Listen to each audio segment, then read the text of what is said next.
We get you health. We get you ability to build beautiful relationships in your life. We get you direct spiritual support, and we make sure you become wealthy.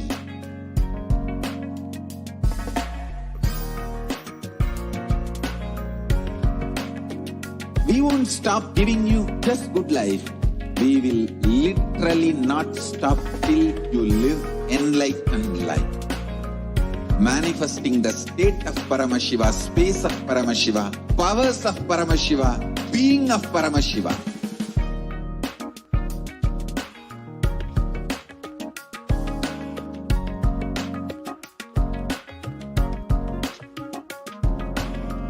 Whole world should become Kailasians.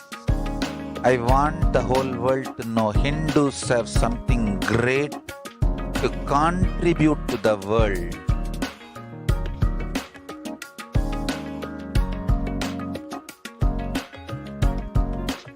We have something great to contribute to the world.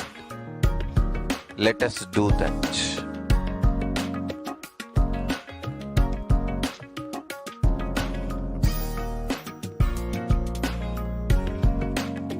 Kailasa is proper customized spiritual service helping you to identify your root patterns of suffering.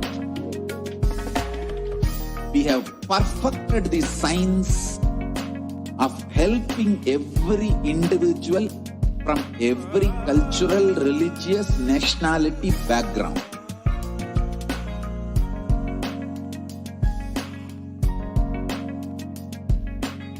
You will have lowest reactionary assumptions, highest awakened response, alive response for life continuously.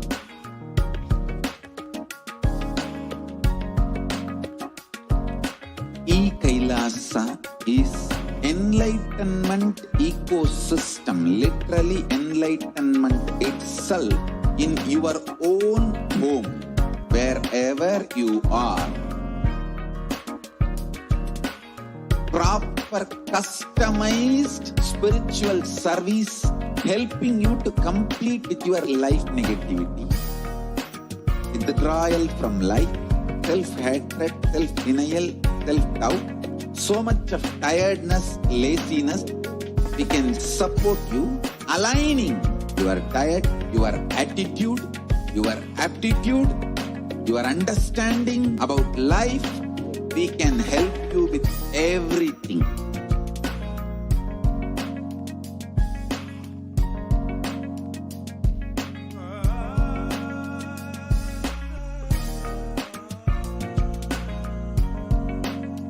If you are interested in enlightenment, we will immediately bring this to you. If you are not interested, we will explain the whole science, inspire you and make you interested in enlightenment time. We need to cater this enlightenment science to the whole world wherever they are, because enlightenment is the birthright of all human beings. Kailasa is responsible to provide that to all human beings.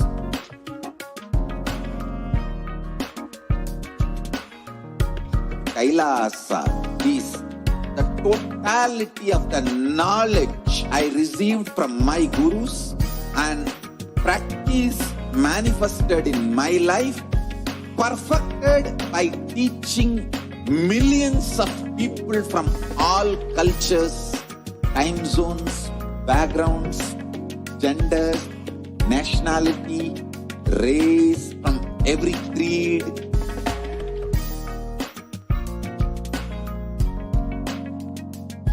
So this absolutely perfected knowledge available to you, served to you in your home without even you moving out of your couch, free of cost.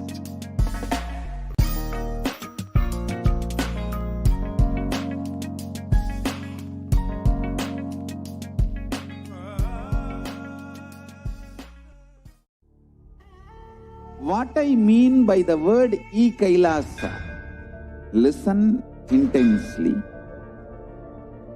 Enlightenment ecosystem, literally enlightenment itself, in your own home, wherever you are. If you cannot come to Kailasa, it's okay. Kailasa can come to you.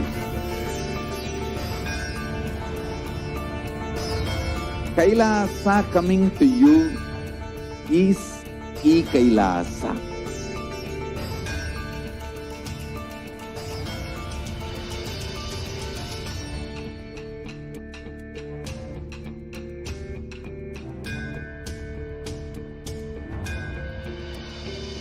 I will revive Hinduism. I am a Hindu revivalist, not by any revolution, but by evolution.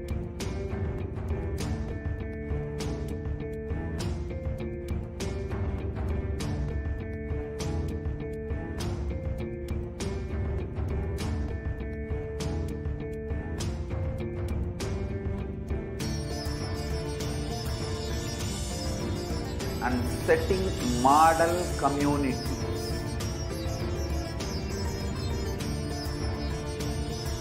Kailasa, enlightenment ecosystems, Sarvanya Pitas all over the world.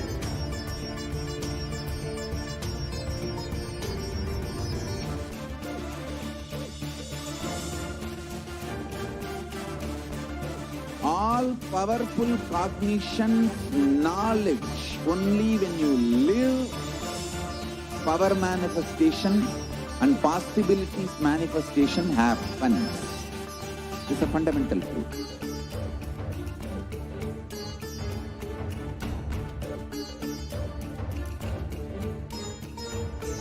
Hinduism cannot live exclusively as one sampradaya. No. All sampradayas of Hinduism is an ecosystem.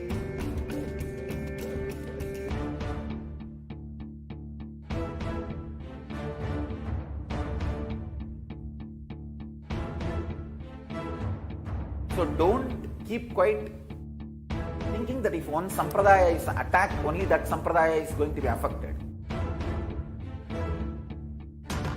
All of us are ecosystems.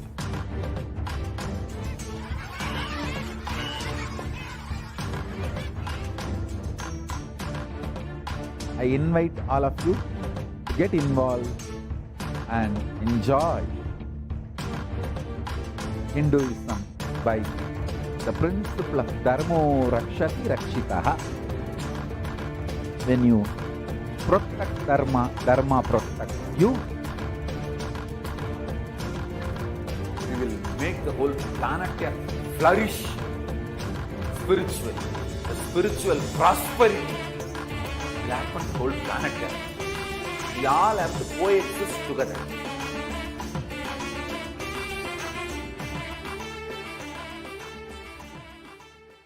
Just be alive for next 3 years. Don't die within next 3 years.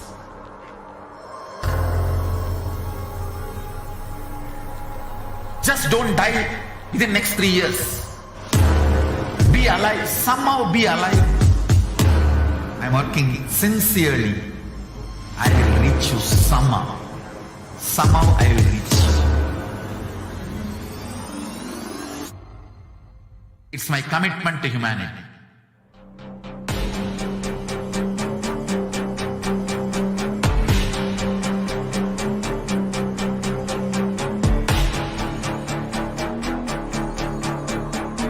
Just don't die within next 3 years. I will reach you wherever you are, whichever corner of the world you may be. I will reach you with enlightenment. You manifesting the space, state, powers, being Paramashivoham. It is possible, and it is possible for you.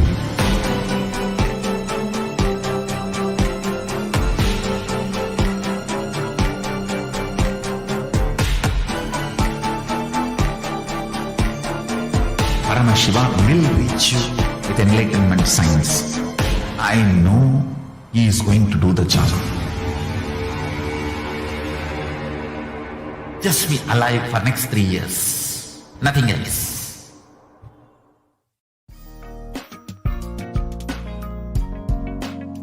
We get you health. We get you ability to build beautiful relationships in your life. We get you direct spiritual support, and we make sure you become wealthy.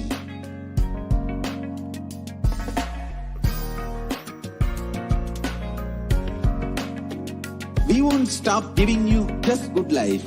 We will literally not stop till you live enlightened life.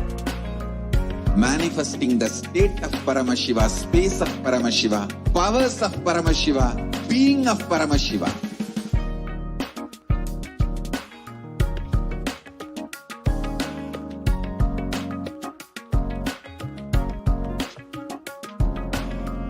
Whole world should become Kailasians. I want the whole world to know Hindus have something great to contribute to the world.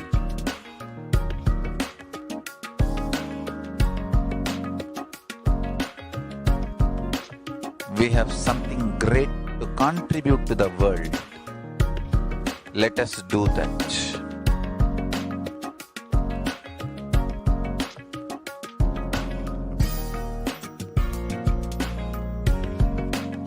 Kailasa is proper customized spiritual service helping you to identify your root patterns of suffering. We have perfected the science of helping every individual from every cultural, religious, nationality background.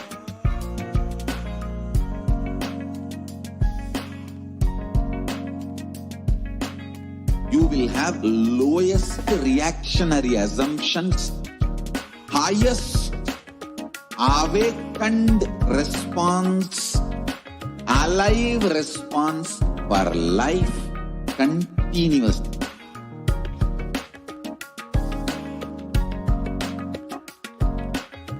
Kailasa is enlightenment ecosystem, literally enlightenment itself in your own home, wherever you are. Proper customized spiritual service helping you to complete with your life negativity. Withdrawal from life, self-hatred, self-denial, self-doubt, so much of tiredness, laziness. We can support you aligning your diet, your attitude, your aptitude, your understanding about life. We can help you with everything.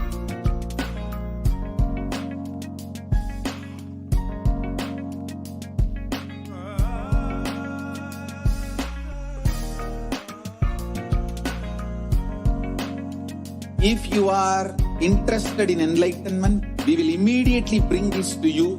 If you are not interested, we will explain the whole science, inspire you and make you interested in enlightenment time. We need to cater this enlightenment science to the whole world wherever they are, because enlightenment is the birthright of all human beings. Kailasa is responsible to provide that to all human beings.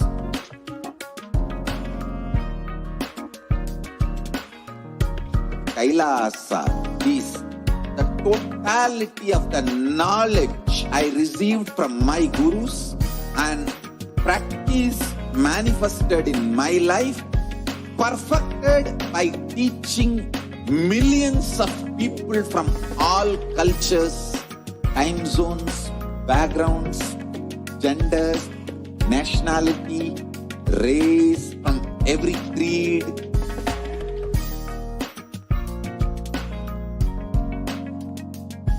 So this absolutely perfected knowledge available to you, served to you in your home without even you moving out of your couch, free of cost.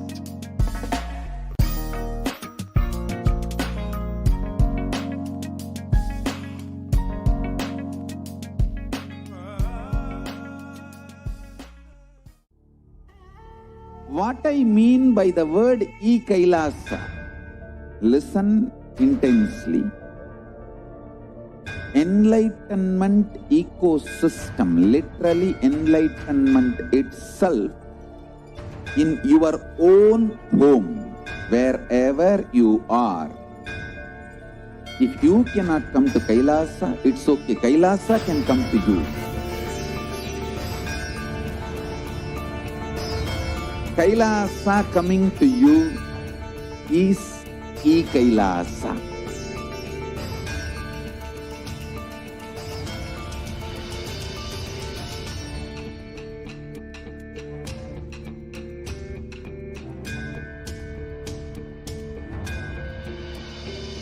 I will revive Hinduism.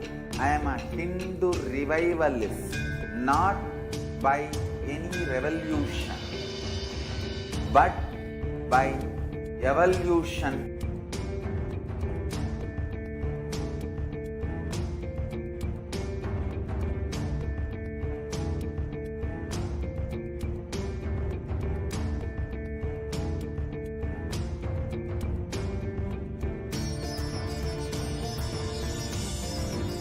And setting model communities.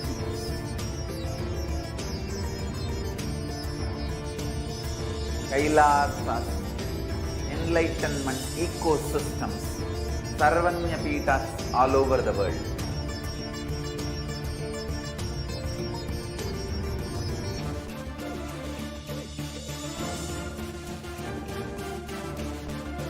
All powerful cognition, knowledge, only when you live, power manifestation and possibilities manifestation happens. It's a fundamental truth.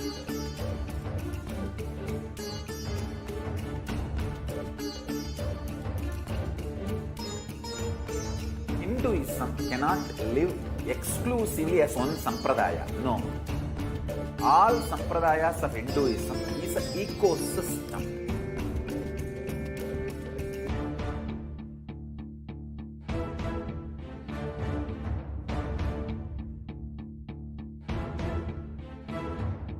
So don't keep quiet thinking that if one sampradaya is attacked, only that sampradaya is going to be affected.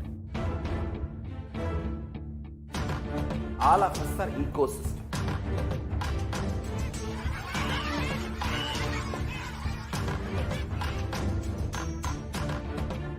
I invite all of you to get involved and enjoy Hinduism by the principle of Dharmo Rakshati Rakshitaha. When you protect Dharma, Dharma protects you. We will make the whole planet flourish spiritually. The spiritual prosperity will happen to the whole planet. We all have to coexist together.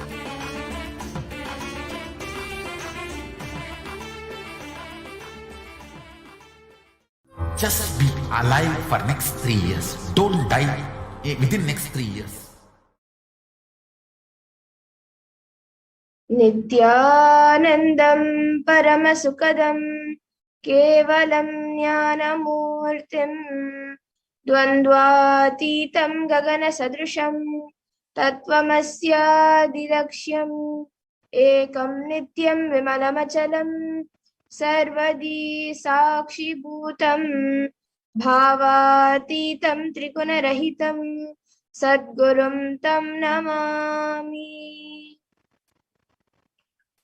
Nithyanandam everyone. I welcome all of you watching us today on Facebook, YouTube, Instagram, Twitter, and many other social media platforms. I welcome all of you today for the Parashakti Akashic readings. And if you are here, it means existence wants you to be here in this form. You are not an accident, but an incident, and a conscious miracle of existence itself. And existence is trying to express itself through you. So, welcome to this sacred spiritual experience, your digital experience of the divine. And this may be what you think as your first time in the presence of a divine cosmic being, but this is not the first time. This energy has graced planet Earth. And if you're watching this now, it is not a coincidence, but a cosmic intervention in your life to make you manifest what you want. Many of you might be wondering how this is possible and how has this worked before. All of you have actually come to the right place where you can experience these answers through the powerful cognitions as referenced from the ancient texts of Hinduism, revived by the Supreme Pontiff of Hinduism. And now we'll be seeing about who is Devi Parashakti, the Divine Cosmic Mother. Devi is the ultimate pure feminine consciousness, the Cosmic Mother. She is the Source Shakti, and it is in her cosmic womb, the Brahmanda Yoni, from which billions and billions of universes come out and go in. It is the source where the Big Bang and black holes go on and on. Parashakti is the main deity of the sacred feminine and the divine consort of Bhagavan Paramashiva, who is the primordial divinity in Hinduism.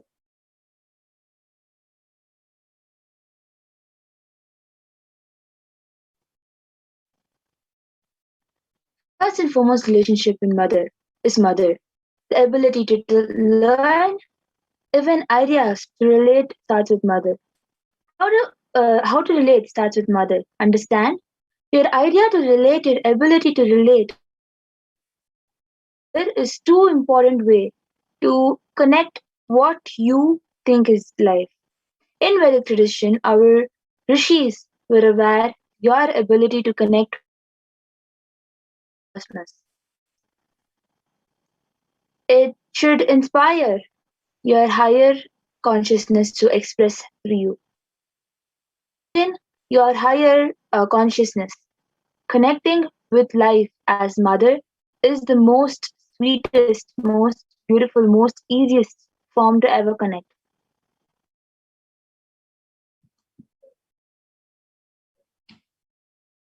And today, out of his extreme love and compassion, the Supreme Pontiff of Hinduism is manifesting Devi Parashakti herself and gracing us, answering all of our questions, attending to our prayers, giving boons, healing us, revealing our past, present, future, delivering profound spiritual truths, and ultimately giving us the experience of Paramashivoham itself.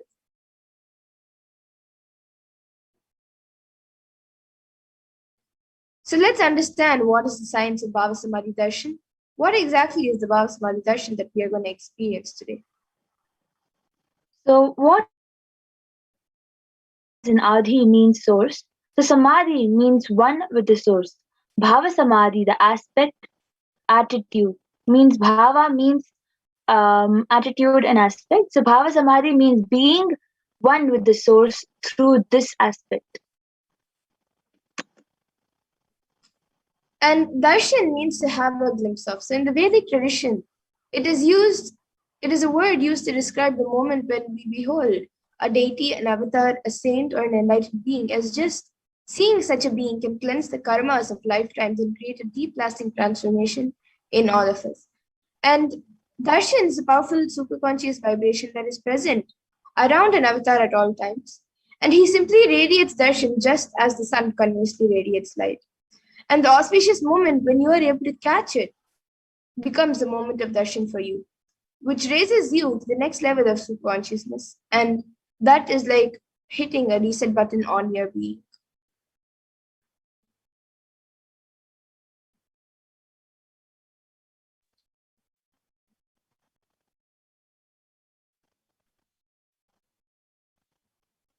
So science of Bhava Samadhi Darshan. The divine cosmic beings are real. They manifest from Kailasa, the enlightened time-space zone, through deities and incarnations.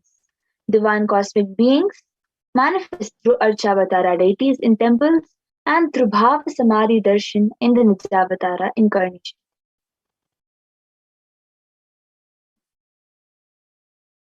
And the Bhava Samadhi Darshan is where the science of the Nijavatara manifests Paramashiva the consciousness. And it is where the formless, the being of Paramashiva, expresses through the Divya Sharira, the light body, and manifests as Nijavatara, the physical form or embodied form for us to experience Paramashiva.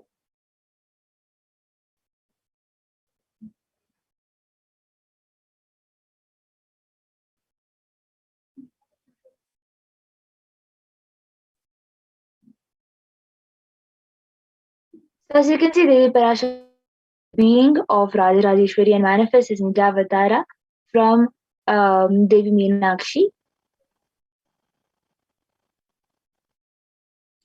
And the Archavatar, the deity, reflects the consciousness and manifestation of the superconscious energy.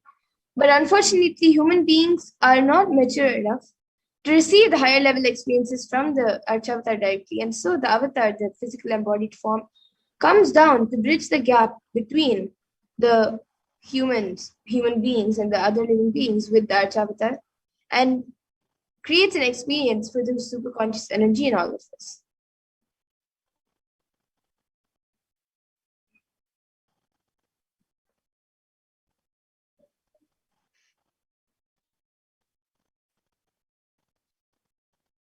So the Bhava Samadhi awakens your Kundalini Shakti, which is the latent potential energy in every human superconscious energy.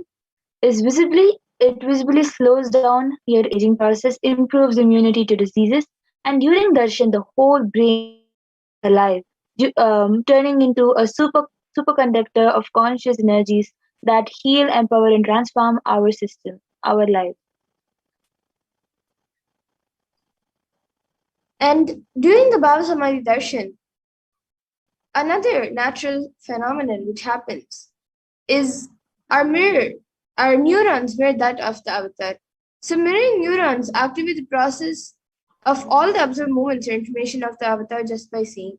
And that is the entire body can silently and without moving receive what is happening elsewhere through a process of direct observation, experiencing the superconscious energy radiated by the avatar.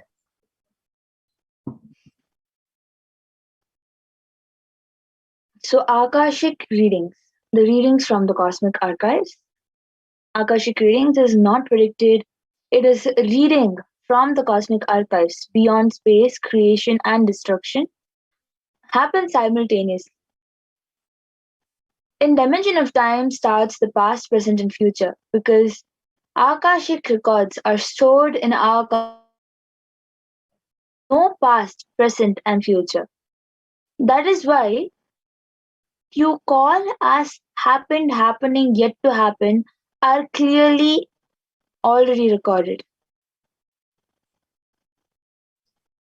And now we'll be seeing a small introduction or a small glimpse of who the Supreme Point of Hinduism is, the one who is giving us this beautiful science of the Bhava Samadhi Darshan and manifesting Devi Parashakti in him. So, the Supreme Pontiff of Hinduism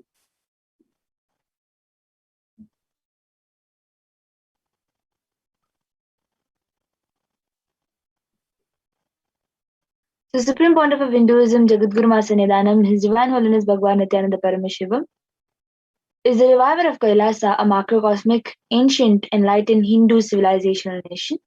The Supreme Pontiff of Hinduism is the 1000th incarnation of Paramashiva as per Hinduism, recognized by his predecessors who are enlightened masters.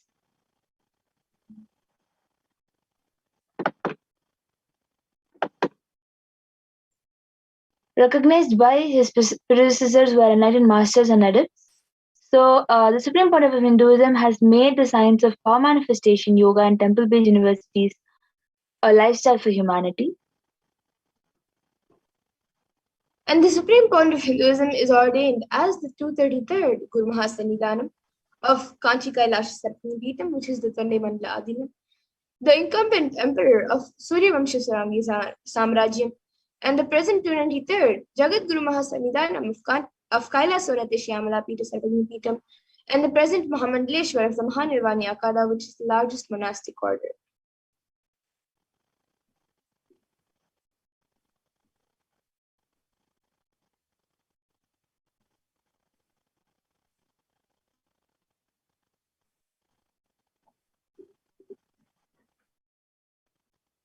the Supreme Pontiff of Hinduism, is the 1000th Acharya Mahamandaleshwar, the head for all spiritual leaders of Atal Akada, and is the present 23rd Guru Mahasanidana of Dharmamukti Swarga Paramadinam, and is elected as the Supreme Pontiff of Hinduism by a congregation of over 1000 Hindu leaders. And the Supreme Pontiff of Hinduism is also revered as a teacher of Hinduism, most prolific, most viewed, read, and watched. He has authored 300 books and 10,000 articles in 3 different languages, which are English, Tamil, and Sanskrit. And these are translated into 50 languages with over 1,000 titles. And over 20 million copies of these books and articles have been sold, read, and downloaded. And over 10,000 hours of discourses have been given for humanity. And he has enriched 1 billion plus lives digitally and is respected as a commentator of all sacred scriptures such as Upanishads, Bhagavad Gita, Shiva Sutras, Brahma Sutras, Yoga Sutras, Ashtavakra Gitas, Jain Sutras, and many more.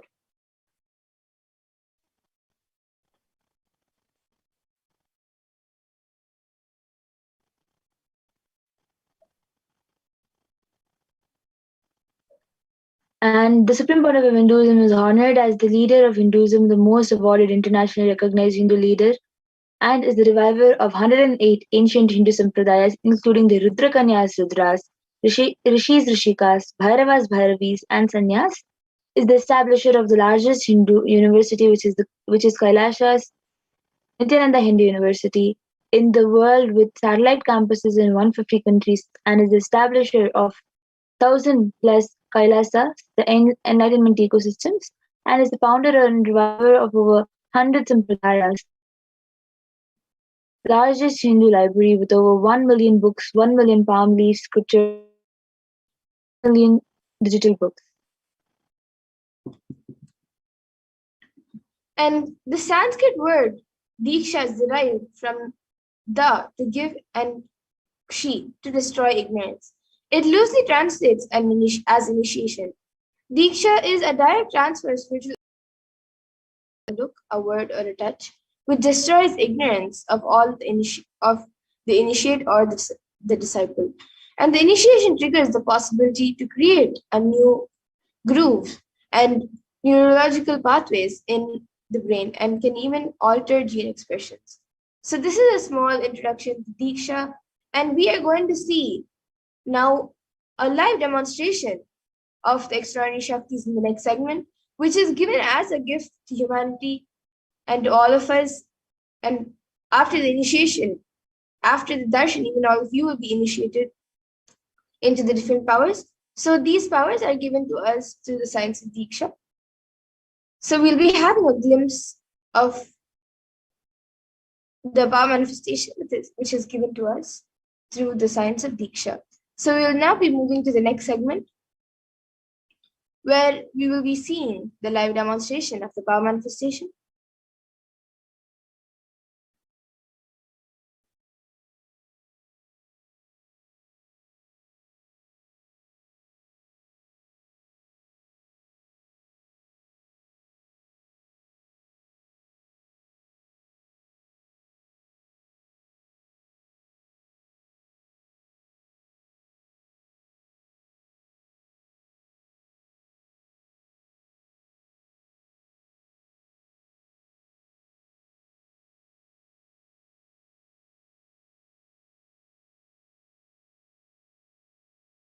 Yes, so now in this next segment, we will be seeing the manifestation of extraordinary Shaktis.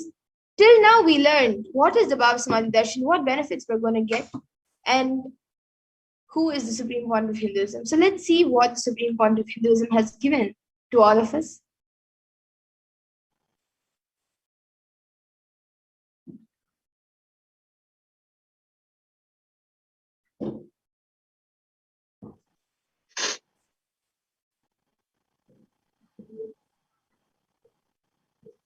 So the Balasans, the Nityananda Yogis, the initiated disciples of the Supreme Pontiff of Hinduism, will now be demonstrating the powers of third eye and sharing with all the experiences and results of the extraordinary manifestation of the divine powers awakened in us through Diksha initiation. And in today's Bhava Samadhi Darshan, all of us will also be receiving the initiations into the third eye awakening, and also various other powers with the blessings and grace of the Supreme Pontiff Hinduism. And we will be manifesting the following powers of third eye, which is seeing with eyes blindfolded, and various other powers. And for those of you who might be wondering where the third eye is located and how it works, the third eye is a cosmic browsing center which is located between the brows, and which upon initiation, one can effortlessly express powers and see through the third eye just as you would with your two eyes. So now let's see what are Shaktis. So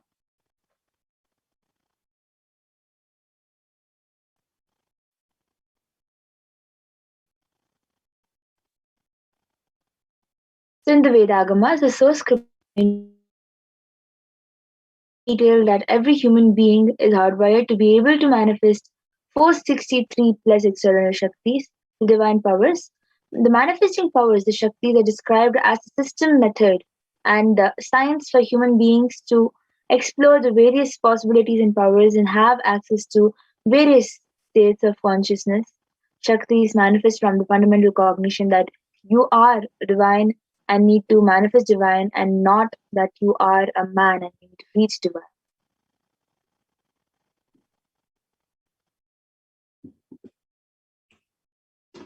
And many of you might be wondering, what is the difference between Shaktis and Siddhis? As Siddhis is a common term used for extraordinary power manifestation which is happening.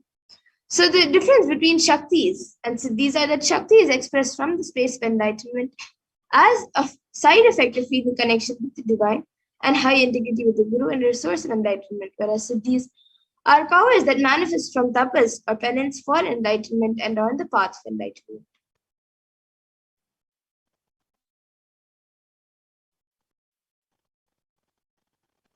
And a few more differences between the Shaktis and Siddhis are the Shaktis of Paramashiva manifest through ordinary human beings in an extraordinary way after initiation from the avatar, and the Shaktis are permanent, whereas Siddhis are not permanent and may divert you from enlightenment.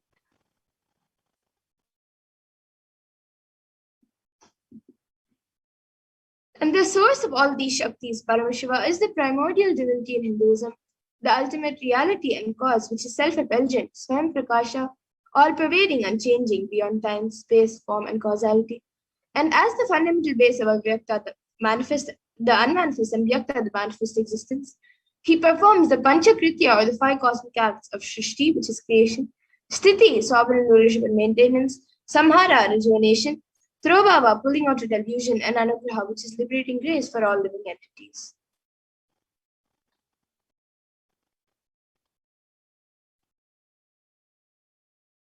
About the avatar of Paramashiva, the avatar of the source of Shakti is Paramashiva.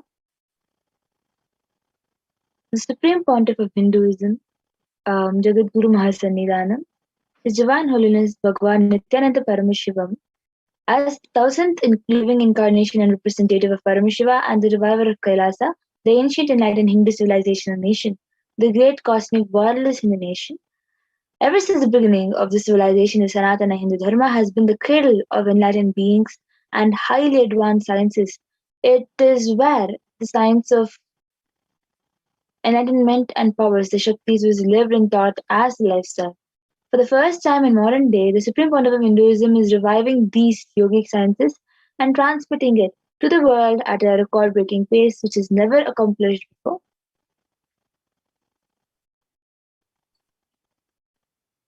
And now you can all see the Guru Parampara, where all of this knowledge and the science of manifesting these Shaktis are passed down from one generation to the next through initiation, Diksha, by the enlightened Gurus.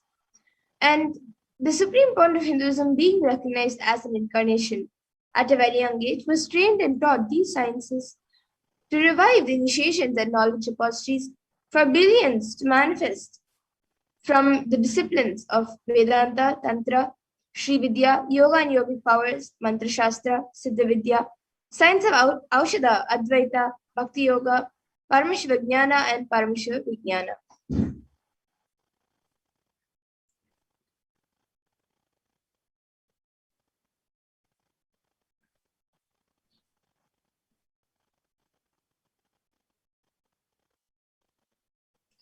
So how do we awaken these divine Shaktis in us?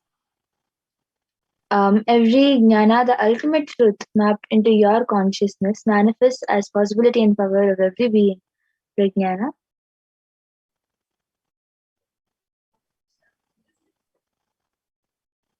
And now we'll see how the science of power manifestation is authenticated through four aspects of evidences or pramanas.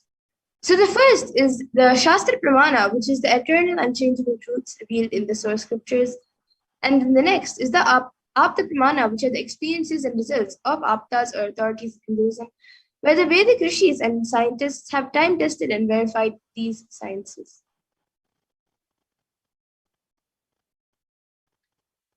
The next is the Atma Pramana, or account from the Supreme Pontiff of Hinduism, Jagadguru Mahasannidhanam. His Divine Holiness Bhagavan personal experience of our manifestation. The next is the Pratiksha Pramana, or the empirical evidence from observation and scientific experimentation.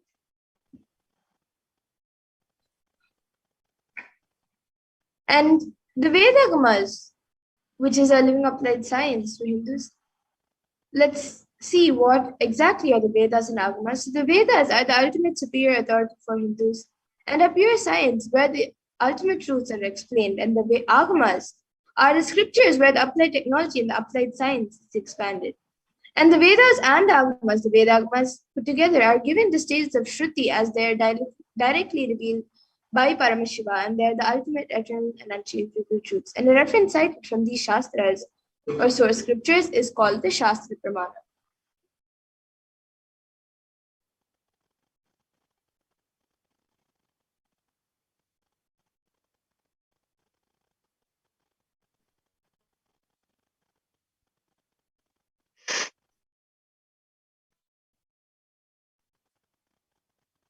So let us now get ready and witness a very unique and exciting demonstration of the power of third eye. After going through the four pramanas for the power of third eye. So the first is the Shastra Pramana, the scriptural reference to manifest this power of third eye, which comes from the Vijnana Bhairava Tantra.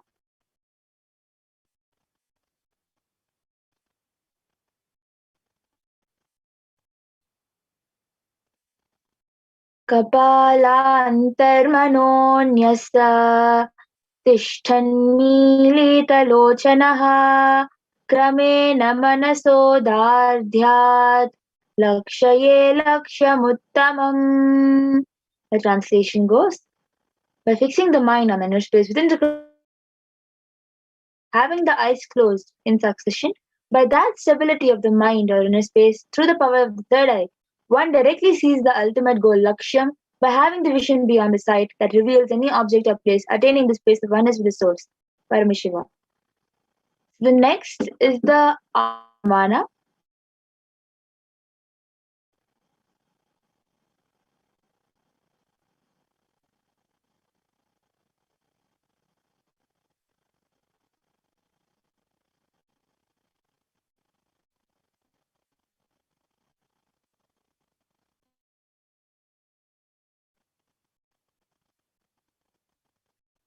Where Krishna initiates Arjuna in third eye,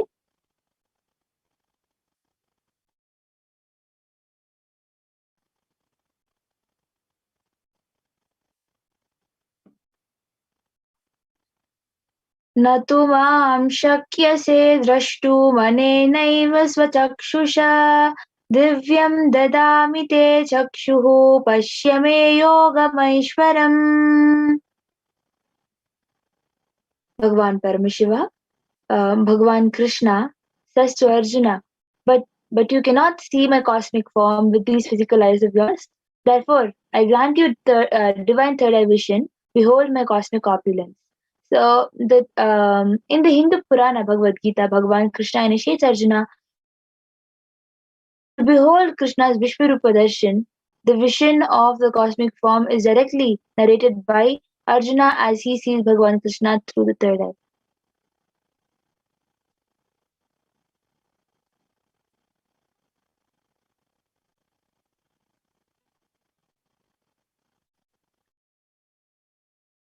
Is the Atma Pramana, where Swamiji is sharing in Swamiji's own words.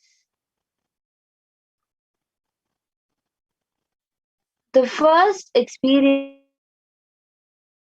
see everything around me, above me, the whole 360-degree 10 directions below me. I was able to see, I was able to feel, experience all of that as me.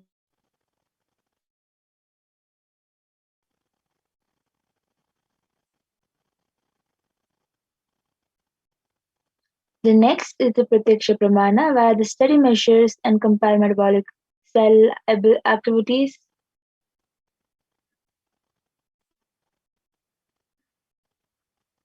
of the consciousness and meditative open third eye state using positron emission tomography PET. Recognize that when doing daily activities, there is high activity that is measured in the brain where third eye is located. And when in deep samadhi state, only the third eye region is active and almost 90% of the brain is at peace.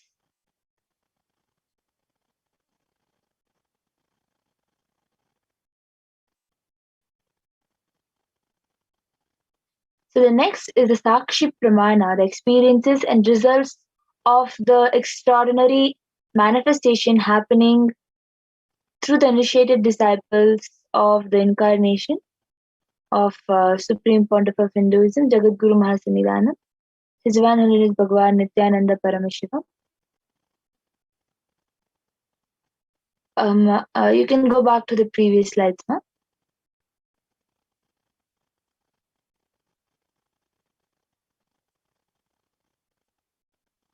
Yes. So this rare sacred science of third eye, this rare sacred science of third eye awakening is being made available to humanity for their ultimate enrichment in conscious evolution by the Supreme Pontiff of Hinduism, Jagadguru Mahasannidhanam, His Divine Holiness Bhagavan Nithyananda Paramashivam, as a living Pontiff of Hinduism embodies the most profound yogic states that surpass all bounds of time, space, and matter. The Supreme Pontiff of Hinduism is gifting this pure, great science of third eye awakening along with many other spiritual sciences through initiation Diksha. Millions of people have been initiated by the Supreme Pontiff of Hinduism and are experiencing the profound results as extraordinary powers in their everyday life. So now we will be having the live demonstration of the Sakshi Pramana by the initiated disciples of the Supreme Pontiff of Hinduism and the Nityananda yogis. So now we have it as Ma Madhura, who will be doing the live demonstration for this power of third eye. So as you all can see, Ma Madhura has an eye band with her, which normally you might have seen everywhere in the shops and everything. So this eye band has a strap attached to it, which will hold the sponge onto the eyes and secure it over there. So as you can see, this eye band has sponge which has two openings. So the eyes will go into those two openings and inside.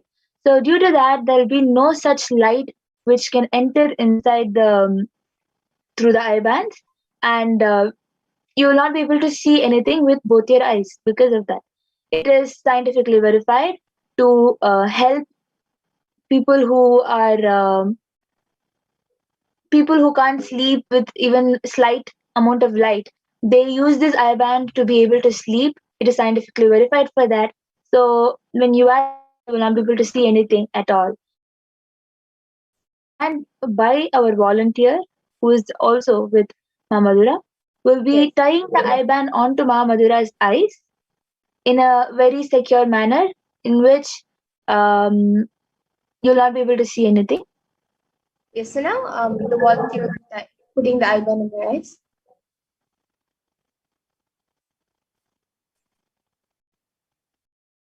So as you band is being put, that V cut on the eye band is going to stick onto the nose.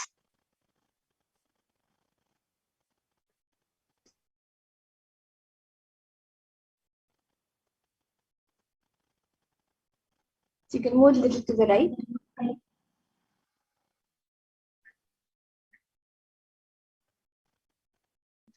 So as you all can see, Mamadura will be turning left, right, and showing each one of you that there is no possible gap which is possible. So as you all, there is no gap. Now, you can comment. You can comment. Yes, anything you would like to comment on YouTube, on the live comments, YouTube comments, you can put it in the live YouTube comments and I will be reading it. Anything you would like me to read. It can be a sequence of numbers, emojis, pictures, words, letters, and can even be a different language. Whatever you want me to read. So the last comment we have is from Yadnish Dargalkar. He has put Nithyanandam. And before that, we have Margaret Johnson, who has put Nithyanandam. Are we going to have Akashic readings by the Balasins today? Every Sunday before the Bhava Samadhi Darshan, before the Kalbhairava Bhava Samadhi Darshan, we'll be having one. You can register on the form and request for an Akashic reading. And then, yes, now we have another comment from Margaret Johnson. Yes, can you tell me what am I holding up? Yes, that is a different power. Now we are doing the reading. So you can, anything you want me to read, you can post it on the comments. You have Ma Susan Davidson has put Nithyanandamma. Bonjour from Canada, CA. So you all can go and see in the comment section that exactly whatever people have, and Ma Margarita are all sharing exactly that is what is being read over here. Ma Margaret Johnson has put sorry. No, Ma, that's not a problem. We would have we would love to do that power and experience the power and experiment with these powers. But right now we are just doing the reading. There is not a problem in requesting the power to be manifested now. You don't have to apologize. And then we have another comment from Yadnish Dargalkar, who has put 3 firework emojis or sun emojis. I'm not exactly sure what that is. It's like it is a sun or an orange fireworks. Then we have Susan Davidson, wonderful ma, and then we have somebody whose name is Seven Searchful, who has put Om Sadashivoham.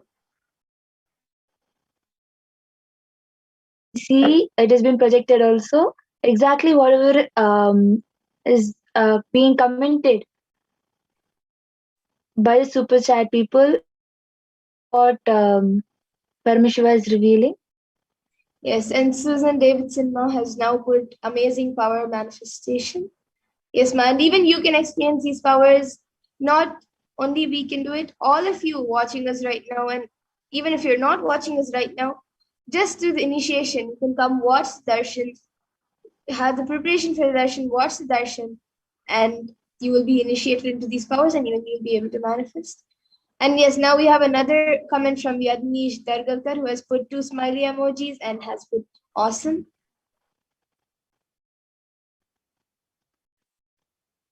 Yes, anyone else can also put your comments. You can put anything you want me to read. It can be a sequence of random stuff. It can even be emojis, words, numbers, all put together. And can even be a different language, which even I may not be able to read the language, but I can surely maybe tell what language that is.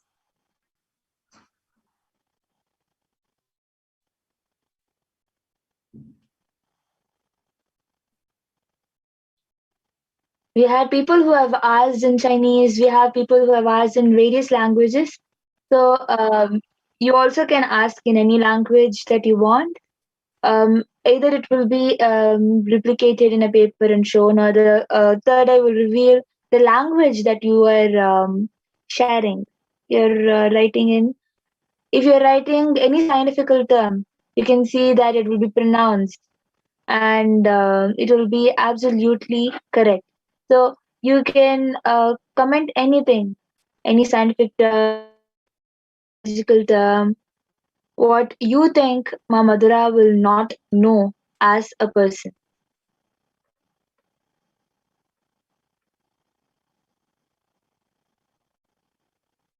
So anyone watching us right now can post a comment. Even all of you have already posted comments. Okay, so we have Yadnish Dargalkar, who has put a comment, I guess, in Hindi, and it is written Niravi Nirvikalpa Samadhi. Nirvikalpa Samadhi. And now we have Seven Searchful, who has put some marks. I guess that's like it's exclamatory marks are there. It's a pattern of stuff and comes 3 times. The same pattern comes thrice. And then we have Susan Davidson comments Vatu and a question mark. I guess that's a different language, which I'm not exactly sure which language it is. So as you all can see, it has been projected. Seven Searchful has put in some other language which is looking like it is a pattern, and Yadnish Daragarkar Aya has put in Hindi Nirvikalpa Samadhi, just like how Ma Madhura has read. And Masuzain Ma has also put comments Vatu, exactly whatever has been revealed. As you all can see, it has been projected. Yes, and Yadnish Dargalkaraya, you can maybe get back in the comments. For those who may not understand Hindi, you can get back in the comments saying what language it is and if it's right.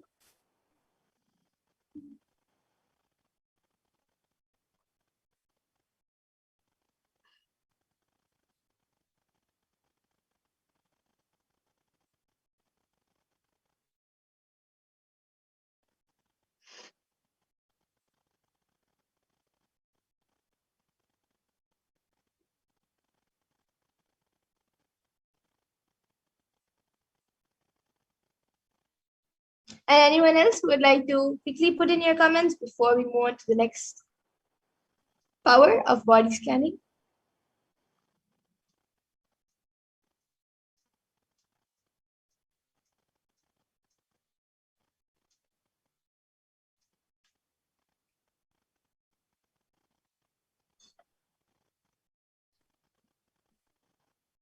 Okay, Yadnish Dargalkaraya has now put yes, it is right, ma. And then a smiley emoji. Yes, thanks, Aya, for getting back. And anyone else who would like to put in your comments quickly before, or more comments, even if you have already put a comment, you can even put your comments again for anything else you would like me to read.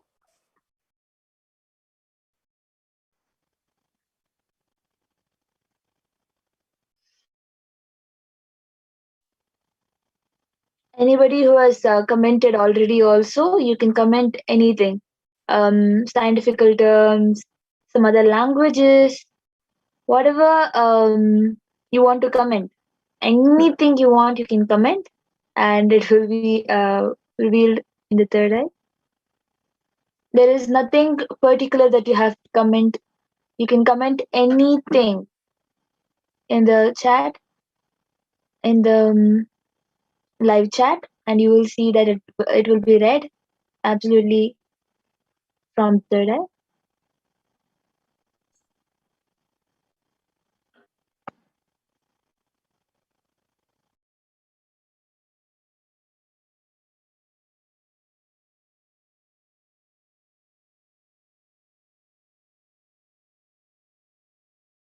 Okay, so now we'll be moving to the next power. I request the volunteer to remove my eye band. So now the eye band will be removed from my Actually, eyes. before removing the eye band, we have Okay, one yes. more coming. Yeah. Yes, so we have Masters and Davidson who has put 1, 2, 3, 4, 5, 9, 0. Yes, as you can see, the random numbers that has been put by Master Zain is also exactly correctly read. So now the volunteer can remove the eye band. Yes.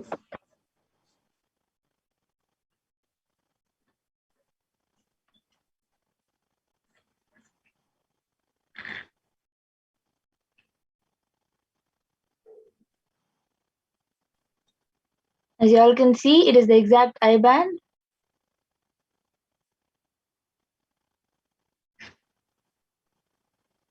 Same eye band.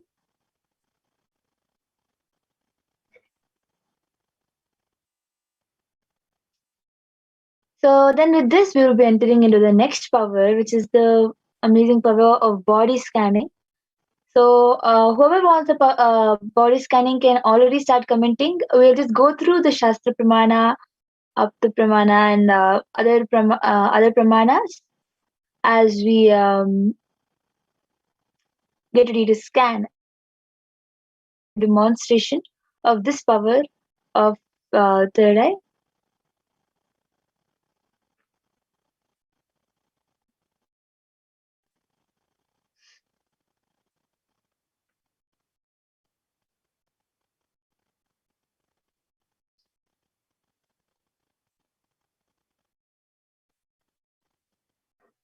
So now we will be entering into the power of body scanning. In this power of body scanning, one awakens to the ability to scan illnesses, diseases, medically diagnose issues, and provide solutions through the awakened third eye.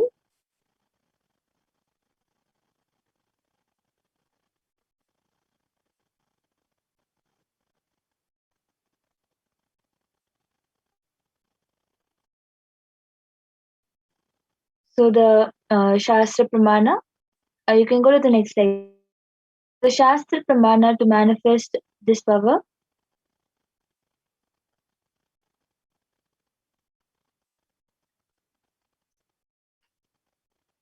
स्वदेहे जगतो वापि सूक्ष्मसूक्ष्मतराणि च निलयम् ध्यात्वन्ते व्यज्यते परा. Bhagavan Paramashiva says,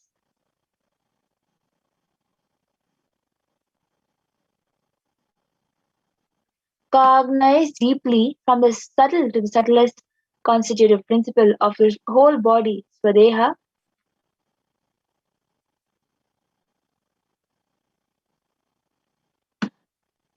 Cognize deeply from the subtle to the subtlest constitutive principle of your whole body, Swadeha, and or of the whole universe simultaneously, absorbed in their source cause, Paramashiva. By the experience of such restful awareness, one becomes complete from all thoughts. And power, Paradevi Parashakti is revealed, and the supreme power manifestation happens. So the next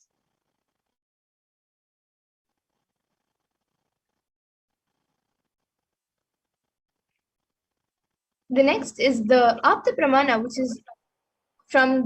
comes from the life of Siddha, whose name was Thereya. And he was one of the prominent disciples of Agatya. And one day a man suffering from severe headache comes to Agatya for healing, and Agatya uses the power of body scanning and identifies the root cause of the headache, and he reveals that there's a small in the person's brain. Agatya immediately then instructs Thereya, his disciple, to perform an open head surgery and remove the frog. After the surgery is completed successfully, the person is healed and cured of the headache, and thus Thereya gains his name, which is Thereya.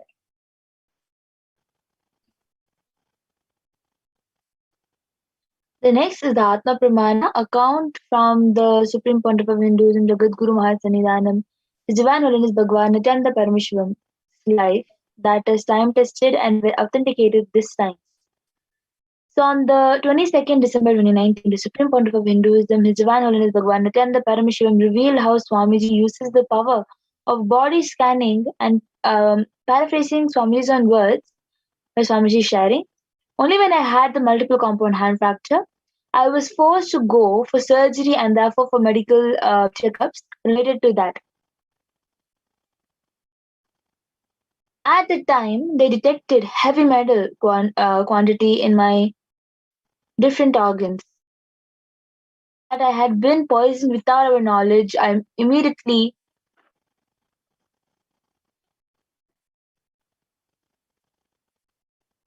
used diagnostic methods instead of medical facilities to study the body conditions due to the poisoning. Through body scanning, I found out what the problems, imbalances, and had happened and where balance has to be done. I used allopathy to verify my findings.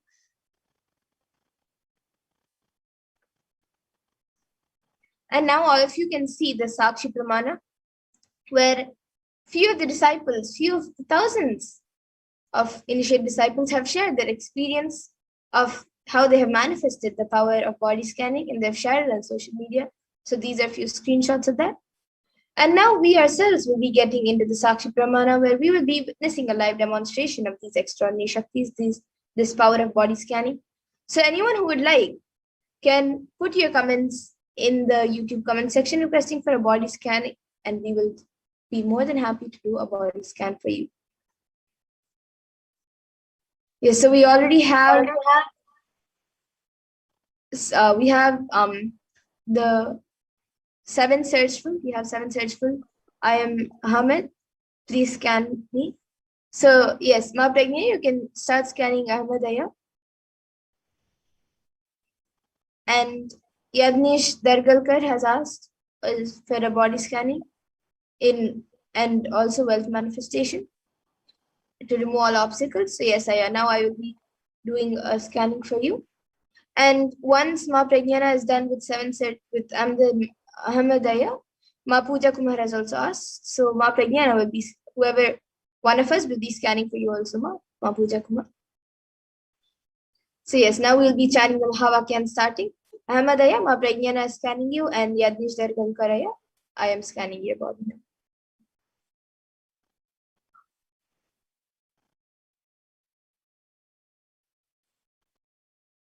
So Ahmadaya, I was able to see that all of a sudden you start feeling that around you things are kind of blur, and sometimes you feel dizziness. And I was also able to see that you have some kind of rash feeling. It is not exactly paining, but it is, you feel really weird in your throat area. And when you're swallowing, you feel like there is something in your throat which you're swallowing through. So this is also one more thing I was able to see. And I was also able to see that the hip area, in your hip area, you have weakness, due to which you have slight pain. The pain that you get because of weakness or because of stress in that place. So in your hip area, I'm able to see that you have some sort of weakness that is causing you stress in that place and causing some weak pain. And if you're walking around, or if you are in the kitchen standing for a long time, or if when you're walking outside for a quite long time, you easily have pain in your kneecap. It is because of the weakness again. So all the weakness is, whatever weakness that you're facing in your whole of your body is all caused by your own cognition that your body is weak. It is actually that what you're cognizing, whatever thought you're having is very powerful, but the cognition of yours is very weak, that your body is very weak, you hold that as the possibility, and you are manifesting that reality. What I was able to see is, as a cognition itself about your health, you have to shift.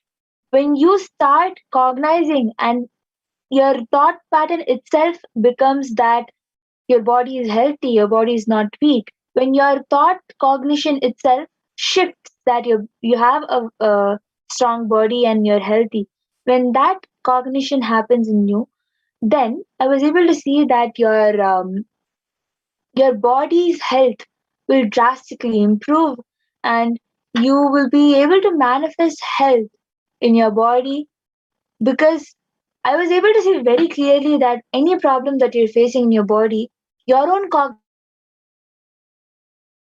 about yourself, that I am not healthy, or your own weak cognitions about yourself, that is only becoming manifesting into reality.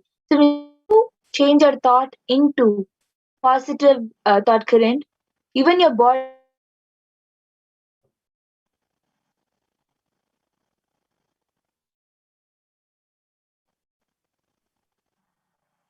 So this is what I was able to see. If you can put back in the chat, Aya, as to Yes, and now, Yadnish Dargalkare, for you, I was able to see that, as you have specifically asked for the wealth manifestation, I was able to see that it is mainly about your cognition about wealth itself. You have to make your understanding and cognition of wealth more. You have to understand the meaning and importance of wealth in a more detailed and more um, in a more spiritual manner. So you have to change your cognition to a more spiritual manner, and your cognition about the importance of wealth itself, you have to take it to the next level. So I was able to see that is one of the first obstacles in the wealth manifestation. And for that, I was able to see that if you every day, if possible, to start off, you can start maybe like twice a week, and then you can, as time goes, however the time permits for you, start every day doing at least 10 to 15 minutes meditation. Like, start, just meditate in front of a Venkateshwara deity, or if you don't have a deity right now with you, you can start off with a picture of Venkateshwara. Just meditate in front of the deity and try speaking with Venkateshwara, try speaking with Lord Venkateshwara, and as and behind, like as a background music, play the Vishnu Sahasranamam. This will help in your cognition about wealth to go to a more deeper level and more deeper understanding. So this is what I was able to see for you, Aya. So you can get back in the comment section. And Ahmed Aya is actually now asking how to shift the cognition. So Ma Pragya, you can scan and yes, tell that. And now yes. I will be doing a scan for Ma Pooja I, Kumar. I already finished the scanning for Ma Pooja Kumar. Okay. What I was able to see, Ma. After sharing for Ma Pooja Kumar, Amadaya, I can maybe again scan and tell how you can shift your cognition. So, now Pooja, I was able to see that your lung capacity is actually quite weak. Um, by that, I'm trying to say your oxygen, the amount of oxygen you're able to consume in your lung is very low. So, because of that, the stamina level in your body is decreasing. After a while of work, you feel like you just want to go sit, and you feel like you're already done. You've done so much. So the stamina level in your body is getting weaker and weaker. And I was able to see that because of the stamina getting weaker and weaker, there are slight problems that is being caused in your body. For example, digestion problem. You have gastric problem that is being caused because of your stamina level. it is not actually related. But I was able to see that with this completion happening, with the completion, with the health transformation and completion with the lungs, when you complete with your own lungs and pay more gratitude for your lungs, that healing that causes for your lungs will shift your health in various ways. So I was able to see that sit with yourself and be grateful for your body, be grateful for whatever you have. Do the meditation process where you are grateful for whatever you're having. For example, grateful to have your hands, grateful to have your legs, lungs, grateful to have your throat, grateful to have your eyes, nose. Be grateful to your body with this meditation process, with this completion process with your own body. You will be able to see that the shift that causes in you, all the major problems that whatever you yourself think you're facing, in along with your lung capacity and stamina, the weakness that you're facing, the gastric problem that you're facing, with the gastric problem which is causing chest pain and knee pain.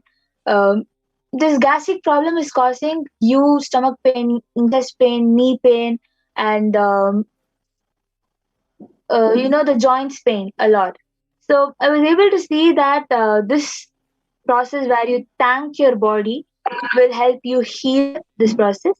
And same way for Ahmedaya also, I was able to see that you should sit with your body and be grateful to your body, Aya.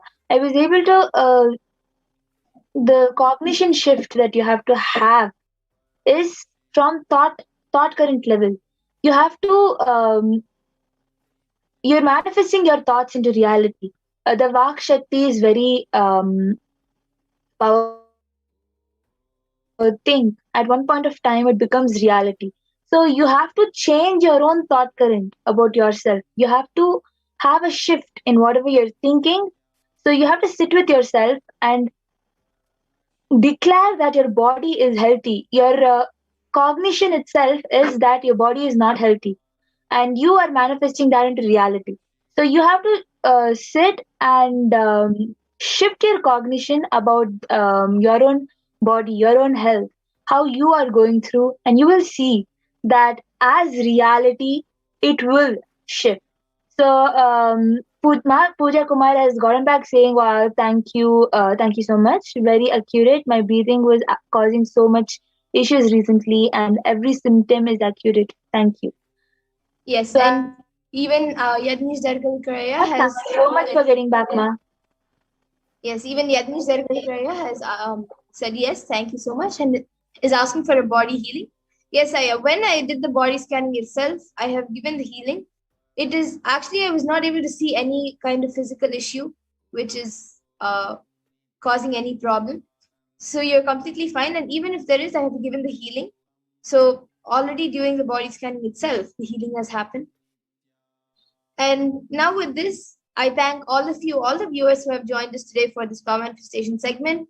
And we will be moving on, in the interest of time, we'll be moving on to the further segments where we will be learning about who is Devi Parashakti and more about what she has revealed. So I thank all of you once again. And if anyone else would like a body scanning or the manifestation of any other extraordinary Shakti, every day at 2 a.m. IST and 4 p.m. IST, you can join us for the power manifestation and for the other segments where we will be learning about Devi Parashakti. So now we will be moving to the next segment of this program where we will be seeing who is Devi Parashakti and how we can receive her.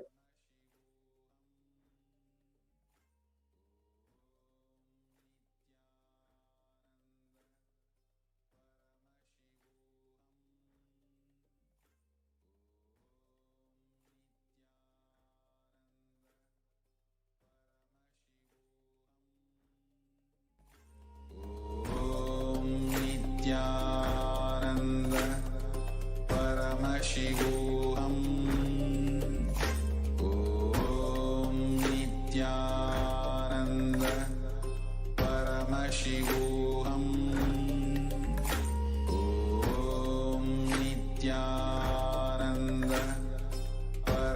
Paramashivoham.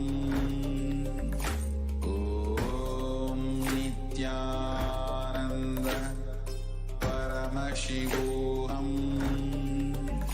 Om Nithyananda Paramashivoham.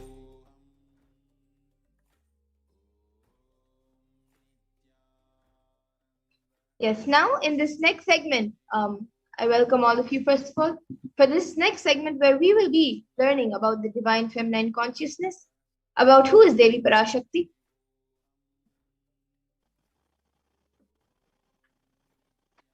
So we'll be first looking into the Dhyana Shloka, which Ma Pragyana will be chanting. Yes. So the Dhyana Shloka from the Lalita Sahasranama Dhyana Shloka is Sindhuraruna Vigraham Trinayanam Manikya Spurat Taranayaka Shekharam Smitamukhi Mam पाणिभ्यामलिपूर्णरत्नचषकं रक्तोत्पलं बिभ्रतीं सौम्यां रत्नघटस्थरक्तचरणां ध्यायेत् परामम्बिकाम्.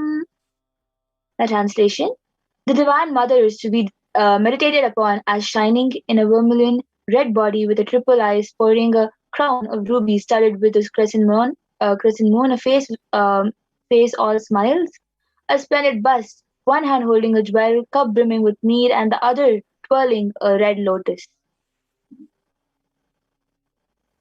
And another Dhyana Shloka, which also comes from the Lalita Sahasranama. Arunam karunam tarangatakshim dhritapaşankuşapuşpabana chapam animadibhiravritam ayukaihi rahamityeva vibhavaye bhavani. And the translation of this verse says, I meditate on the great empress. She is red in color, and her eyes are full of compassion, and holds the nose, the goad, the bow, and the flowery arrow in her hands. She is surrounded on all sides by powers such as Anima Flores, and she is the self within me.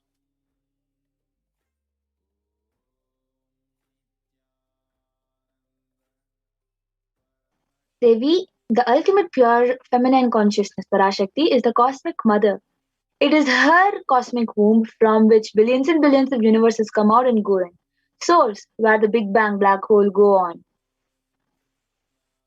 Parashakti is the source Shakti, source energy, source power, from which all of us came, in which all of us are even now, in which all of us are going to merge. And out of her extreme love and compassion, Parashakti herself is manifesting through the embodied form as the Nijavatara of the Supreme Point of Hinduism, Jagat Guru Mahasannidhanam, His Divine Holiness Bhagavan Nithyananda Paramashivam, gracing us, answering all of our questions, attending to our prayers, giving boons, healing us, revealing our past, present, future, delivering profound spiritual truths, and ultimately giving us the experience of Paramashivoham itself.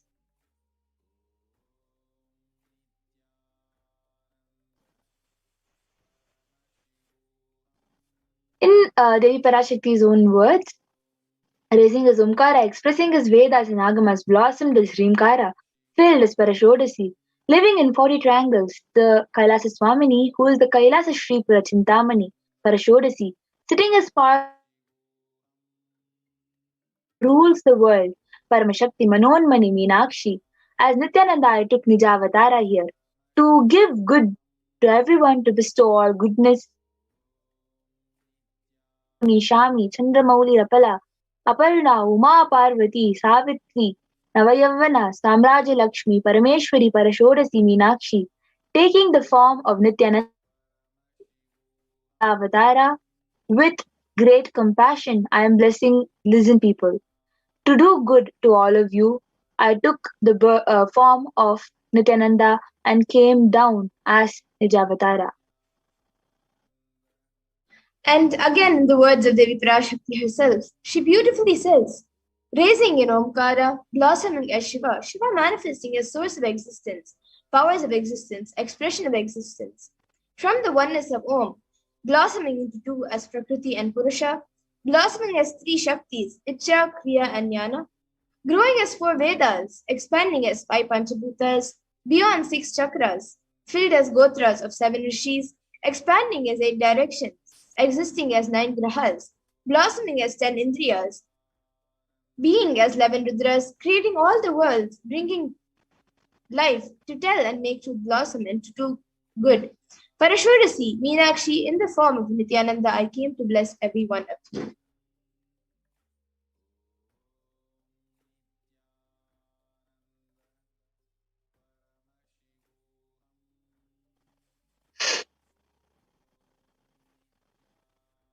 Literally, you're seeing Paramashiva and Parashakti at the moment. She is there in your screen, so always receive her very traditionally. Keep 2 betel leaves, 1 banana, 1 betel nut, and 1 coin in front of the screen. Watch Devi. The coins are considered as traditional dakshinas in Hinduism, in the Hindu tradition. It can be to the lowest value. In India, it can even be just 1 paise. In US, you can monetize. Keep even 1 cent. It is okay. So for 100 days, if you have darshan, it will add up to $1. In India, even 1 paise is okay. And you can offer that to Devi. And once the darshan is over, you can do namaskar and eat the banana, beet leaf, and betel nut, taking it as prasadam immediately. And the coins that you offer, you can collect all of those coins and send it to the LA temple for the further procedures. And many of you might be wondering how this betel leaf and betel nut may benefit you. Swami says this betel leaf and betel nut may look too small, but in a few days you will see how much it adds to your sentiment that really she is there. You will not take the Devi Darshan for granted. Rituals will break your monotonous unconscious mentality and lifestyle and remind you and raise you to powerful cognition. It will break your unconscious behavior. So as you can see, you can arrange in a plate with 1 banana, 3 betel leaves or few betel leaves, and you can place some betel nuts on top of the betel leaf with 1 you want to offer as dakshina for Devi Parashakti. You can place it on the tambulam. The plate with all these decorated on it is called the tambulam. You can place it on the plate, and these are the main ingredients that you need for the plate. But if you want, you can add kumkum, you can add chandan, you can add coconut, you can add any flowers in front of Devi Parashakti for the offering. And after you have done with the Devi Parashakti Akashik reading, as prasadam, you can consume the betel leaf and banana. Yes, and with this we come to the conclusion of this segment, where we have learned who is Devi Parashakti and how you can set up Tambulam to receive her. So now we will be moving to the next segment, where we will be seeing what Devi Parashakti has revealed for humanity. So we will be back after a really short break to see what Devi Parashakti has revealed for all of us and how important it is for us to follow.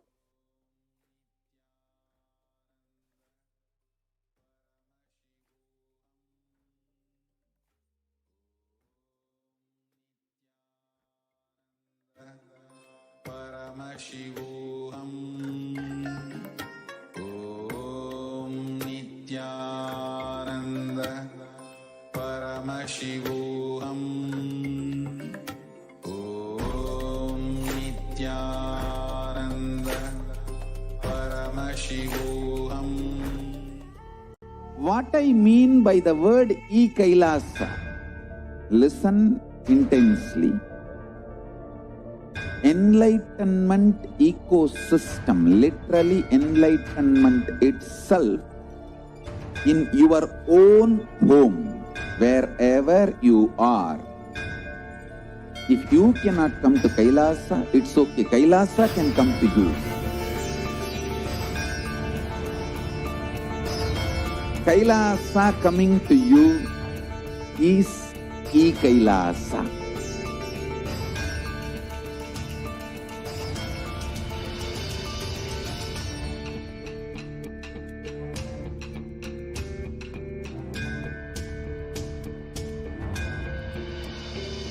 I will revive Hinduism. I am a Hindu revivalist, not by any revolution, but by evolution.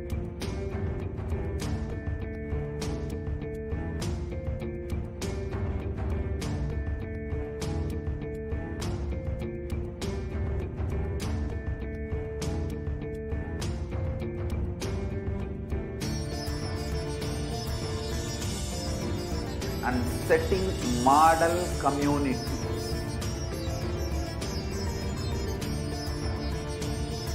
Kailasa, enlightenment ecosystems, Sarvanya Pitas all over the world.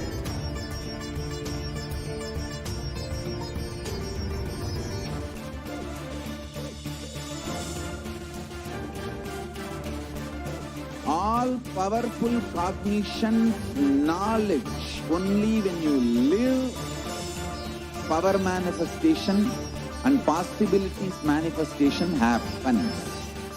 This is a fundamental truth.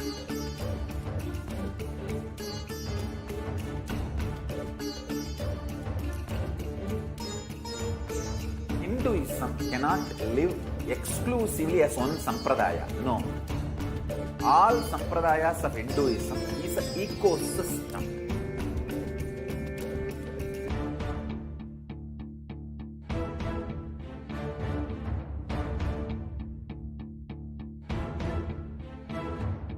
So don't keep quiet thinking that if one sampradaya is attacked, only that sampradaya is going to be affected.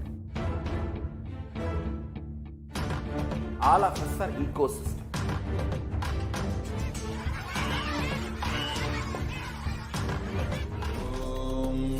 Nithyananda Paramashivam. Yes, Nithyananda, everyone, welcome back. So now in this segment, we will be seeing about the Devi Parashakti Akashic readings, of what Devi Parashakti has revealed in the Akashic readings for all of us.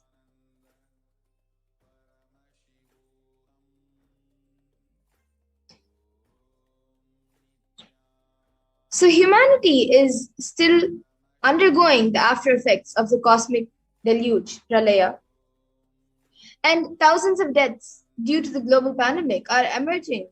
Fungal epidemics, along with record numbers of natural disasters, have taken a huge toll on humanity's collective physique, leading into an increase in poverty, malnutrition, depression, and mental health issues. And why did all of this happen? What caused this? And who is behind this? How could we have avoided all of this? And what is the solution for all of this?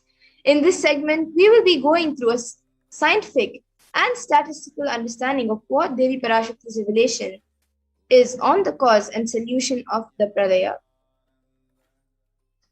So all of us know that the current status of the world right now is the number of deaths is around 33.8 million, and total confirmed cases is over now 175.9 million, and the worst affected countries are US, India, and Brazil.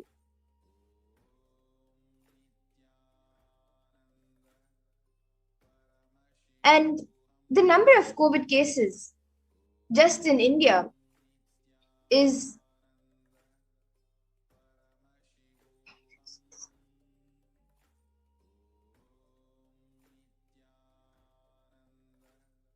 29,510,410, and the number of COVID deaths itself in India is 374,305, and the number of the number of people fallen into poverty since 2020 is 75 million plus.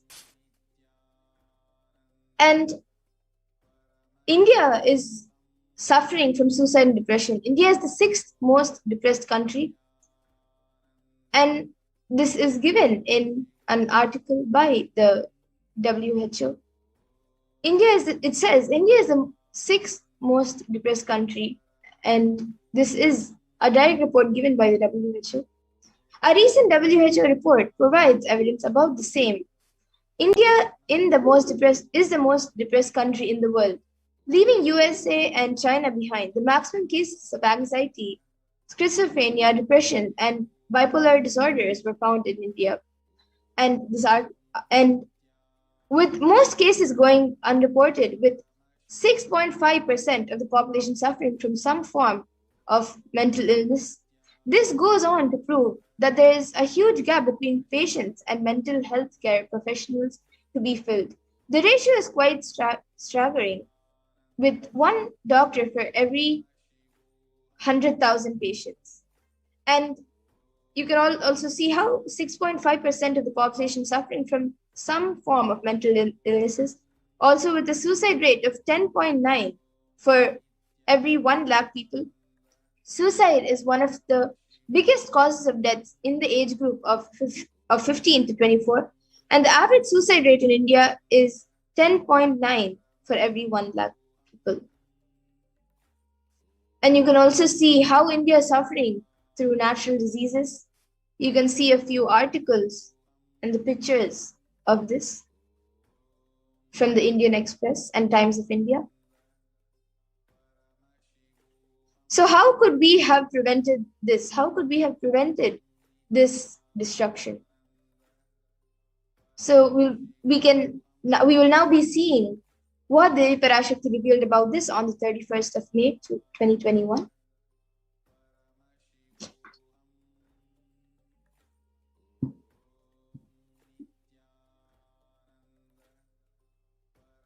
இரண்டாயிரத்திருபத்திரண்டு வரை India செல்ல வேண்டாமா என்று கேட்கின்றாய். நன்றாய் தெரிந்துகொள், சொல்வதைப் புரிந்துகொள். இந்த பெருநரகமான கிருமி போஜனம் இந்தியாவிற்குள் வரக்கூடாது என்பதற்காக 2020 பாரதம் முழுவதும் 12 ஜோதிர்லிங்கமும் பாத யாத்திரை செய்திடவே என் மகன் மூலமாய் திட்டமிட்டிருந்தேன். படுபாவிகள்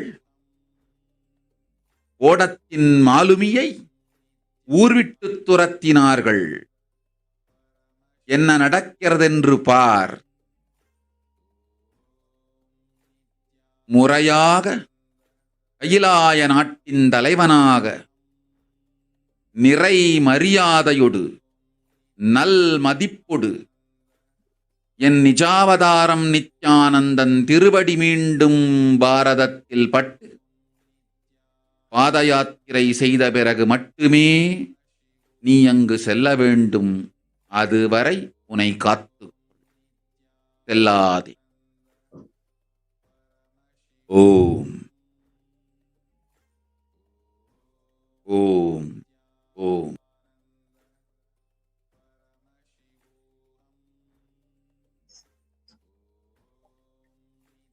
And the translation of what Devi Parashakti has revealed in the video we just watched.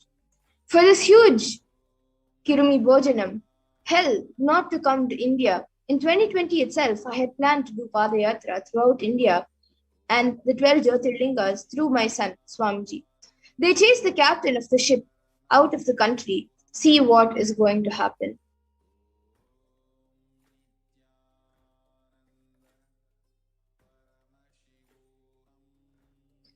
And now we will be seeing a video on where the Supreme Point of Hinduism has revealed the vision of the Padayatra in 2017 itself. Want to do 1 year Padayatra specially for this purpose in 2020. 2020, planning for a full year, I'm going to walk from Rameshwaram to Amarnath. 1 year with 10,000 people, just walking all over India to spend time with people. 2020, there will not be any program other than Padayatra and just spending time with people. Just walking. Of course, 10,000 people will be walking with me. Maybe 200 vehicles to carry our food and all the other items, transportation. Enjoying the river banks, forests and time with nature, 10,000 people manifesting powers, walking from village to village, what do you think will happen?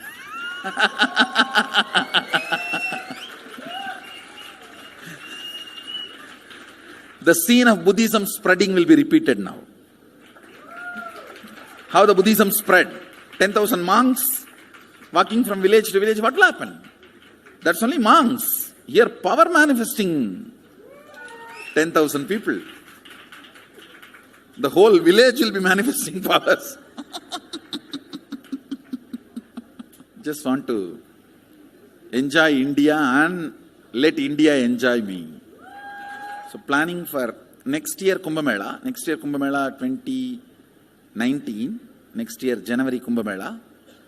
Before that, all the Balalayam, everything. Balalayam is going to be like the same structure outside with one stone tower, gold coated. It will be something like a 40 to 50 feet tall stone tower and 5 Rajagopurams, which will be something like 120 feet. This will be the Balalayam. And after the Mulalayam is built, this Balalayam will serve as a Utsava Murti Sannidhi, where the Utsava Murtis will be worshipped and where the Archanas. See, in the main temple, there will not be any Archana or anything, because just for darshan itself, there will not be time. Like Tirupati, you can only have darshan and Arti, the camp for Arti. No other worship is allowed in the main temple. Because 12 Abhishekam is going to happen, 12 Kala Abhishekams. So continuously the rituals will be going on. People can have only darshan. They will not be able to. Yes, and actually, since the age of 10 itself, the Supreme Pontiff of Hinduism has been enriching people and preparing them for the Padayatra to save them from this pralaya. So you can see from that age, the Supreme Pontiff of Hinduism has been enriching and initiating masses in the enlightenment through his powerful discourses, initiations, and darshans. So you can see a few pictures. We'll be going through a few pictures of where this Padayatra and programs have been conducted. So you can see on the 16th and 17th of November 2005 in Chennai, Tamil Nadu, the Anandam Selvattai Kodakku, the Bliss Attracts Fortune. This program was conducted. And then on 19th of November 2005 in Vellore, Tamil Nadu, the Prapancha Shakti and Arputangal, the Miracles of Existence, this program was conducted. Then on the 21st of November 2005 in Rasipuram, Tamil Nadu, what is the need for Guru? This program was conducted. And on the 21st of November 2005 in Namakkal, Tamil Nadu, Society is Nothing But Your Mind. This program was conducted. And then on the 24th and 27th of November 2005 in Salem, Tamil Nadu, the Nithyananda Paramashivoham program was conducted. Then the Nithyanandam program. And then in the 25th of December 2005 in Tiruvannamalai, Swamiji's birth star celebrations, the Nithyananda Jayanti was celebrated. And on the 1st of January 2006 in Adi Kailasa Savagnipeetham, the 29th Jayanti celebrations. These are a few pictures of that. And on 24th January 2006 in Tiruvannamalai, the Jayanti celebrations where Swamiji, you can see Swamiji addressing a school in Tiruvannamalai. Sorry, 4th January 2006. And on the 25th and 28th January 2006, the Nithyananda Paramashivoham program in Chennai, Tamil Nadu. Then on the 11th of July 2006 in Adi Kailasa Savagnipeetham, you can see the Guru Purnima celebrations. And then the Shakti Spurana program, the Bhakti Spurana program, you can see. Then you can also see the Dhyana Spurana program, few pictures of that. And you can also see Swamiji has conducted programs even for kids, the Little Anandas. Then on the 16th to 18th July 2006 in Salem, Tamil Nadu, the Saptayaham You can see pictures of the Saptayaham connected in Tamil Nadu, Salem.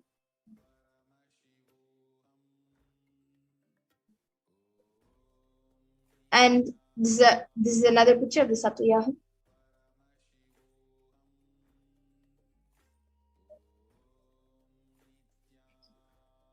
And in the 20th to 23rd July 2006 in Adi Kailasa Peetam, the Nithyananda program, these are a few pictures of that. And these are a few more pictures from various other programs that Swamiji has conducted. But however, the anti-Hindu elements had made it really impossible to do the re-energizing process, and they drove the supreme form of Hinduism out of India. So now we'll be seeing Devi Parashakti, where she revealed the solutions for this on the 31st of May 2021. இரண்டாயிரத்திருபத்திரண்டு வரை India செல்ல வேண்டாமா என்று கேட்கின்றாய். நன்றாய் தெரிந்துகொள், சொல்வதைப் புரிந்துகொள். இந்த பெருநரகமான கிருமி போஜனம் இந்தியாவிற்குள் வரக்கூடாது என்பதற்காக 2020 பாரதம் முழுவதும் 12 ஜோதிர்லிங்கமும் பாத யாத்திரை செய்திடவே என் மகன் மூலமாய் திட்டமிட்டிருந்தேன். படுபாவிகள் ஓடத்தின் மாலுமியை ஊர்விட்டு துரத்தினார்கள். என்ன நடக்கிறதென்று பார். முறையாக கைலாய நாட்டின் தலைவனாக நிறை மரியாதையொடு நல் மதிப்பொடு என் நிஜாவதாரம் நித்யானந்தன் திருவடி மீண்டும் பாரதத்தில் பட்டு பாத யாத்திரை செய்த பிறகு மட்டுமே நீ அங்கு செல்ல வேண்டும். அதுவரை உன்னை காத்து செல்லாதே. ஓம் ஓம் ஓம்.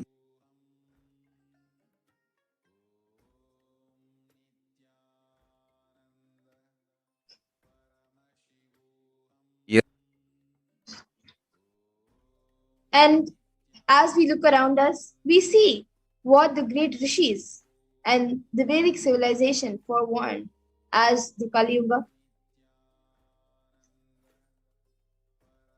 In the Kurma Purana, sage Vyasa actually echoes the rishis' declaration, and he says the Kali Yuga is the worst of all the 4 yugas, where man will be his worst enemy. So I will now be chanting where sage Vyasa echoes the declaration of all the rishis, and this is stated in the Kurma Purana. And for those of you who don't know, sage Vyasa is actually a saint specifically empowered by the divine to compile and classify the Vedas and the Mahabharata. So now I will be chanting this verse where he echoes the declaration of the rishis. Idam Kaliyugam Goram Sampraptam Pandunandana Tato Gachami Devasya Varanasim Mahapuram Asmin Kaliyuge Gore Loka Papa Nu Partina Bhavishyanti Mahapapa Varnashrama Vivarjita Nanyat Pashyami Jantunam Muktva Varanisim Puram Sarva Papa Prasampannam Prayas Chittam Kalau Yuge. This verse says, this Kali Yuga is the worst of the 4 yugas, ages. In all the worlds, people are sinful and forget the dharma of the 4 varnas and the 4 ashramas. In fact, men are so sinful that no prescribed penance atones for their great sins. The only place which is free from such sins is the great sacred city of Varanasi, the Mahapuri. And the Kuru Puranam also states that Lord Rudra, Paramashivoham himself, is the avatar of Kali Yuga.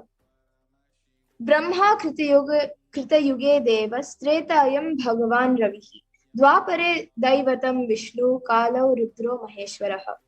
It says Brahma is the presiding divinity or Devata, Lord of Treta Yuga, the first cycle of time.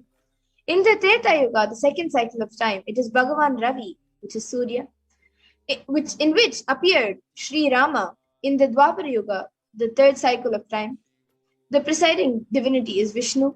And in the Kali Yuga, the fourth cycle of time, the current age, the presiding divinity, the avatar is Rudra, Lord Maheshwara, Mahasadashiva.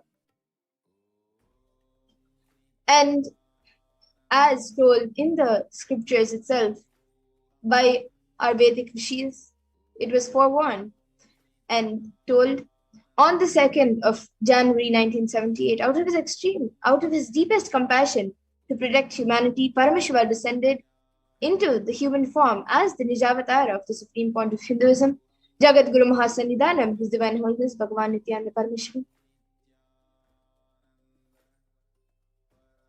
And now we'll be watching a video where Swamiji says, the Supreme Point of Hinduism says that 1979 would have been too late for him to descend.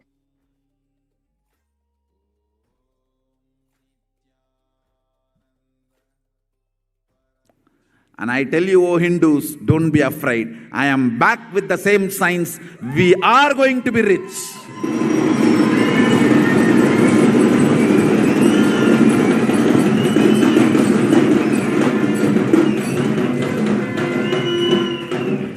It is not lost. Just the last minute climax. Before it was going to be put off, I've happened.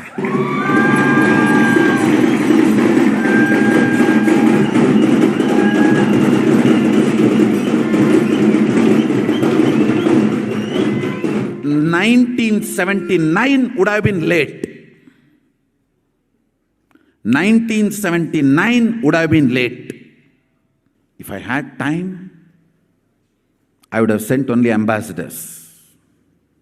Because no time, I have to get up and come directly.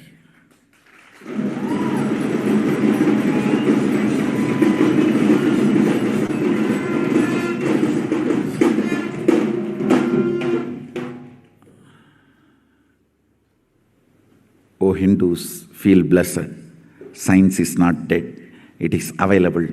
I have everything needed to bring that science back to life and establish its legitimacy.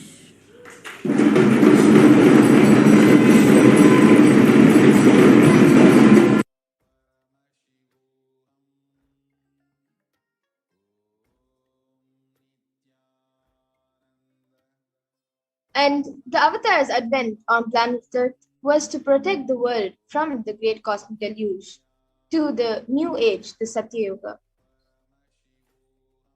So now we'll be watching a video where Devi Parashakti, what Devi Parashakti revealed on the 30th of April. ஓம் ஓம் ஓம் உலக மக்களே கேளுங்கள். கலி முற்றி கலி கழிந்து புதுயுகம் சத்தியயுகம் புறப்பட வேண்டிய காலம் வந்ததனால் வந்திருக்கின்றது இந்த பெரும் பிரளயம்.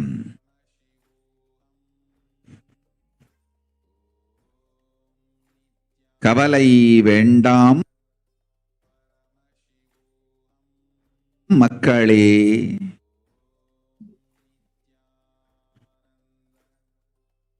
நித்யானந்தன் வடிவம் தாங்கி நாமே இங்கு வந்திருக்கின்றோம். நித்யயுகம் செய்வோம், நித்யயுகம் சத்யயுகமாய் மலரும் இங்கு. ஆனந்தமாக இருங்கள்.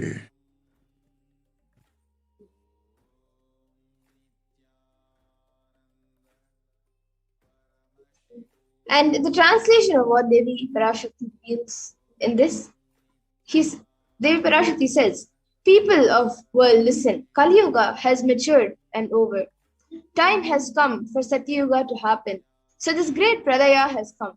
Don't worry, people. In the form of Nithyananda, I myself have come here. I will make Nitya Yuga. Nitya Yuga will blossom as Satya Yuga. be blissful.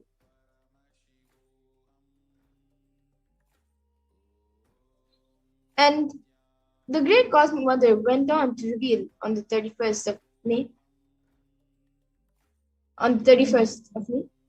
for this huge hell Kirmi Bhojanam, not to come to India in 2020, I had planned to do Padayatra throughout India in 12 Jyotirlingas through my son, Swamiji.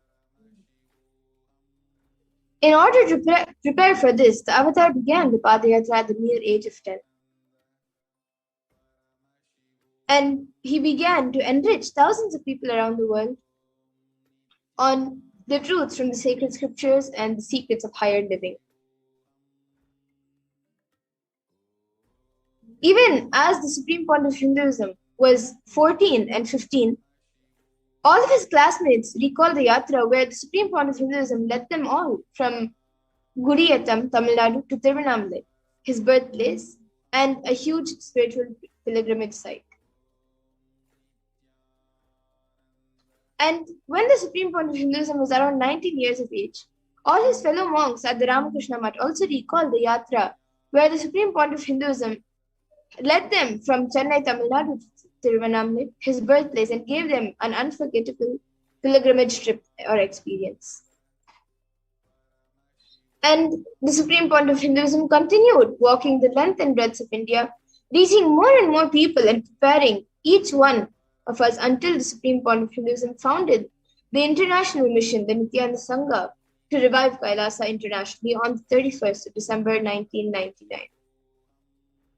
So you can see the Supreme Point of Hinduism established the first Kailasa enlightenment ecosystem in Tiruchengodu, Tamil Nadu, South India on the 14th of April 2021. You can see a picture of that.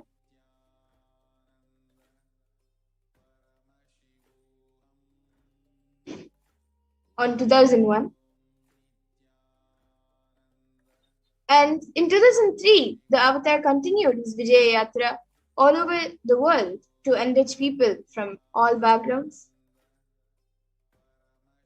And he also with intensity and dedication for the people, even among crowds of thousands who don't know English, the Supreme Point of Hinduism's voice resonated deeply and his presence moved each one to tears. And in 2004, the Avatar led his disciples on the first Himalayan Yatra, visiting temples and delivering satsangs and initiating them to subconscious breakthroughs. And subsequently, the Avatar personally organized and led yatras yearly and guided individual souls not just to physical spiritual sites, but supernal spiritual realms also. And this is in 2006, the Padayatras were taken to the next level with the Kodaikanal Ratha Yatra, with crores participating and impacted by the Nithyanandeshwara and Nithyanandeshwari deities traveling from city to city. So now we'll be watching a short video on the Kodaikanal Yatra, when the Kodaikanal Yatra had happened.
And the Kodikan Ratha Yatra culminated with the consecration and inauguration of the Garbhamandir, the Sanctum Sanctorum of the Nithyanandeshwara Paramashiva and Nithyanandeshwari Parashakti deities, and also the Swayambhulinga at Adi Kailasa Sarvabhupitam, Bengaluru, South India.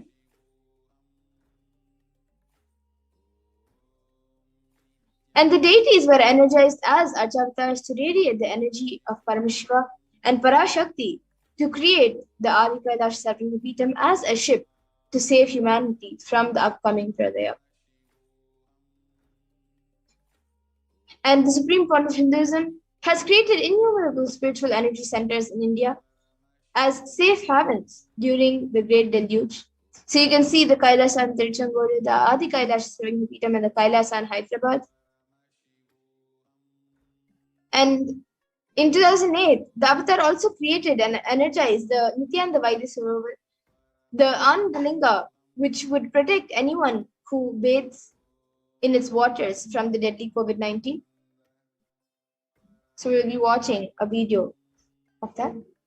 जनमस्सहस्राक्षाय च शतधन्वने च नमो गिरिशाय जिपिविष्टाय च नमो मीढुष्टमाय च शुमते च नमो ह्रस्वाय च वामनाय च नमो बृहते च वर्षीयते च नमो वृद्धाय च संवृद्धने च नमो अग्र्याय च प्रथमाय च नम आशवे च जिराय च नम शीघ्रियाय च शीघ्राय च नम ऊर्म्याय च वस्वन्याय च नम स्रोतस्याय च द्वीप्याय च नमो ज्येष्ठाय च कनिष्ठाय च नम पूर्वजाय च परजाय च नमो मध्यमाय च पगल्भाय च नमो च गण्याय च बुद्ध्याय च नमस्तोभ्याय च प्रतिसर्याय च नमो याम्याय च क्षेम्याय च नम उर्वर्याय च खल्याय च नम श्वोप्याय च वसान्याय च नमो वन्याय च कक्ष्याय च नम श्रवाय च प्रतिश्रवाय च नम आशुषेणाय च आशुरथाय च नम शूराय च वभिन्दते च नमो वर्मिणे च वरुथिने च नमो बिल्मिने च कवचिने च नम श्रुताय च श्रुतसेनाय च नमो दुन्दुभ्याय च हनन्याय च नमो धृष्णवे च प्रवृषाय च नमो दूताय च प्रहिताय च नमो निषङ्गिने च सुधिमते च नमस्तीक्ष्णे च वेजायुधिने च नमस्वायुधाय च सुधन्वने च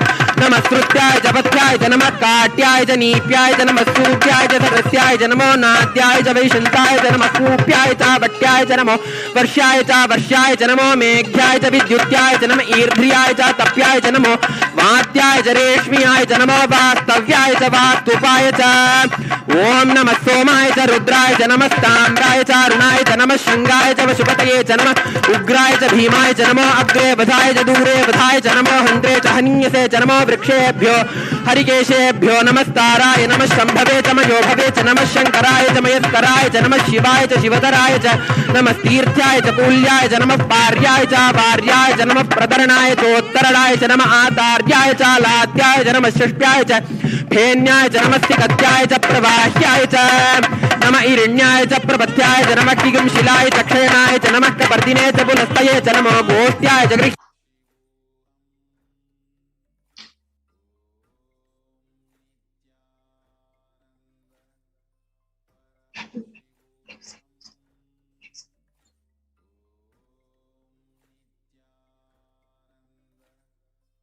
And in 2009, the Avatar also held another Kodikan Ratha Yatra and gathered international attention, creating movement where lakhs of Hindus once again embraced Hinduism. So we'll be watching a video of that.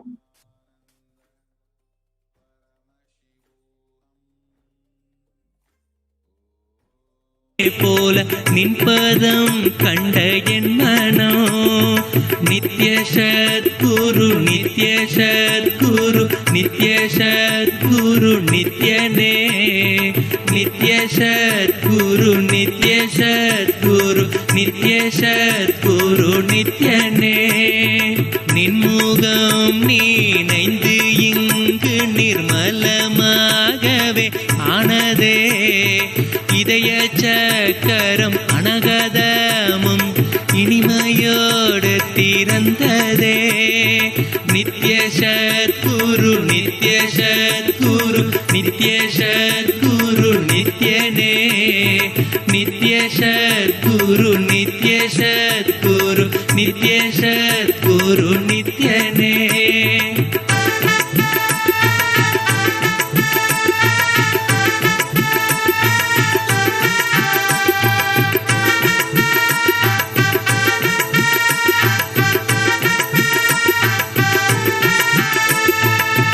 கற்றவர் கண்டு மறைகள் எல்லாம் கழன்று விசுத்தி அதுவும் அசுத்தியாய் பொறாமையோடிங்கு ஏக்கத்தோடப்பா புண்ணியம் எல்லாம் போனதே எரிந்தவயிரும் ஏக்கமும் சேர்த்து விசுத்தி அசுத்தியானதே விசுத்தியை தீர்க்க விமலனின் பதம் விரைந்து இங்கு வரவேணுமே. Yes, and wherever the avatar's feet have graced the planet Earth, there the seeds of superconsciousness have been sown. And with 1,000+ Kailasa ecosystems, Sarvajñapitams, enriching over 1 billion people worldwide, the avatar is the last hope for humanity. So now we'll be seeing few of the Kailashas around the world. So this is the Kailasa in Erode, the Adi Nithyananda. Then the Adi Kailasa Sarvajñapeetham in Bangalore, India. Then the Kailasa in Tiruvannamalai. Then the Kailasa in Columbus, Ohio, which was established in 2007. These are a few more pictures of that. And the Kailasa in Los Angeles, California, which was also established in 2007. This is also a few pictures from the Los Angeles temple. And this is the Kailasa in San Jose, California, established in 2009. And a few more pictures of the Kailasa in San Jose. And this is the Kailasa in Seattle, Washington, USA in 2008. A few more pictures of this temple in Seattle. And this is the Kailasa in Houston, Texas, and it was established in 2017.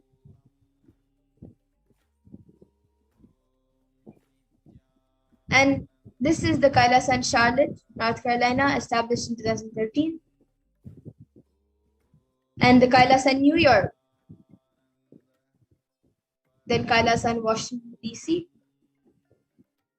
Then the Kailasa in Canada, established in 2011.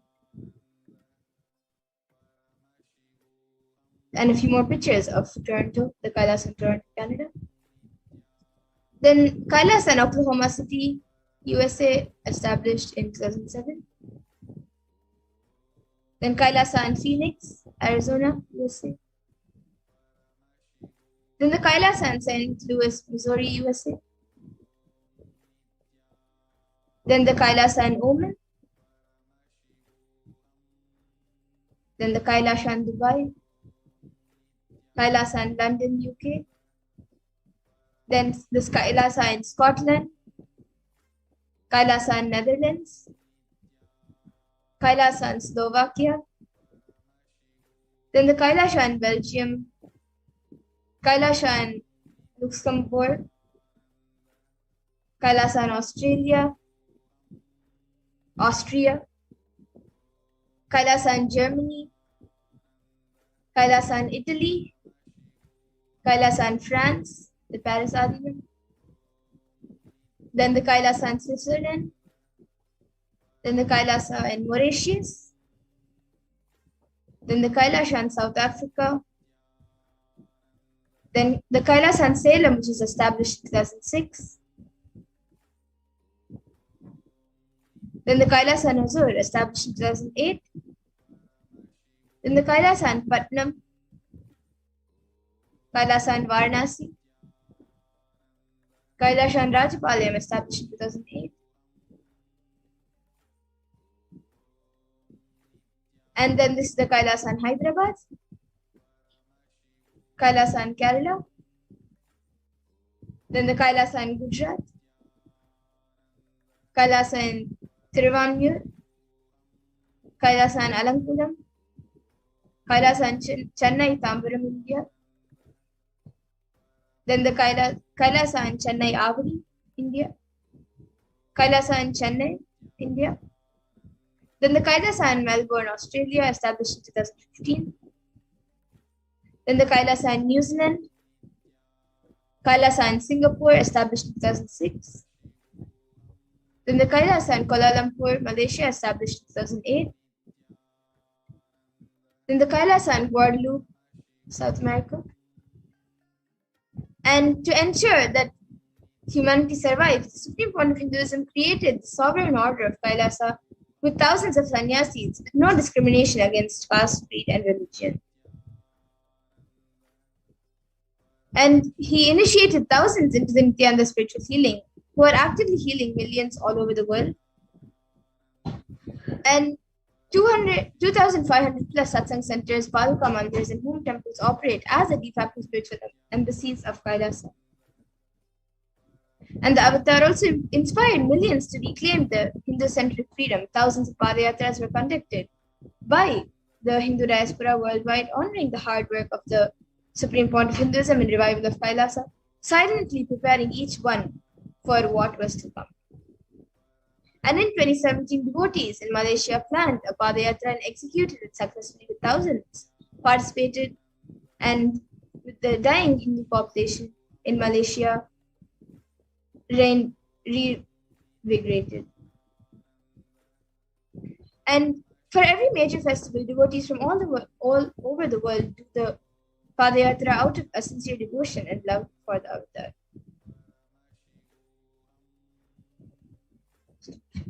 So now we can see a few global achievements and services. With over 1 billion e-citizens, 26 plus years of humanitarian services, 1 billion free organic nutritious meals served and continuing to serve. And world's largest university established in the US, Canada, UK, Slovakia, Switzerland, and France. And a diverse global population in 347 cities, 196 countries across 6 continents. And the world's greatest Hindu nation with over 1 billion views.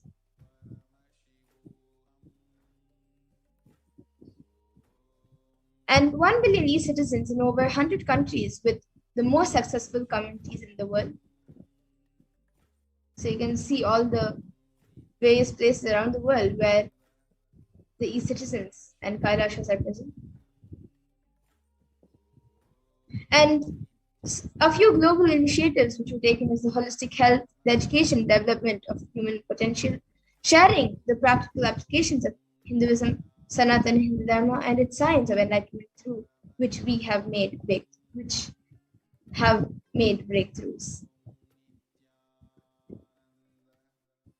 And through foreign aid, United Nations with over 108 humanitarian charitable initiatives, spearheaded by the Sovereign Religious Order of Kailasa, a strong diplomatic network through the 73 orders of SOK, national and international governments and organization relationships in the past 26 years, and administrator humanitarian projects aligned with the world's needs. And these are a few achievements throughout the 26 years of the Sri Kailasa United Nations. And free education offered in 150 plus countries. The Nithyananda University is the world's largest Hindu university, 487 extended campuses in 150 countries, and free education offered to 20 million children and youth, and 7,000 plus courses. And the Kailasa, with the vision of no hungry home, has initiated multiple services including annadans, organic agriculture, etc. And we have offered 1 billion plus free meals and are continuing to serve. And Kailasa offers free food in 197 countries and many more. And with this, we will now be moving to the next segment, where we will be seeing how we all can make offerings to Devi Parashakti. So please stay tuned, and we will be back after a really short break to see what offerings you can make to Devi Parashakti.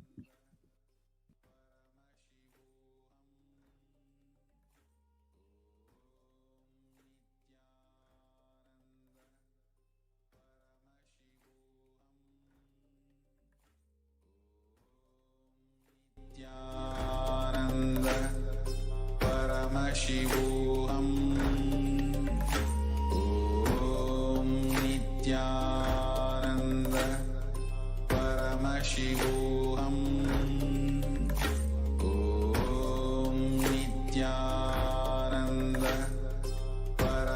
Paramashivoham.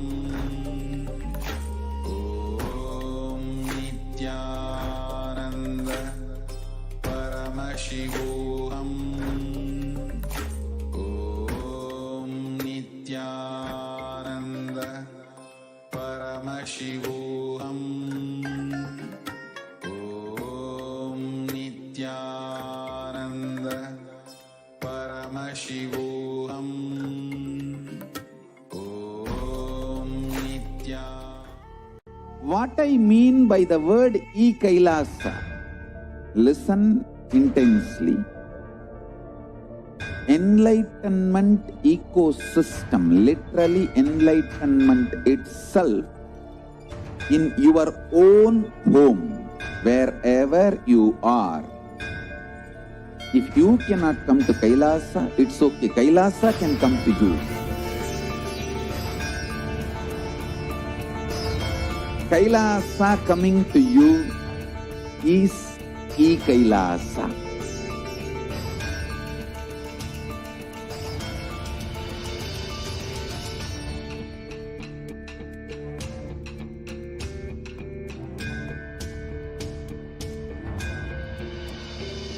I will revive Hinduism.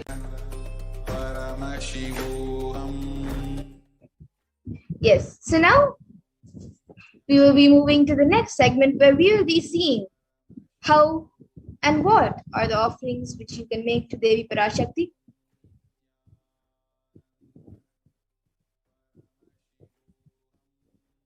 So the first significance of the offerings is a giving of a divine gift to pure love, devotion, and oneness, and it consists of two parts: one which is giving and two which is accepting. Only when the divine accepts what one offers, the offering becomes complete. Offering is not made out of fear nor out of greed. When an avatar lands, the offerings are purely a part of the grand Leelas played out for the only purpose of enlightenment.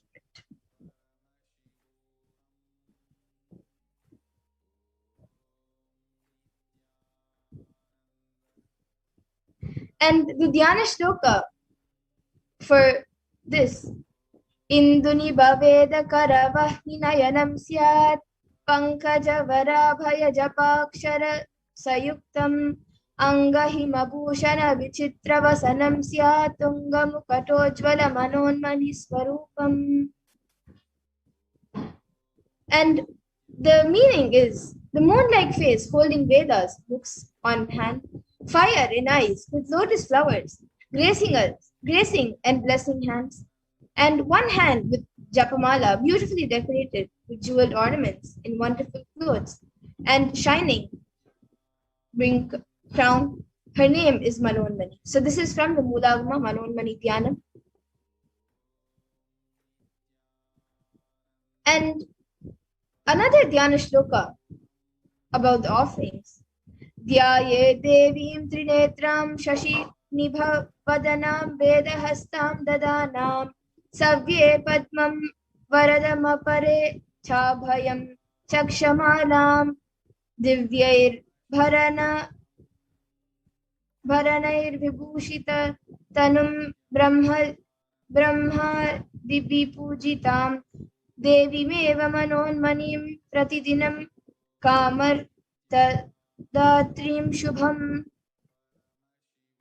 And the translation is, I meditate on Devi with 3 eyes, glowing like a moon, and hold the Vedas, lotus, and gracing with blessing and gracing hands.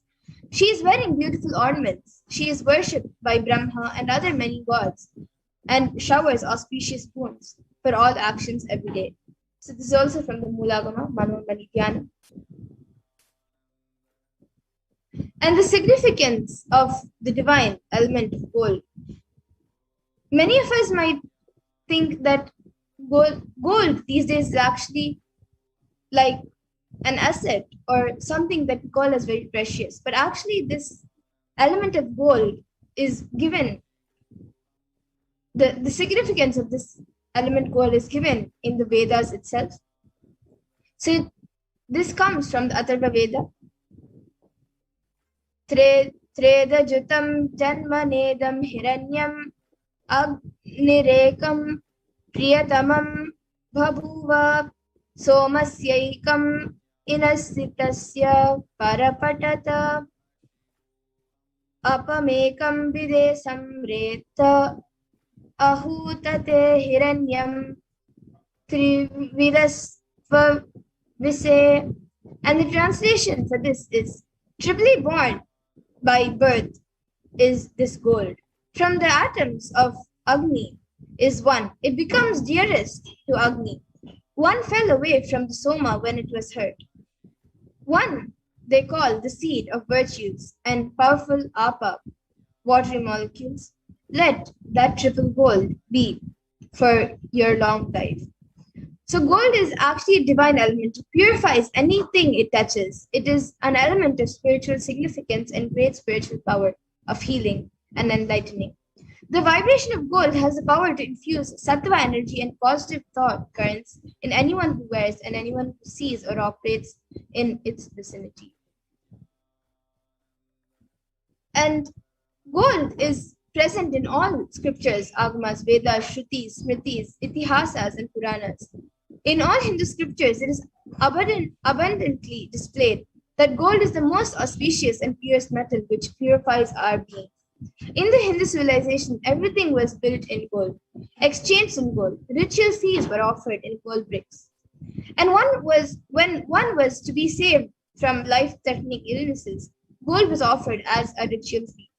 Gold was in abundance and used for weighing equivalent amounts of commodities, including cows, and kingdoms were built with huge doors of gold. The streets would have huge columns and huge archways made of gold, and cows were dressed in gold. And Hindu civilization thrived on the banks of rivers of gold.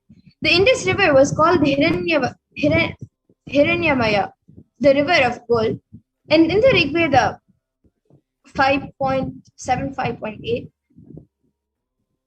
10.75.8, the river Saraswati was called Hiranyavartini in Atharva Veda. And gold is the supreme element for offering gifts to the one you love and revere. And temples are actually constructed and paved in gold. Deities are made in gold and decked or adorned in gold because it preserves the enlightenment energy for thousands of years and it lasts forever. And the first offering is, which you can make to Devi Parashakti, and you can even make it in the YouTube channel now, is the E-Hundi offering. And the pramana for this, Bhakti Priya Bhakti Gamya Bhakti Vashya Bhayapaha Shambhavi Sharada Aradhya Sharvani Sharmadaini. And this verse says, Devi is fond of true devotion and is realized through devotion. She can be won over through true devotion, and she removes all fear. And the E-Hundi offering, if there is any fear in the minds of devotees, Devi is sure to remove that fear. It is stated that Devi likes to be worshipped in autumn. Here, it is meant that autumn of our lives, when thoughts turn more and more inwards, the role of the divine is known and understood clearly. The need for Devi worship becomes stronger. Shambhavi is the consort of Shambhu, Lord Shiva. Sharadaradhya means worship by Sharada, Saraswati. Sharvani, which is wife of Lord Shiva, where the Linga Purana says Lord Shiva is called Sharva in his earth form. And Sharmadai, Devi who bestows happiness on devotees. You can offer your gratitude and devotion to Devi Parashakti by offering your kanika, and your name shall be chanted during the puja to Devi. And the next offering is the Sankalpa chanting, which is 1 USD. And the pramana for this says, the goddess enchants this universe and she herself gives birth to this universe. That God is being prayed without interest in anything gives that knowledge that leads to salvation and gives wealth in materialistic sense. And this is from the Devi Mahatmyam, chapter 12, verse 34. And offering the Sankalpa, the conscious resolution, blesses the person offering with all fruition of the desire and wishes he or she is earning for. So you can sign up for any of these offerings at tiny.cc/Devi offerings.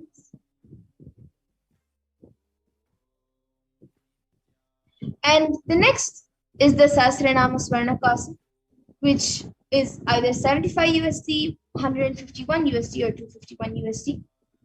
And Nama Parayana Prita, this is actually one of Devi's names and means she who likes repetition of her various names. And this comes from the Lalita Sahasranama, verse 731.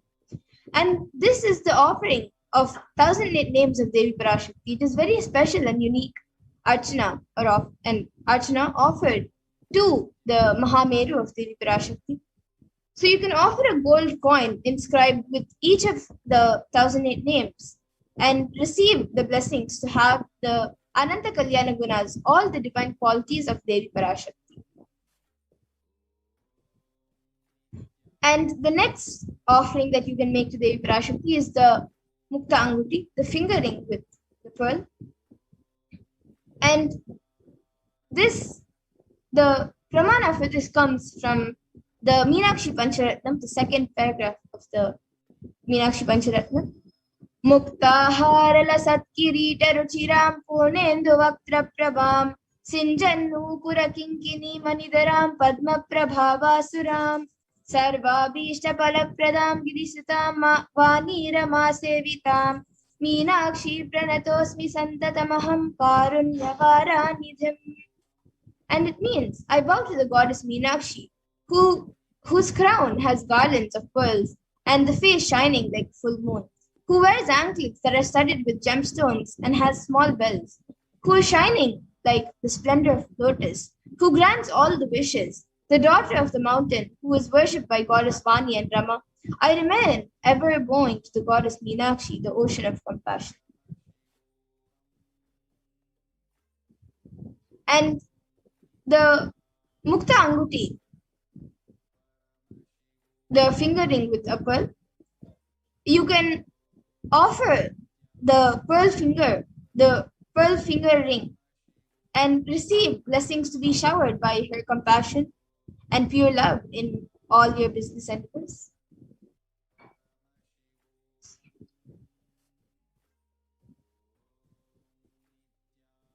And the next is the offering to Devi Parashakti, which is the Swarna Padma Pushpa, the golden lotus.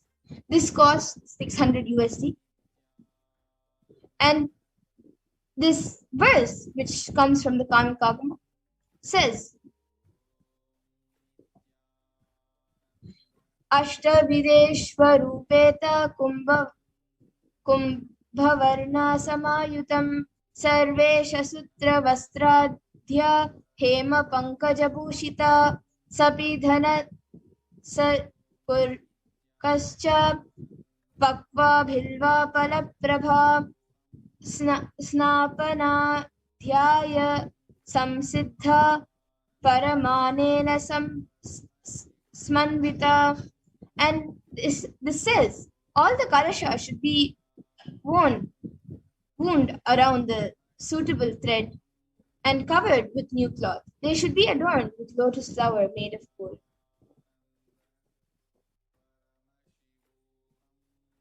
And this offering of the gold lotus, you can make it in any size you wish to, and be blessed to have the state, space, and powers of Devi Parashakti in your inner space amidst any or every adverse situation in your life.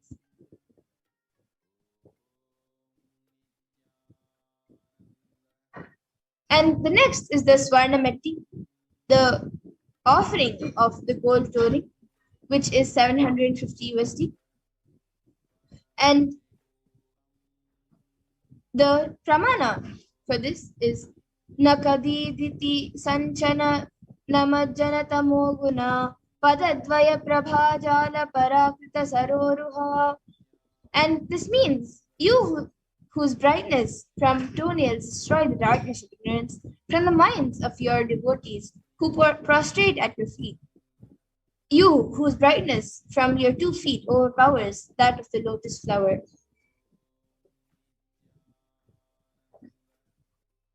And the offering of the storing to Devi adorning her sacred feet, to be in constant gratitude for receiving her blessings in even the most difficult aspects of your life. And the next is the Swarna Mangtika, the gold hairline jewelry. This says, Shuddha Sarabhi Varshini. She who makes nectar flow in all of our nerves from Sahasrara.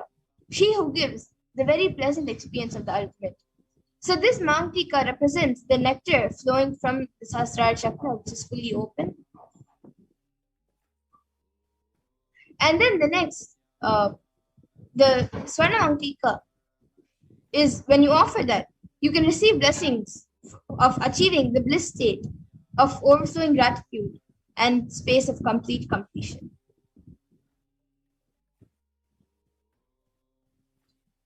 And then the next is the Pratyaksha Pada Puja, which is 1,008 USD. And the illuminating splendor of Devi's toenails dispel the darkness of ignorance in the devotees prostrating at her feet, and her feet defeat the lotus in beauty. So this is from the Saundarya Lahari, verse 83, Shlokam 83, which states that the nails have been sharpened by constantly being touched by the crowns of celestial beings who always prostrate before Devi. Tamoguna is darkness. In this stotram, tamas is indicative of ignorance. In the minds of devotees, and by constantly prostrating before Devi, their ignorance is removed and they attain knowledge. So offering the Pratyaksha Pada Puja blesses the Yajaman with all the auspiciousness and blessings of the Supreme Pontiff Hinduism, Jagat Guru Mahasannidhanam, Divine Holiness, Bhagavan Nithyananda Paramashivam. And then the next is the Vastra Seva, which is 1,008 USD. And when you offer the Vastra Seva, the Yajaman is blessed with all the auspiciousness and blessings of the Supreme Pontiff Hinduism, Jagat Guru Mahasannidhanam, His Divine Holiness, Bhagavan Nithyananda Paramashivam.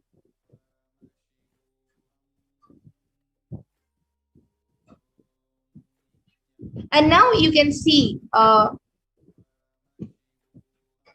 summary of all the offerings. So the e-hundi is any amount. You can offer any amount which you would like. Then the Sankalpa chanting, the offering of conscious resolution, is $1. Then the Devi Sahasranama Kasu, which is pure gold coin, each with one sacred name of Devi Parashakti from the 1,008 names, is either $75, $157, or $251. And then the next is the Mukta Angti, which is the pearl fingering. It is $251, $501, or $750. And then the next is the Swarna Padma Pushpa, which is the gold lotus flower. And that is 600 USD, 12,000 USD, or 18,000 USD. And then the next is the Swarna Metti, the gold touring for the lotus feet of Devi, which is $750.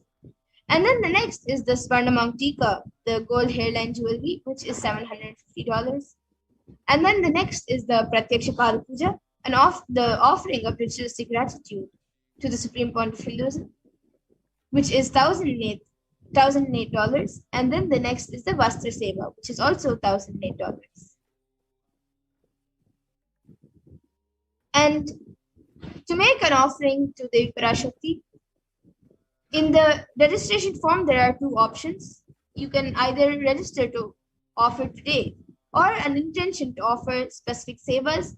So if you're not ready right now and you feel that you need time or you need help or guidance in any of the sevas, you can fill the intention to offer any of the sevas, any specific seva, and you will be guided and helped through the process, and you can also make the offering whenever you are ready to make the offering.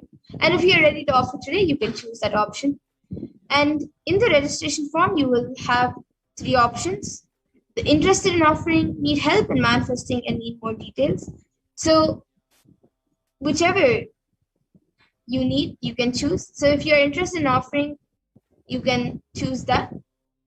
But you're not ready, you can just choose the interest in offering. And whenever you are ready, you can make the offering. And if you need help in manifesting the offerings, you can choose that option, and you will be guided and helped for the offering. And if you need more details, you can choose that option, and you will also be guided and helped through the process and you will be given more details about the offerings. So for that, you can register on http://tiny.cc/bhavasamadhi. And for the online payment, if you're ready to offer seva by online payment, you can visit http://tiny.cc/baby offerings. And for the after payment, for submitting the details for the puja, for the names to be chanted, you can register on https://tiny.cc/sankalpa 2021. And now with this, we will be moving to the next segments, where we will be having the representatives of the Adi Kailasa Sarvagna who will be coming and sharing with all of you the way the Supreme Court of Hinduism has built the Adi Kailasa Sarvagna and how the multi-layer quarantine is being implemented, and much more. So we'll be back after a really short break with the Adi Kailasa Sarvagna representatives and admins to learn more about how exactly Swamiji, the Supreme Court of Hinduism, is giving the multi-layer quarantine in the Adi Kailasa Sarvagna as well as the other Adinams around India. So please stay tuned, and we'll be back after a really short break.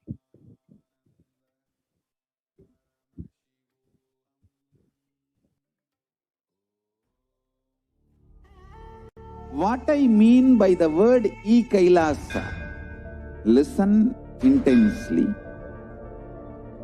Enlightenment ecosystem, literally enlightenment itself, in your own home, wherever you are. If you cannot come to Kailasa, it's okay. Kailasa can come to you.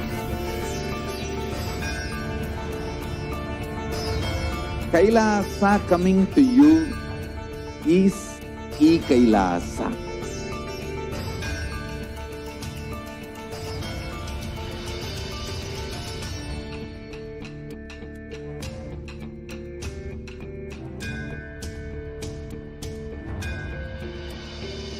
I will revive Hinduism.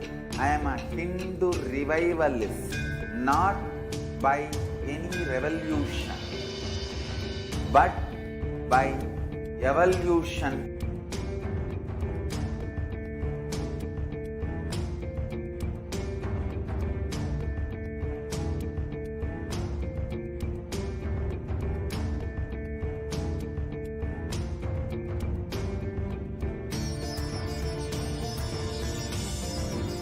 And setting model community.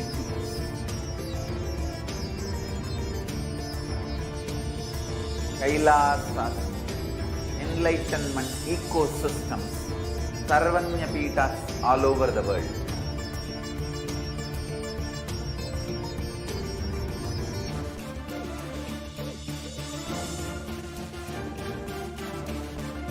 All powerful cognition, knowledge, only when you live, power manifestation and possibilities manifestation happens. This is a fundamental truth.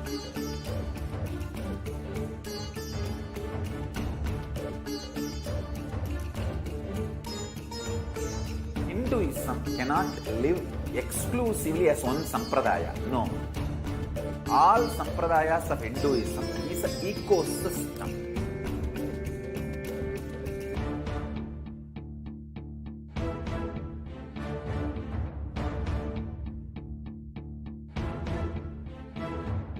So don't keep quiet thinking that if one sampradaya is attacked, only that sampradaya is going to be affected. All of us are ecosystem.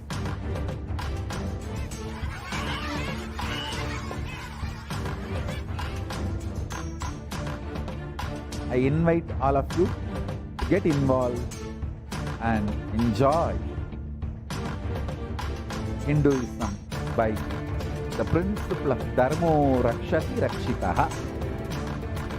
When you protect Dharma, Dharma protects you. We will make the whole planet flourish spiritually. The spiritual prosperity will happen to the whole planet. We all have to coexist together.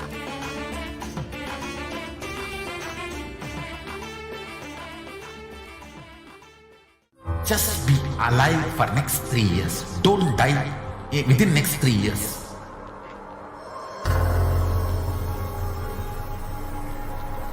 Just don't die within next 3 years. Be alive. Somehow be alive. I'm working sincerely. I will reach you somehow. Somehow I will reach you. It's my commitment to humanity.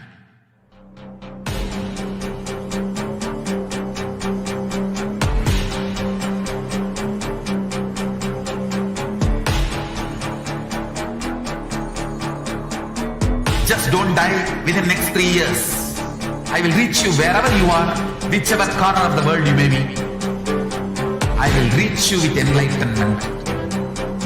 You manifesting the space, state, powers, being Paramashivoham.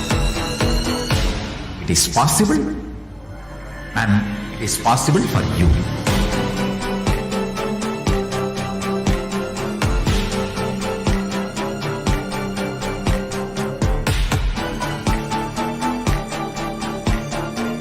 Paramashivoham will reach you with enlightenment science. I know he is going to do the job. Just be alive for next 3 years. Nothing else.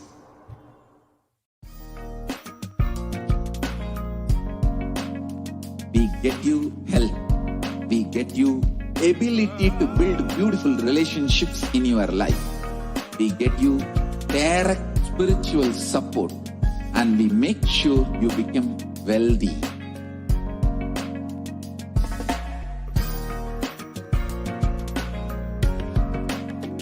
We won't stop giving you just good life. We will literally not stop till you live enlightened life. Manifesting the state of Paramashiva, space of Paramashiva, powers of Paramashiva, being of Paramashiva.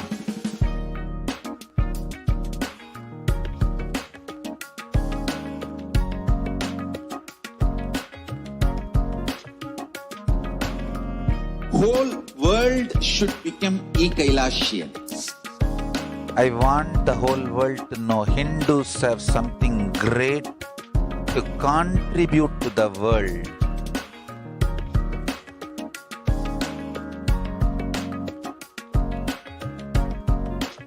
We have something great to contribute to the world. Let us do that.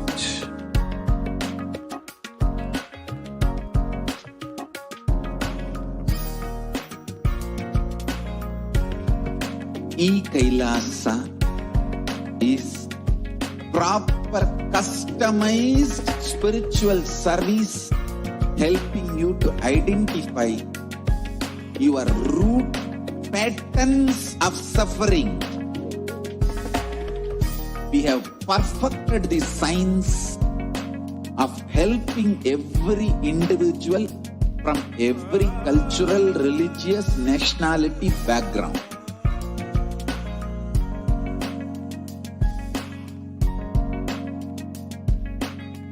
will have lowest reactionary assumptions, highest awakened response, alive response for life continuously.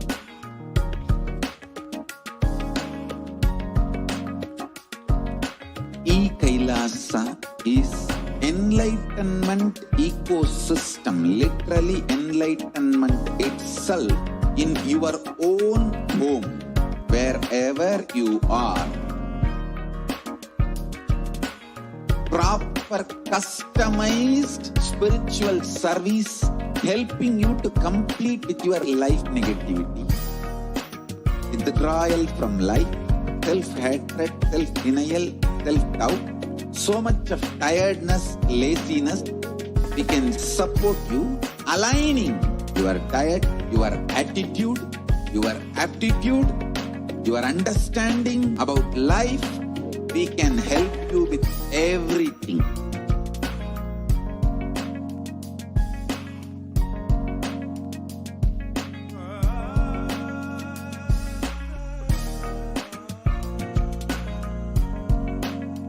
If you are interested in enlightenment, we will immediately bring this to you.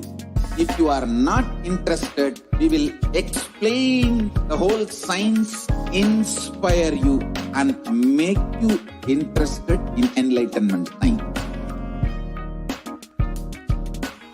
We need to cater this enlightenment science to the whole world wherever they are, because enlightenment is the birthright of all human beings.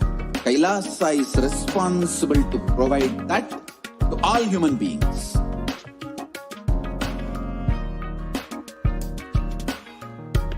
Kailasa is the totality of the knowledge I received from my gurus and practice manifested in my life, perfected by teaching millions of people from all cultures, time zones, backgrounds, genders, nationality, race, from every creed.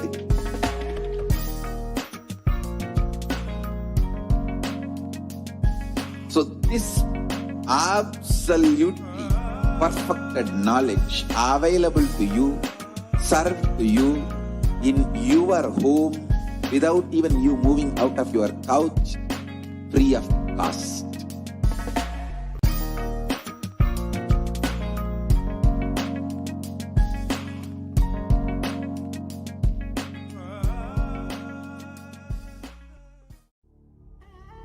What I mean by the word Kailasa, listen intensely. Enlightenment ecosystem, literally enlightenment itself in your own home, wherever you are. If you cannot come to Kailasa, it's okay. Kailasa can come to you.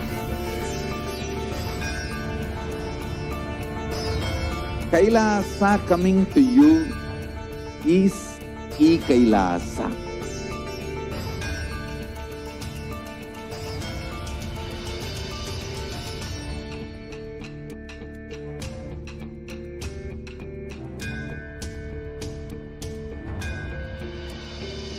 I will revive Hinduism.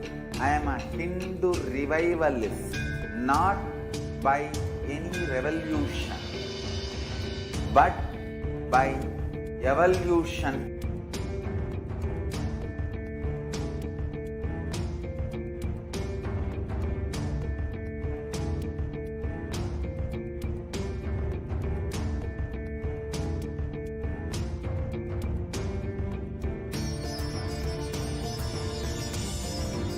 And setting model community.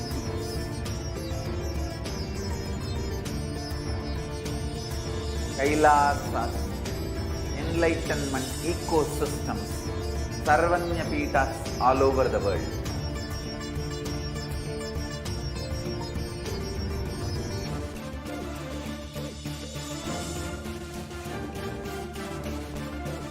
all powerful cognition, knowledge. Only when you live, power manifestation and possibilities manifestation happens.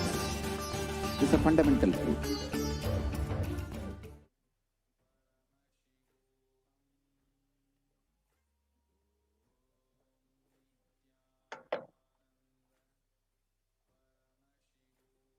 Nithyanandam, welcome back.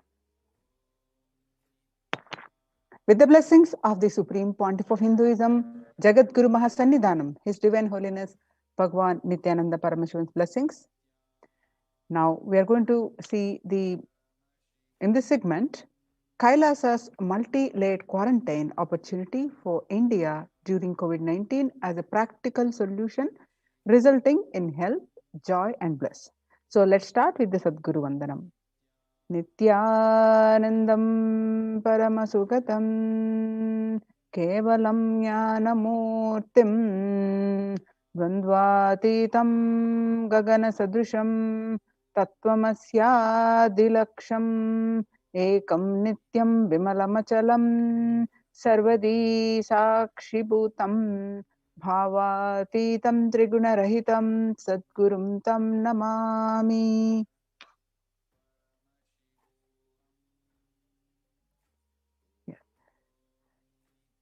So during Akashic readings, Devi Parashakti revealed on 5th June 2021 about the mental health of the people across the world who are affected by the pandemic, and state of the world records across world reports confirming the same, and the Supreme Pontiff revealed what needs to be done and successfully implemented in all the Kailasas across the globe. And it is recognized now by the United Nations. The report submitted by the Kailasa Union is recognized by the United Nations. So we're going to see that in this segment, and how these Kailasas ecosystems are implementing these successful methodologies which are recognized by the United Nations, and also in this segment. So on 5th June 2021, Devi revealed to the world that not only people dying in crores, financial and mental retardedness, you will also see minds getting collapsed. Freedom from all this suffering is the life of living enlightenment. First, prevent yourself from this deadly corona. Oh people, do the job of saving life as first priority. And listen properly, people. The only way to protect yourself from this overflowing cosmic pralaya and from the demonic people who search for destruction for themselves and for others because of pralaya, go to Adi Kailasa, getting shelter at the feet of Paramashiva. Save yourself from corona and death, economic crisis, and mental collapse that is formed because of corona. Save yourself and move towards living enlightenment. Move towards Paramashiva, Parampurul, doing yoga and tapas, doing seva to all the devotees of Paramashiva. Live a good life.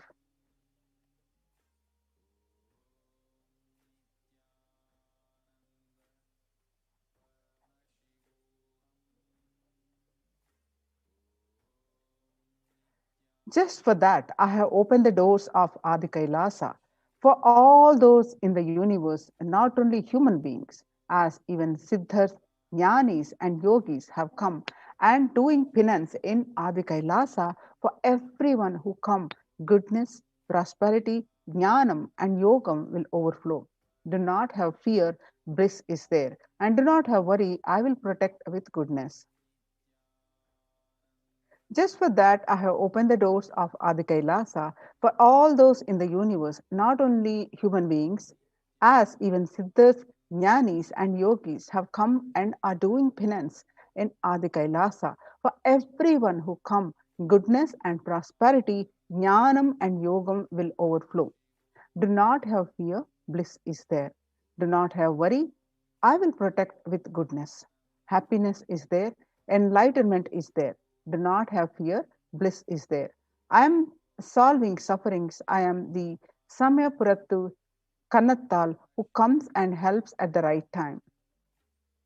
The revelations about the mental health we just saw, which Devi revealed on 5th June 2021, and media articles confirming the same on 6th June 2021.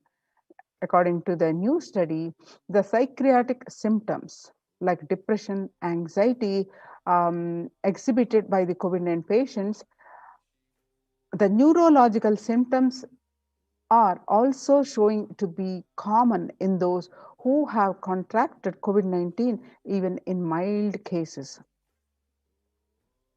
What Devi revealed about the mental issues on 5th June 2029 and media articles confirming the same on 8th June 2021. BMC Psychology published on June 8th the impact of COVID-19 on the mental health of US college students.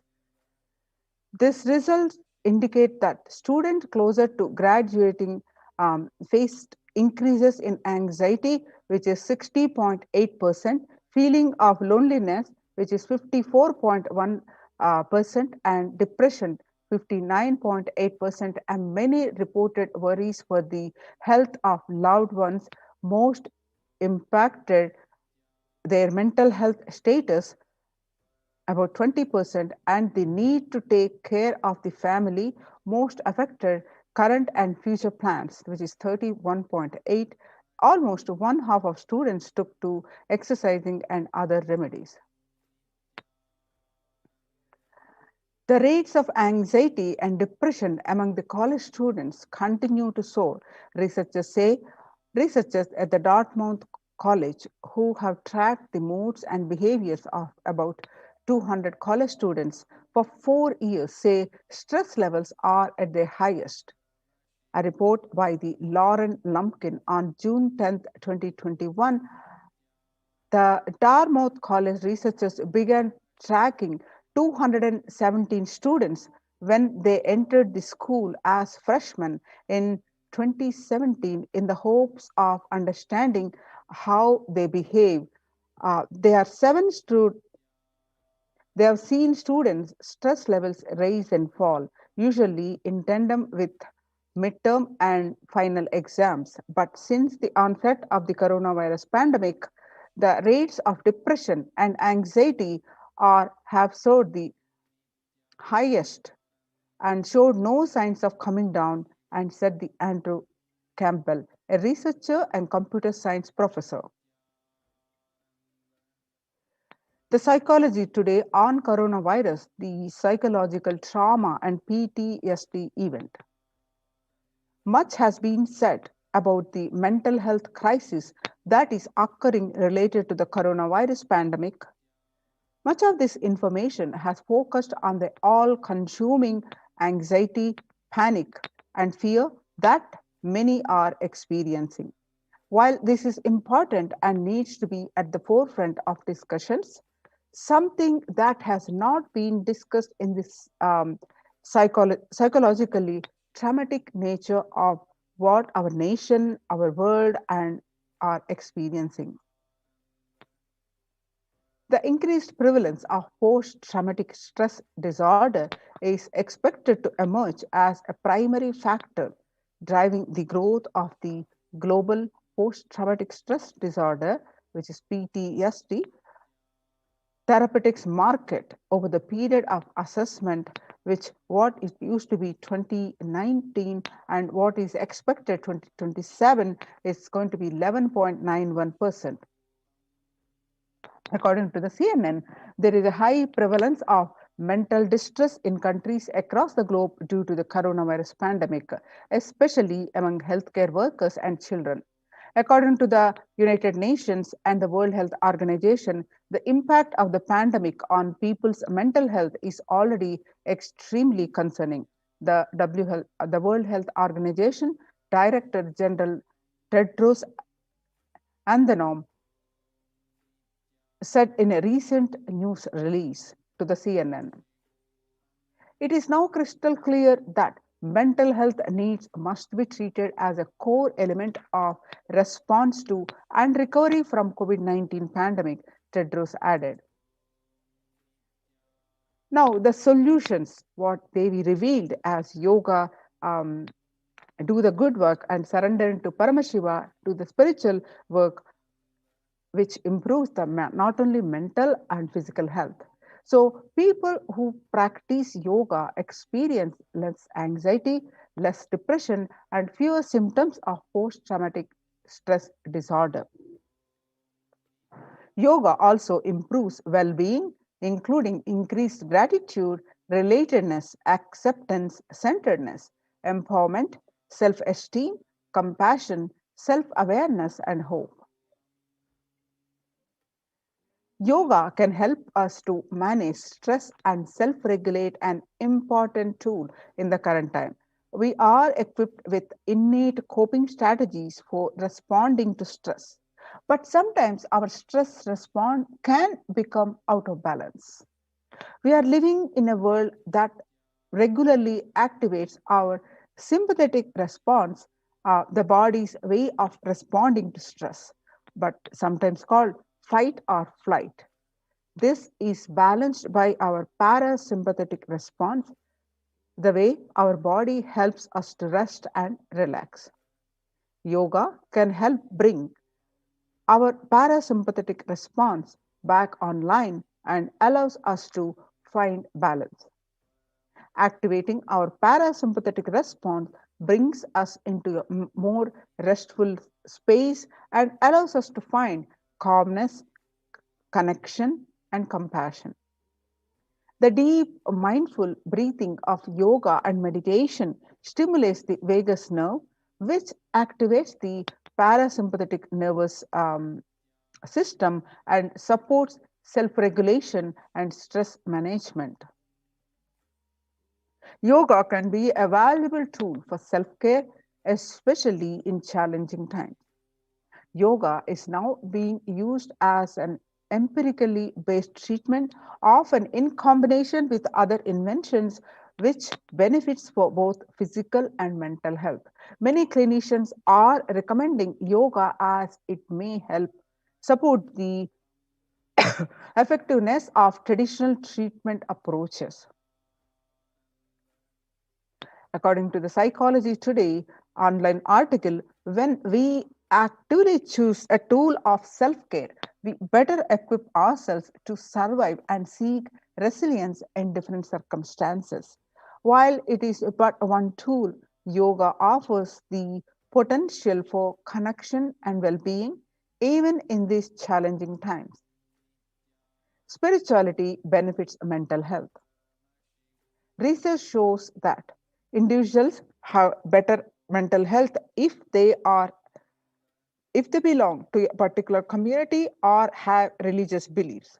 Spirituality can help people in many ways.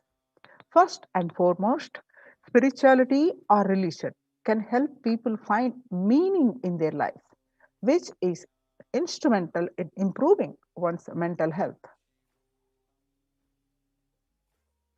In addition to endowing meaning to your life, it has the potential to improve mental, physical, and emotional well being as well. It has been a source of relief and comfort for various challenges issues for thousands of years. Revelations to the world by the Supreme Pontiff of Hinduism, Jagadguru Mahasannidhanam, His Divine Holiness Bhagavan Nithyananda Paramashivam on 22nd May 2021. Paramashiva is very clear. Focus on making your body alive, life alive. Mind is obsessive compulsive reaction. It is nothing but a bunch of unconscious reactions. Do not try to sympathize with the mind. Make your body and life alive. That is the only priority for all of you. I am talking to everyone who has a little love and sympathy for me. For all of you, take this as a guru walk. Make your body consciously strong. Gym will build muscles. Make your make you look very nice in the outside. But only yoga and Ayurveda lifestyle will make your body conscious. Just see, all over the world, all the gym bodies are just dropping dead. Only yoga will make you internal organs strong and your ability to manifest consciousness strong. Let me give you the solution from Paramashiva to protect yourself from this whole pralaya, not just from corona. The amount of depression, mental suffering, the way the whole world is suffering, the kind of poverty happening, people losing their job, income, having insecurity, comforts being lost so much. Just make your life extremely strong. Supreme Pontiff of Hinduism continued to say that 3 years back I said, keep yourself alive for next 3 years. I have enough evidence that 3 years back I trained the whole Kailasa, the devotees, the devotees in their own homes, and second, these Kailasa vasis inside the Sangha, physically, mentally, psychologically, or consciously for quarantine lifestyle. For being active without getting mentally broken by being in one place, doing intense yoga, making the body and internal organs strong, taking bay leaf, neem juice, tulasi, haritaki, triphala churna, Ayurvedic lifestyle of less food and more energy, more activism. I only told it is for an important reason. Please wake up. Quarantine yourself, build your body. Do not bother about your business or other profit and anything else. This year, if you are alive, that is the greatest profit.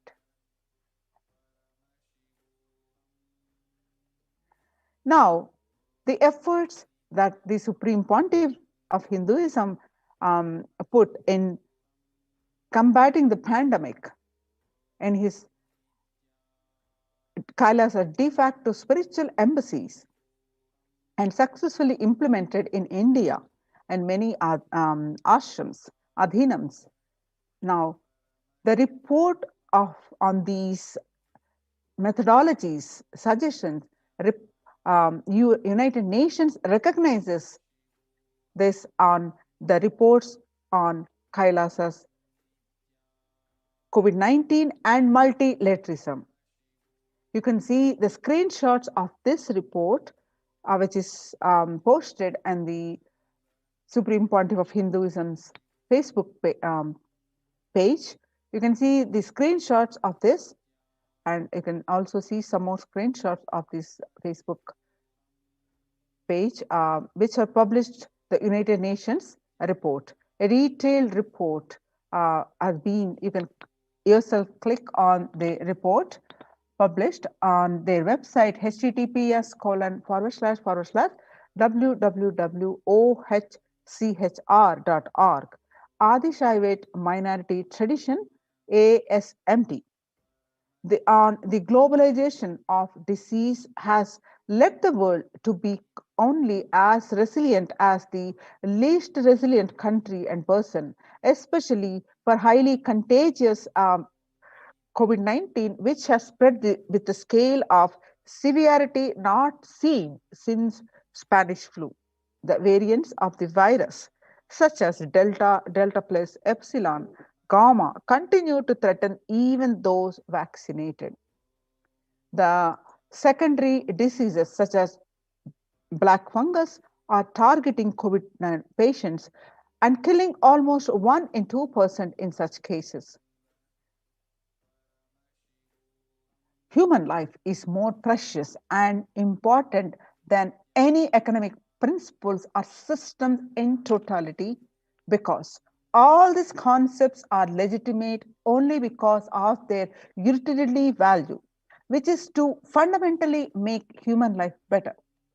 At least until this ongoing crisis ends, all economic policies related to money, banking, fixing prices of commodities, etc., need to be revised to make sure no human being suffers from hunger or the absence of required medical care. For this purpose, Kailasa has presented a detailed report on effective solution for COVID-19 through multilateralism that was published by the United Nations in their website, www.oschr.org. Earlier reports on submitted by the to the United Nations from the Adi Kailasa, Adi Shaivat minority community, Kailasa Union, a report on the rights of indigenous women and girls, and a second report on the femicide, and this is the third report that UN recognized. So a report by the Adi Shaivat minority tradition, ASMT, Hindu Community Kailas Union on submitted in June 2021. Let us see the detailed report on which was published on the website. The introduction is, what are the key obstacles which the whole world across is facing? The globalization of disease, which has led the world to be only as resilient as the least resilient country and person, especially for high contagious COVID-19, which has spread the scale and severity not seen since Spanish flu. The variants of the virus, such as B1.617, Delta and Delta plus Epsilon Gamma, continue to threaten even those vaccinated. Secondary diseases such as black fungus are targeting the COVID patients and killing almost 1 in 2 persons in such cases. COVID-19 and multilateralism.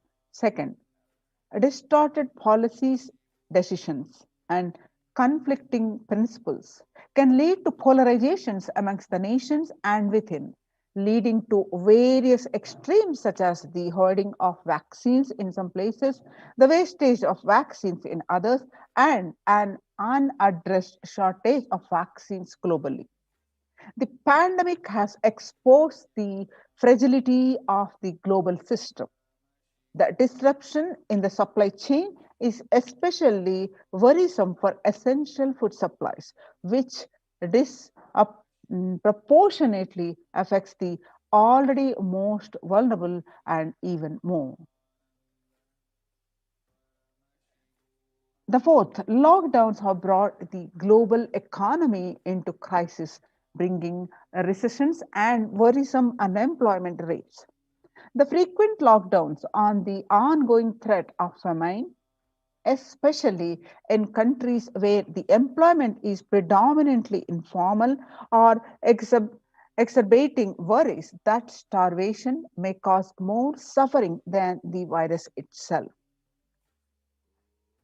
Far more than the SDG 2 zero hunger, the number is now predicted to come close to 1 billion. You can see the supporting articles which are part of the report. Now the solutions. First, the revised economic policies. Human life is more precious and important than all economic principles. Our systems in totality, because all these concepts are legitimate only because of their utility value, which is to fundamentally make human life better. At least until this ongoing crisis ends, all economic policies related to money, banking, fixing prices of commodity, etc., need to be revised to make sure no human being suffers from hunger or absence of such required medical care.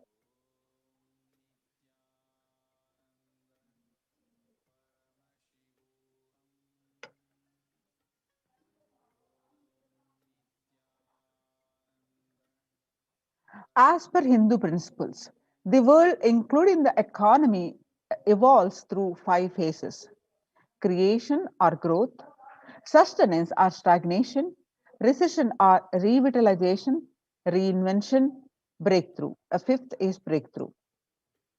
As per Hinduism, conventional economic growth is observed when best practices are applied diligently. However, during the times of crisis, that led us to the fourth and fifth phases, wherein the need to reinvent and deliver a breakthrough, both a survival need and an opportunity to surpass any means and measures of conventional economic growth. According to the key nations, increased public expenditure during the Great Depression of 1929 improved the economy. However, the government never completely gave up trying to balance the budget, which resulted in it never spending enough to bring the economy out of recession until the Second World War.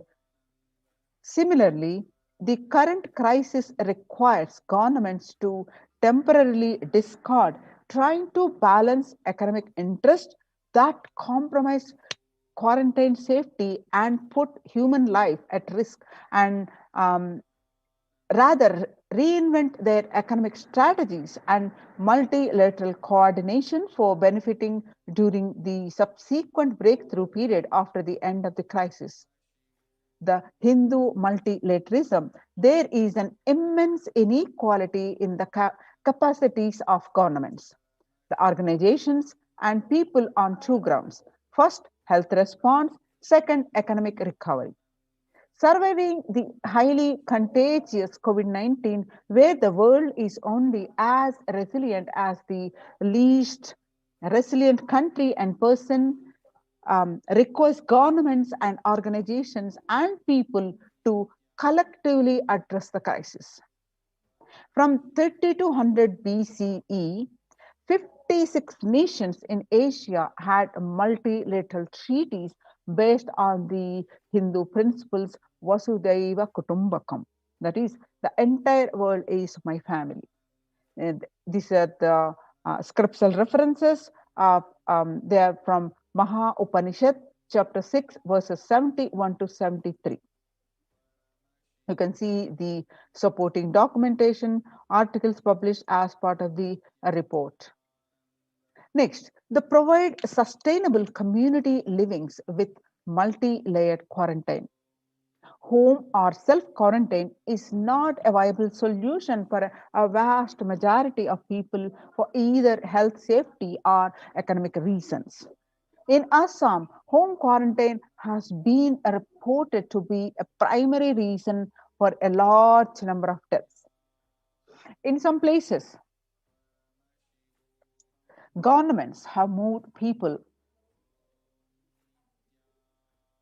out of home quarantine to COVID care centers.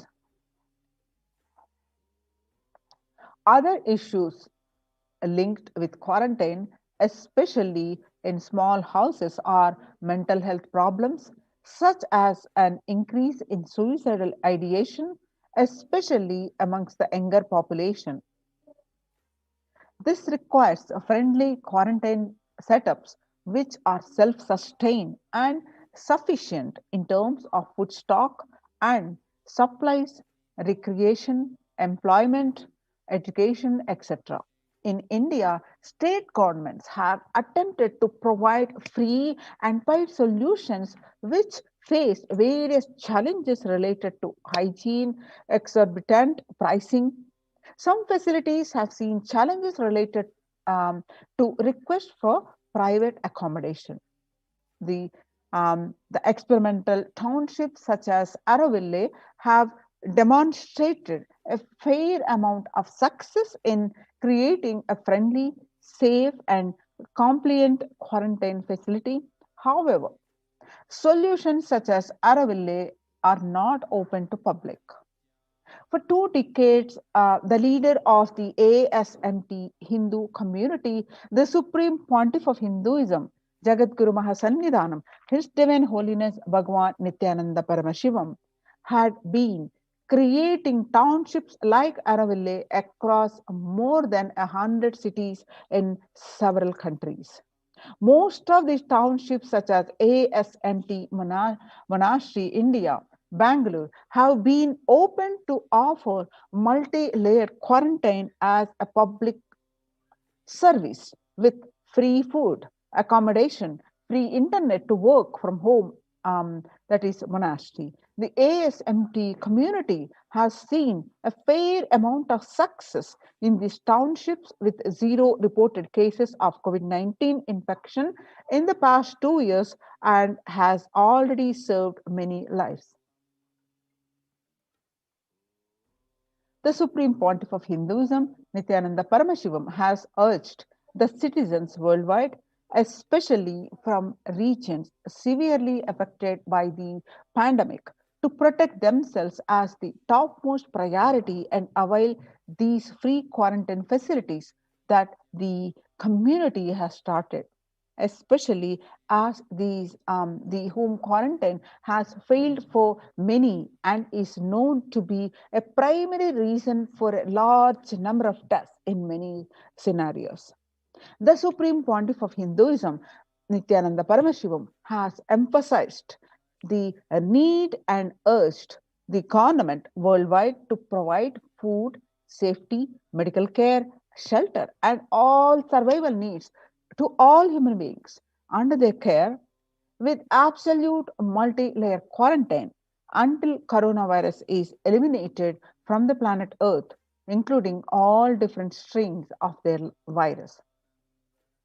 The translation of these are the scriptural reference from the Maha Upanishad, chapter 71 to 73, which says the scriptural reference as the Vasudhaiva Kutumbakam, that is the whole world is our family, one family. The more reference articles published as part of the report is projected here. Next is educate citizens on individual pandemic management. Unlike previous pandemics, the current era provides active, real-time, and visual information about fatalities. Underreporting of this data may give false hope, make people reckless. Exaggerations in reporting can also make people reckless as they may feel eventual death due to a coronavirus is inevitable. The proper education is extremely crucial as it will dramatically reduce the number of deaths and reduce the challenge on the healthcare systems. Alcohol-related deaths have hit a record high during this pandemic, and long post-lockdown liquor lines are extremely worrisome issues regarding which people need to be educated. As a top priority, people need to be given confidence in their life and security about the future for them and stop behaving recklessly or fall into depression and commit suicide. Leveraging best of different economic systems based on charity, barter, and money. Ancient Hindu economic treatise by Paramashiva, the primordial Hindu divinity, describe three kinds of economic systems and their principles. For things, the first one is for things that do not perish by sharing, such as education and knowledge. Paramashiva recommends that no fee be charged. Second, for survival needs such as food and healthcare, the barter and charity are recommended. Third, for other infrastructure development works, services, and commodities, gold and conventional currency-based transactions are allowed. These systems are still in practice in modern day, but grossly overlooked and not sufficiently studied with their close relation to mainstream economics. The the World Health Organization, and GISAID provided early success in data regarding the virus. This is an example of an open knowledge-based academic policy where critical data about the virus was not monetized. Similarly, South Korea helped the United Nations of America access mass and testing kits. And there was a hope that this will lead to a reciprocal arrangement in terms of vaccines, which is like a barter-based model allowed in food and healthcare. Next is Hindu policies for food security. A highly effective concept of ensuring food security in ancient Hindu nations was that of food grain banks. These were prevalent under the 18th century. The elderly in villages would start food grain banks with seed capitals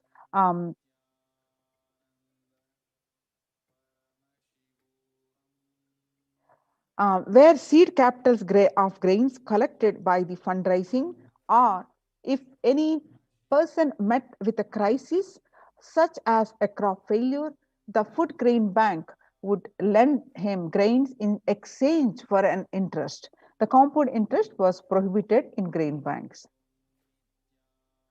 which the debtor was expected to return with the principal grain amount during the next harvest.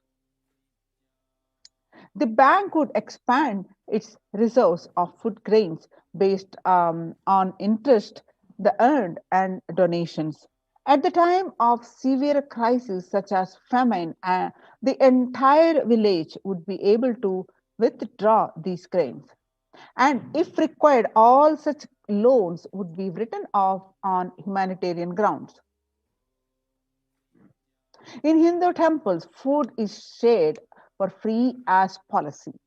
This was the case in both in ancient times and in modern times.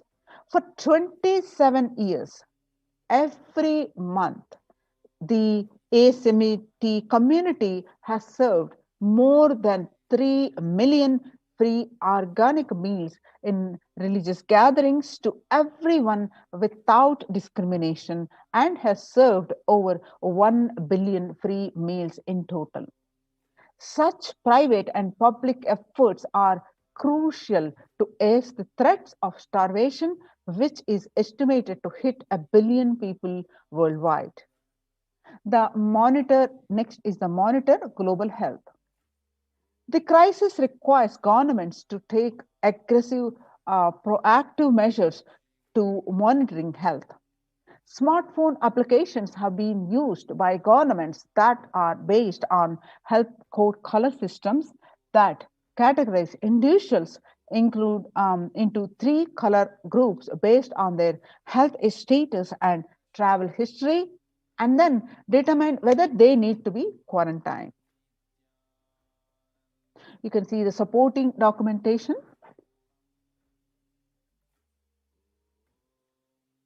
Next is, though there were privately related concerns associated with these approaches, some of these measures, such as agile daily reporting systems for accounting of newly suspected diagnosed asymptomatic cases, number of deaths, and generating area-wide statistics have played an important role in proactively responding to curb the spread of the disease, and are being considered for implementation by various countries.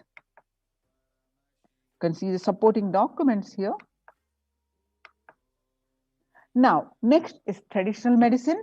In Hinduism, nature and planet Earth are respected as living divine mother energies capable of providing us with all our survival needs, food, medicines, etc. Though traditional medicines such as TCM and Ayurveda are effective in addressing COVID-related issues, and a few years ago, a Nobel Prize was awarded for scientific work based on traditional medicine. The mainstream Western medicine has chosen to characterize Ayurveda as a pseudoscience and TCM as unscientific. Such demeaning of traditional medicine systems have led nations to consider taking defensive unilateral decisions to protect their interest. Outright rejection of traditional medicine is not wise, and such policies should be wise, especially as these medicine systems are time tested and have kept people healthy for several generations. Kailasa Union recommends governments worldwide provide solutions like Kailasa's Hindu medical care, which includes completely free of charge services such as Ayurveda, yoga, Siddha, and Western medicines, and multi-layered quarantine for complementing their ongoing public health efforts. You can see the supporting documents are projected.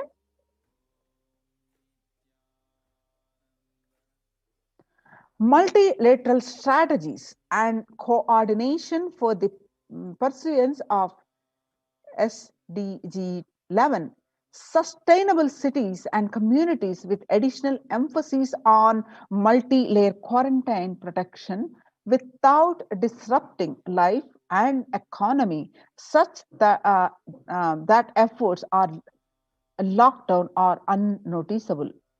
The waiver of patients on extremely essential vaccines and common global funding of vaccines. Everyone should be provided access to traditional healthcare systems free from policies that are prejudicial and discriminatory towards these systems. The creation of food grain bank systems and other traditional economic systems as described in this report would help the most vulnerable people of the world. You can see the supporting documentation as part of the report.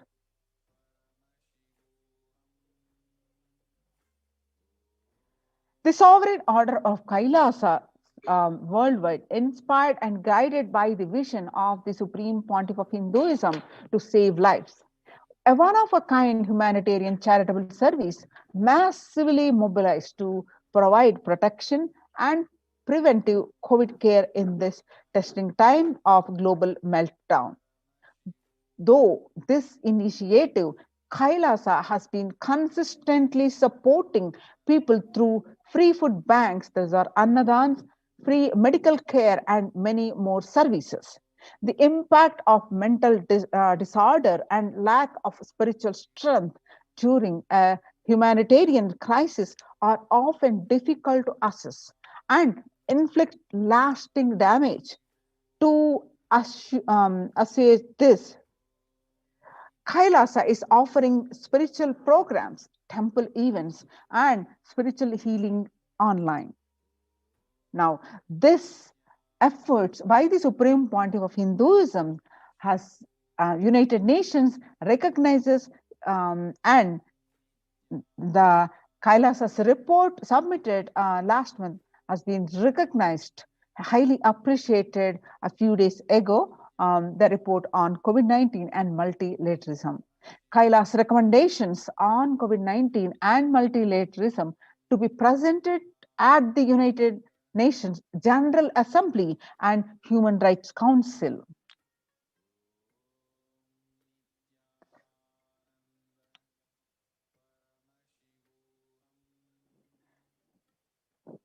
Kailasa's report on recommendations on an international treaty on COVID got accepted and published by the United Nations, surviving a highly contagious COVID-19 where the world is only as resilient as the least resilient country and person requires true multilateralism, governments, organizations, and people to collectively address the crisis. Kailasa has been successfully providing grassroots solid solutions in multifarious ways, including providing sustainable commonly living with multi-layer quarantine, educating citizens on individual pandemic management, leveraging best of different economic systems based on charity, barter, and money. Providing food security and traditional Hindu medicines, these unique contributions have been recognized by the United Nations, https://www.ohchr.org. So join in these COVID care protection centers. Register now through the link below, https://kailasa.org/Kailasa care.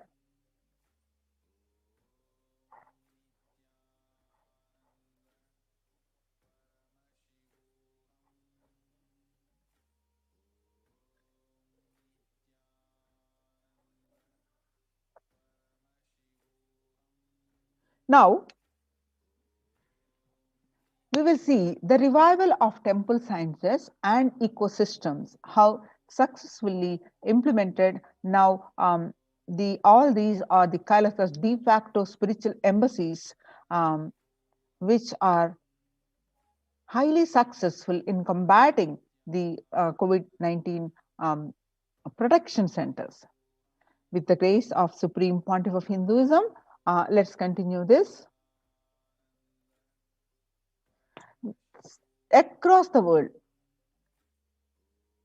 the temples are all religious places like mosques, temples, gurudwaras, everything is shut down, closed for devotees in view of the rising in COVID-19 cases. In Maharashtra, the Sai Baba temple administration took a decision after the Maharashtra government recently announced a weekend lockdown and night curfew in the state to control the spread of the coronavirus. On the other hand, Puri Jagannath temple to remain closed for public, keeping in view of the surge of COVID-19 cases in Odisha and also in Puri. The authorities of the temple of Lord Jagannath in Pilgrim town recently. The famous temple is closed for the devotees since May 5th as a statewide lockdown was imposed by the Odisha government. All religious places closed for public in Bhubaneswar as the city records the highest daily COVID surge. With the Odisha capital Bhubaneswar registering the highest ever single day spike of 581 new COVID-19 cases, the local municipal authorities recently declared a closure of all religious places like temples, mosques, gurudwaras, and churches for devotees till further orders. In Uttar Pradesh, the major Madura temples ban entry of devotees amidst the COVID-19 surge. Two major temples of Sapta Devalaya, the cluster of 7 temples in Vrindavan, banned the entry of devotees in view of rising COVID-19 cases. On the other hand, Gujarat Somnath temple closed for darshan amidst the COVID-19 surge. In view of a surge in COVID-19 infection, the Somnath Temple Trust has announced that the temple will remain shut for devotees from April 11th till for an indefinite period.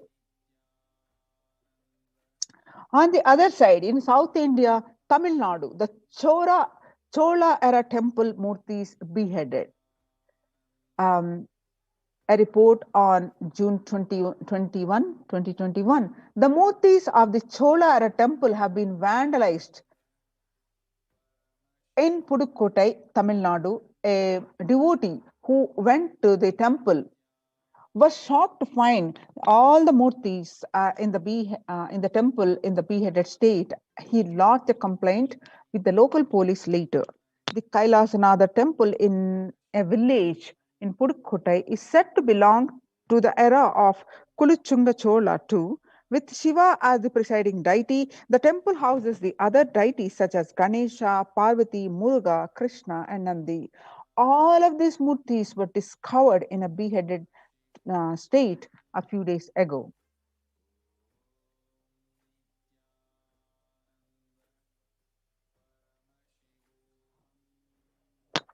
Now, in the times when COVID-19 is rampant and the ancient temples are in lockdown because of the risk of widespread corona disease, the devotees of these temples were visiting and having darshan of their gods and goddesses for thousands of years. At all these ancient sacred sentiments have come to a harming halt after the lockdowns have taken place. The religious fervor of the devotees is being lost due to the pandemic. The Supreme Pontiff of Hinduism is reviving the Kailasa ecosystem and bringing all the ancient traditions of the online platforms on Kailasa TV, YouTube, and Facebook.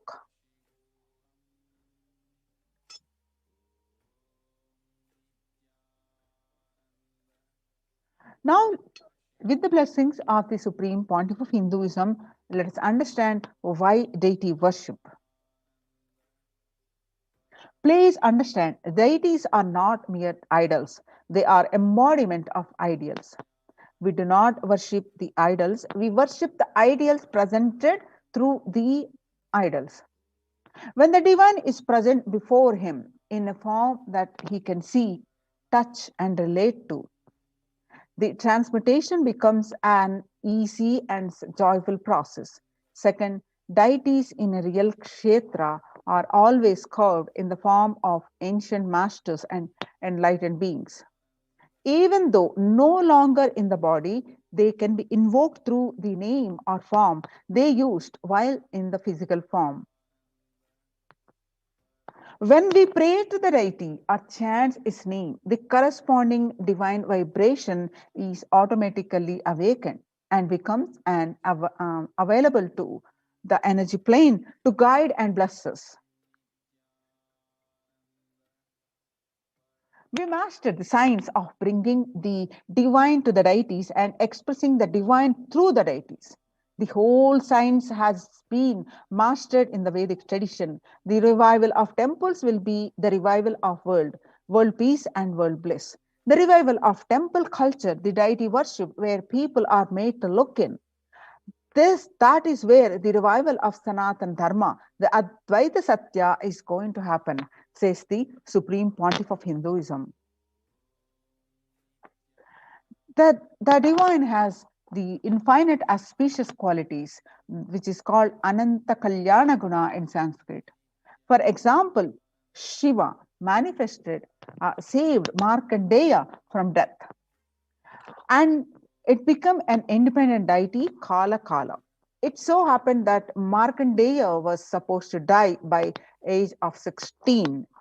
Knowing this, the parents were completely devastated and always in sorrow.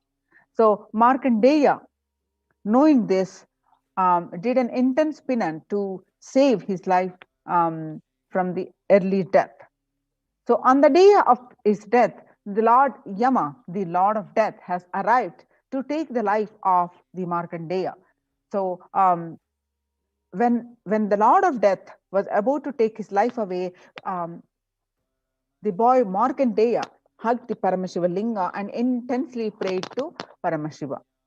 That's when Paramashiva appeared as Kala Kala and saved the life of Markandeya. Not only that, given him the boon of Amaratva, that is the life of eternity, and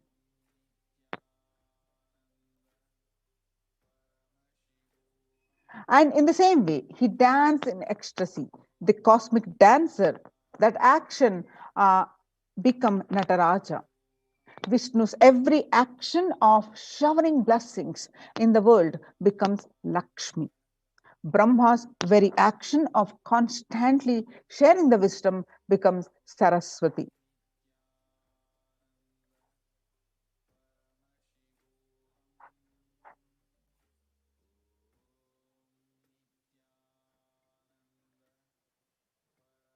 So each of the actions of the ultimate becomes independent intelligence, and deities, whatever you want immediately happens.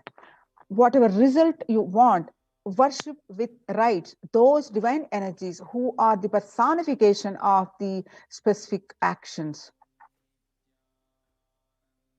Immediate results are achieved by connecting with these deities. In this world, this can be a powerful method through which you can achieve whatever you want in your life. Join now in Kailasa's COVID care protection centers. Register now through the link below, https://kailasa.org/Kailasa care.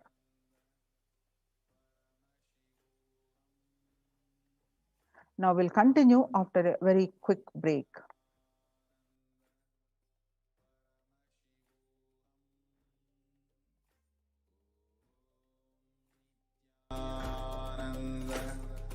Paramashivoham. Om Nithyananda Paramashivoham. What I mean by the word Kailasa, listen intensely. Enlightenment ecosystem, literally enlightenment itself, in your own home, wherever you are. If you cannot come to Kailasa, it's okay. Kailasa can come to you. Kailasa coming to you is Kailasa.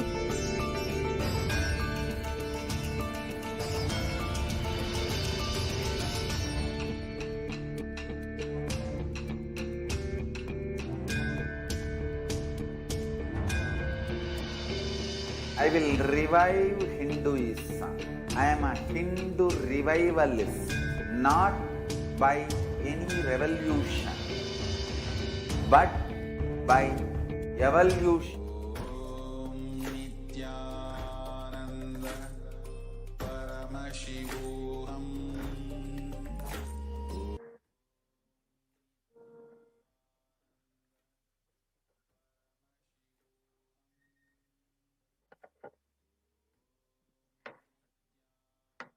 Yes. So, multi-layer quarantine COVID care protection centers at the de facto spiritual embassies of Kailasa. Let us understand how the free food is served. This is, in Sanskrit we call Annadan. With the blessings of the Supreme Pontiff of Hinduism, let us understand the significance and the need of the Annadan. According to the statistics, due to the pandemic, has led to increase in global food insecurity affecting vulnerable households in almost every country.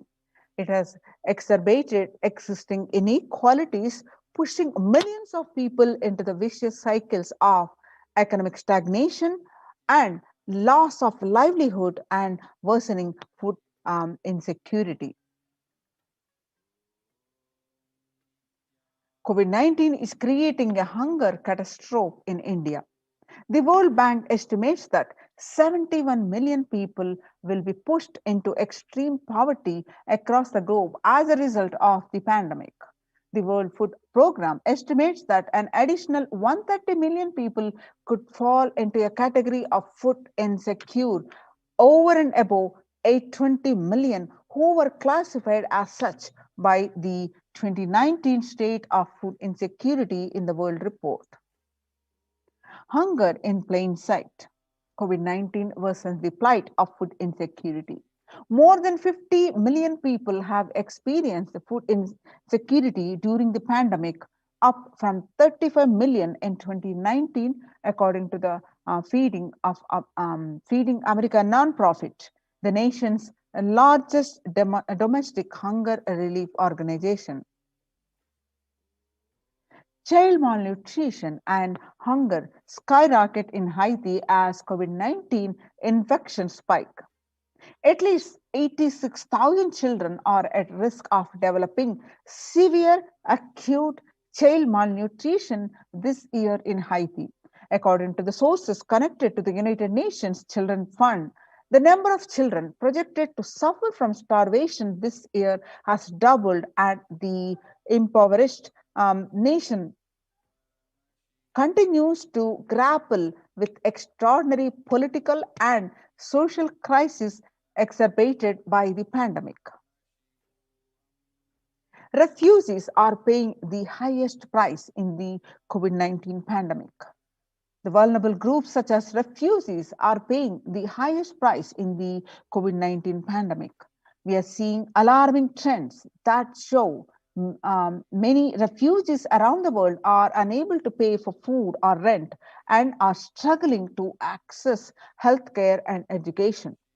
The price hikes in local markets and further displacement caused by the campfires have pushed many families further into food insecurity. During April and May, around 30,000 refugees in Cox's Bazar camps raised questions and food relief and shelter, with 63% seeking services, including the urgent food relief and shelter. Just over one third, that is 37%, requested health or medical care. Famine risk spikes amidst the COVID conflict, COVID-19 and funding gaps. The number of people teetering on the brink of famine has risen from 34 million projected at the beginning of this year to 41 million projected as of June. Without immediate emergency food assistance, they too face starvation, as the slightest shock will push them over the cliff into famine conditions. The World Bank releases a report on growing food.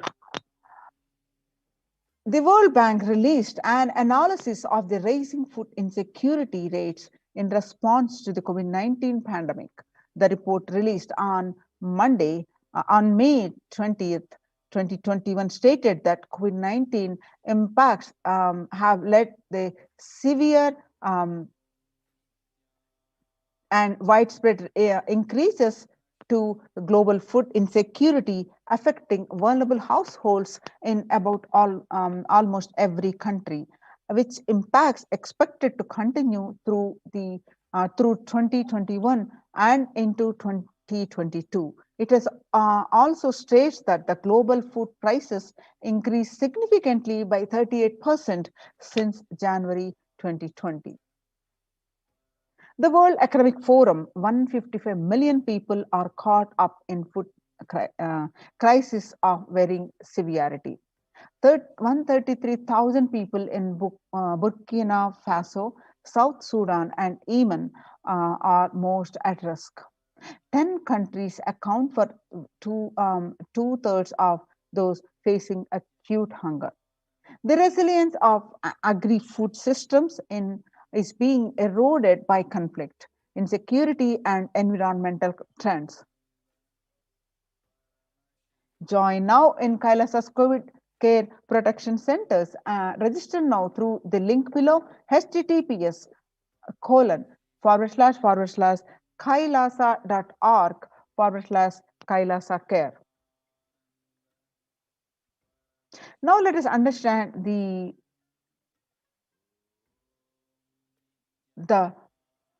truths about the food revealed by the Supreme Pontiff of Hinduism and in his various Satsang. So some of the wonderful, powerful truth about the food, let us understand now. The Supreme Pontiff of Hinduism always says, you become what you eat. What you eat contributes to what you think, and what you think contributes to what you cognize, and what you cognize contributes to what you are. So what you eat directly affects what you are, and that is why I am making the statement that you become what you eat. What is in your plate matters, because that is going to become you. The violence-based food derived from killing animals and life-negative chemical-based toxic food both harm the system equally.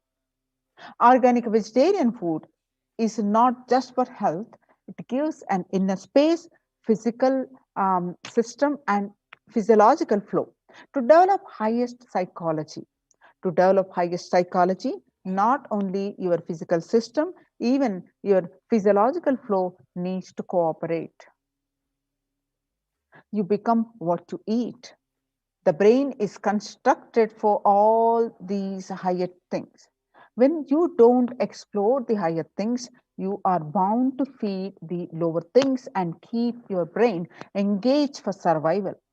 If you don't explore the higher dimensions of consciousness, you will force yourself into the drugs and try to explore hallucination, imaginary, illusory dimensions of the universe. Vegetarianism as lifestyle. The human body is naturally designed for vegetarian food. The inner mechanisms like feeling, thinking, words, everything is designed to function with vegetarian food. It is like having a generator which can handle only 220 volts current, or a UPS which can handle only 220 volts current, but it is given 20,000 volts current. What will happen? It will get fused. The food without anxiety. The energy of the food matters. So the food without anxiety, fear, depression, by memories, if they are consumed by a person, the energy with which they think, the energy with which they utter the words, the energy with which they act, the energy with which they feel, the energy will be aligned to the natural source of energy. It will be aligned to nature, which is the inner potential energy. Now, the Kailasas and Nalayas are serving the free organic vegetarian sattvic meal for all, eliminating the hunger. The developmental, economic, social, and medical impacts of malnutrition and famine have a critical impact on the individual, familial, and community, national, ultimately on the global level.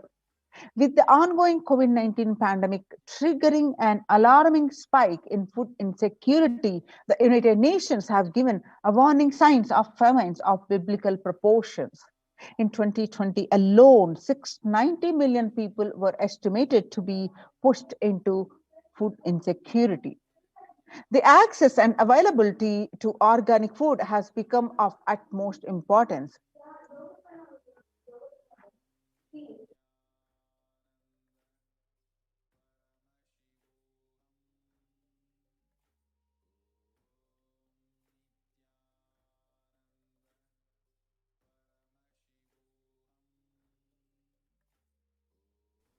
Though Kailasa Department of Agriculture, the Supreme Pontiff of Hinduism, Jagadguru Mahasannidhanam, His Divine Holiness Bhagavan Nithyananda Paramashivam, has committed to the distribution of free organic food to everyone, not just since the beginning of his public life, but from his very upbringing itself. Kailasas and Nalayas, the food bank established all across the globe, distribute and serves free vegetarian organic food for people of all caste, creed, religion, race, gender, social standing. Under the Red Om, providing relief work for natural and man-made calamities, working to eliminate world hunger.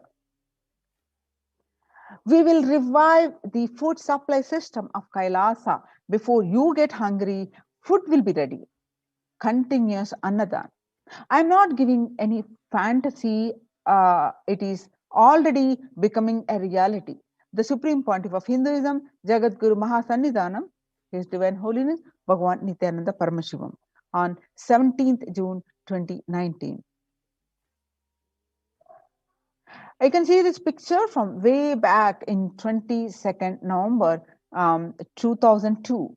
The pictures show the early days of Kailasa spiritual mission, where the Supreme Pontiff of Hinduism is offering Annadan, providing a free organic vegetarian meal on Kartikeya Deepam, at Tiruvannamalai, South India.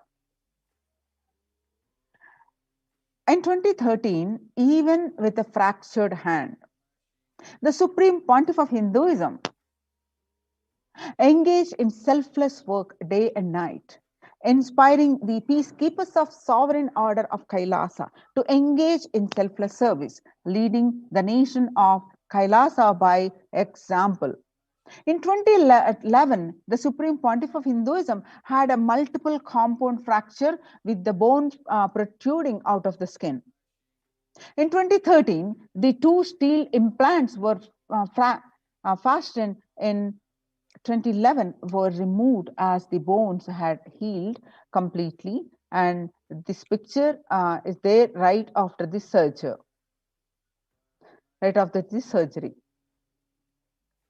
This picture that you're seeing is from Pondicherry, Thane flood relief, which is taken on 3rd January 2012.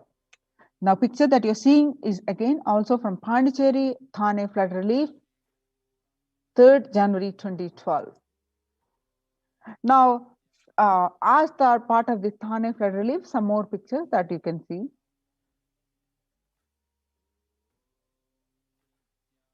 9th September 2011, the Nithyananda Annalaya inauguration at Tirunamalai, India, where you see the Supreme Pontiff of Hinduism himself serving the free food to the lakhs of people who were present.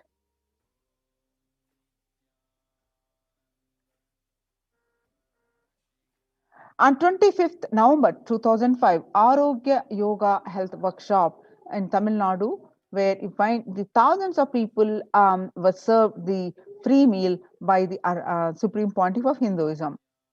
And the Nithyananda Spurana Meditation Workshop at Salem, India, in 12th December 2007, where you find the Supreme Pontiff of Hinduism himself serving the free meals. And Nithyananda Spurana Meditation Workshop in Tirunamalai, where you find the Supreme Pontiff of Hinduism serving the free meals. The picture is taken on 20th September 2012. On 27th November 2012, the Kartikeya Deepam celebrations at Tirunamalai, India, where the free food was served for lakhs of people. On 10th May 2017, Inner Awakening Meditation Workshop, Tirunamalai, India, where you see the free meal was served to one and all. On 10th April 2017, Kalpataru Meditation Workshop during the food distribution pictures taken on 10th April 2017. Pandara feast served for respected spiritual leaders and Hindu monks at the Kumbh Mela on 5th May 2016. On 28th April 2016, the Kalpataru Meditation Workshop, where the free meals are served to one and all. The Arunachala Sarvagya Peetham, the pictures that you're seeing are from that Arunachala Sarvagya Peetham, Tirunamalai. The pictures are taken on 11th March 2017. The pictures that you are seeing are from Tiruchengodu Sarvagya Peetham, India, taken on 18th August 2019. The picture that you're seeing, Annadan distributed during the Guru Purnima, the traditional celebration of Guru, which is taken on 6th July 2019. On 8th December 2016, Sadashivoham meditation workshop, which were conducted by the Supreme Pontiff of Hinduism himself, and now you're seeing the picture of him serving the free meals to one and all. Annadan service continues in the midst of the COVID-19 crisis, Madurai, India, which is taken on 30th May 2020. Now, let us see a video of the proof of the necessity for Annadan, the Bengal famine of 1943. What I found in researching the Bengal famine was that Churchill did several things that greatly aggravated the death toll. India was being used extensively for the war effort. Indian resources, Indian soldiers, and Churchill repeatedly refused to acknowledge the fact that the extent to which India was used could lead to famine. Viceroy to India, Archibald Wavell, called the Bengal famine one of the greatest disasters to have befallen people under British rule, and said the reputational damage was incalculable. During one government discussion about famine relief, Secretary of State for India Leopold Amery recorded Mr. Churchill saying that any aid sent would be insufficient because Indians bred like rabbits.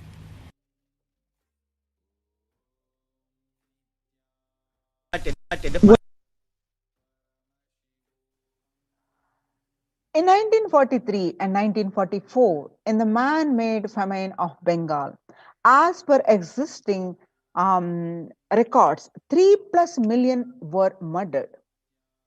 The Prime Minister of the world's biggest empire, controlling 1/3 of the mankind, claimed they could not do anything about it because the people dying of hunger, because Hindus bred like rabbits and the famine was their fault. On the other hand, in 2016 Ujjain Kumbh Mela, the peacekeepers of Kailasa served organic food to over 3+ million peacekeepers of Kailasa under the leadership of the Supreme Pontiff of Hinduism has served more than 1 billion free meals in past 26 years and are determined to end the hunger of poverty in all its forms. Kailasa, with 200 peacekeepers at any given time, can deliver what even one of the biggest countries could not deliver. Kailasa is not driven by the fear or greed. It is an enlightenment-based nation driven by the selfless service.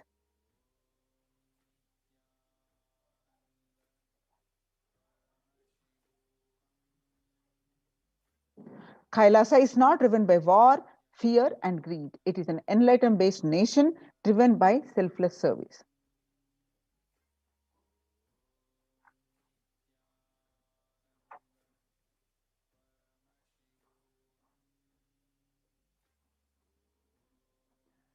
In Vedagamas, the source of Hindu scriptures declares Annam Bahukurvita, which means let us produce food in large quantities. The reference is from Taittiriya Upanishad, chapter 3, verse 9. Through the widespread distribution and promotion of free, healthy, organic food, the Kailasa's global peacekeepers, led by the Supreme Pontiff of Hinduism, serve such that we may achieve food security, improve nutrition, and promote sustainable agriculture globally. Annadan is the vision to end poverty and hunger in all its forms. So join now in COVID care production centers. Register now through the link below, https://kailasa.org/Kailasa care.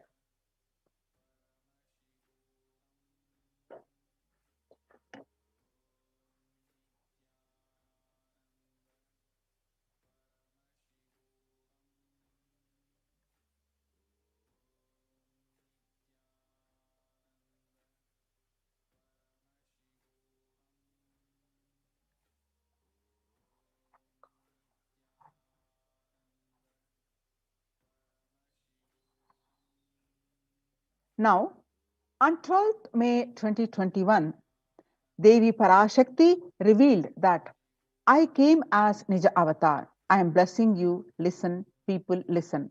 To do good to all of you, I have taken the form of Nithyananda and came down as Nija Avatar. People of India, listen carefully. Listen. Time after time, Bharatam is Jnana Bhumi. where enlightened being comes. We cannot make Jnana Bhumi as infertile. Enlightened beings have to come. They have to live, it has to flower. Few hypocrites, because they are stuck in delusion, we cannot sacrifice the world. Cosmos cannot be destroyed. The ship I did to save cosmos from being destroyed, that is called Adi Kailasa. The ship I did to protect beings from Pralaya in Adi Kailasa, because of conspiracy of Drohis and enemies rule, the captain has to leave the ship. Before 12 years, knowing the great deluge that is going to happen, all Aushadas by this Guru Purnima, that Jnana Rasavadam, Navapashana is going to flower. People whosoever comes to and dip in Vaidyasarovar, they will not have death, they will not have Karuna. Crores and crores of people will come in line. Every day they will come and dip in the Ananda Lingam. On 13th May 2021, Devi continued to reveal that, listen well to my words. For India, I made ship as protection. The Nithyananda Navapashana Lingam invite this over. Go to Adi Kailasa, O Indians, listen. All those regretting losing Nithyananda Nija Avatara without confusion and without talking, as the lip service, go to Adi Kailasa. Scores of people will come there looking for health, Navapashana, water feast and medicine. One, to get health, protection and enlightenment. To protect India from the Great Depression, I, Parashakti, made this huge ship. Even if captain is not there, ship is there. When the first world countries closed their borders during a massive global emergency, Kailasa has opened its doors to all without exception. The various Kailasa's de facto spiritual centers in India, Adi Kailasa in Bidadi, Salem Adinam, Tirunnamalai Adinam, Rajapalam Adinam, Puduvai Adinam or Pondicherry, Pattanam Adinam, Srirangapadi Adinam, Sripuram Adinam and Madurai Adinam, Avattipalam Adinam and Husur Adinam and Baroda Adinam. Kailasa rushes to India, aid India as India finds itself on the verge of COVID-19 third wave. Multiple free COVID care centers opened across India. The various social services offered during the pandemic in Kailasa's de facto spiritual embassies across India and spiritual services offered during the pandemic in Kailasa's de facto spiritual embassies across India. Cosmic revelations on global pandemic. Now, free social services offered during the pandemic in de facto spiritual embassies across India are medical care, allopathy, Ayurvedic and Siddha care, infrastructure to accommodate thousands and accommodation for multi-layered quarantine, emergency ambulances and ICU on wheels, personal protective medical equipment, food security management and through food banks and organic farming.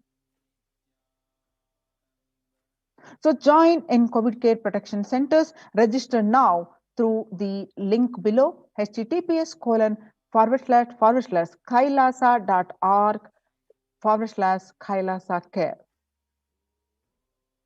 I repeat, https://kailasa.org, KAILAASA,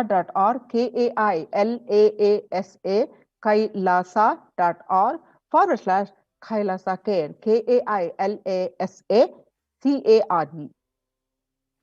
So join in these centers by clicking on this link and save your life and protect your life.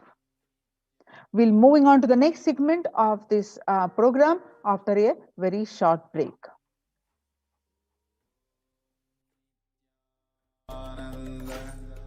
Paramashivoham. Om Nithyananda Paramashivoham. Om Nithyananda Paramashivoham. Om Nithyananda Paramashivoham.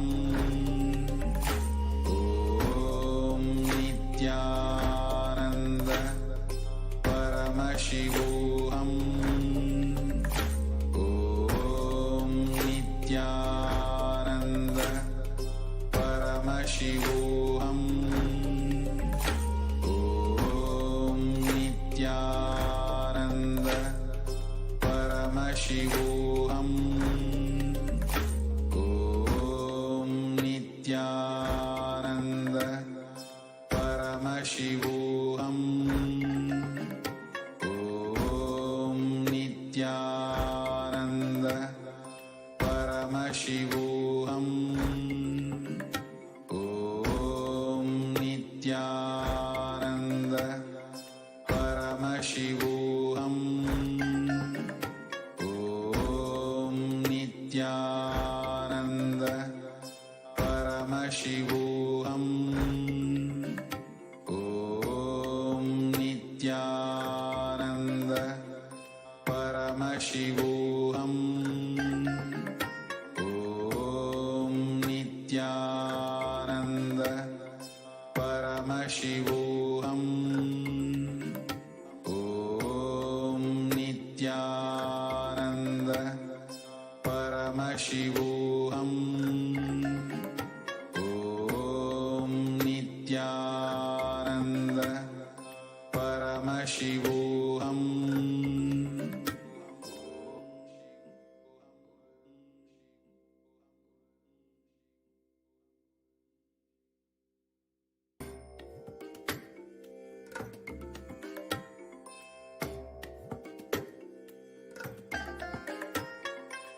I bless you all.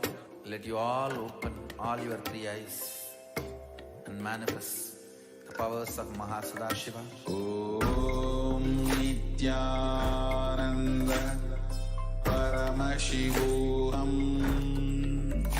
Om Nithyananda Paramashivoham. Om Nithyananda Paramashivoham. Om Nithyananda Paramashivoham. Om Nithyananda Paramashivoham. Om Nithyananda Paramashivoham.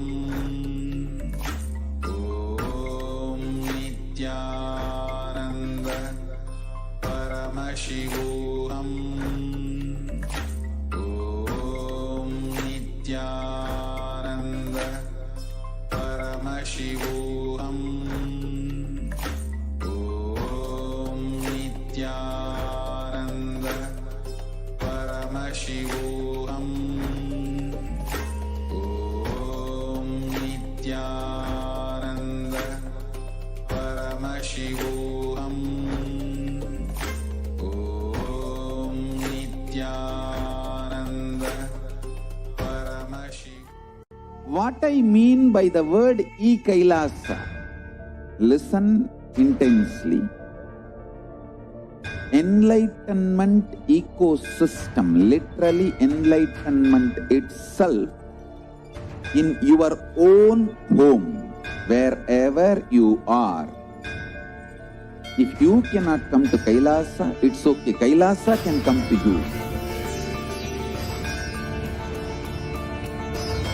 Kailasa coming to you is Kailasa.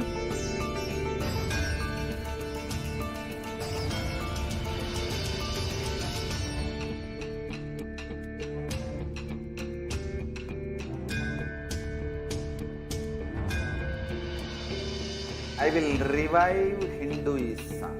I am a Hindu revivalist, not by any revolution, but by evolution.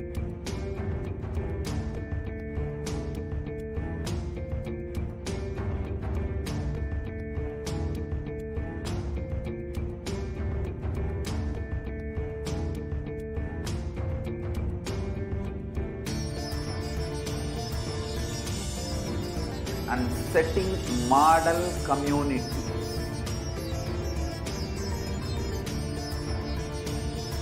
Kailasa, enlightenment ecosystems, Sarvanya Peethas all over the world.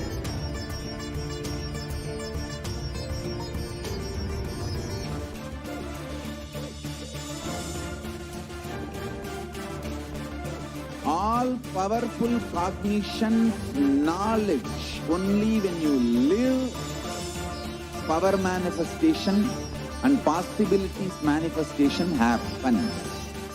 This is a fundamental truth.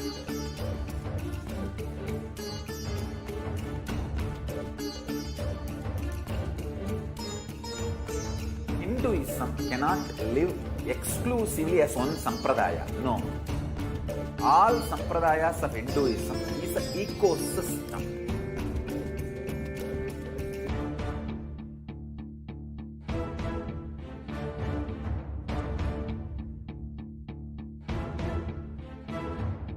So don't keep quiet thinking that if one sampradaya is attacked, only that sampradaya is going to be affected.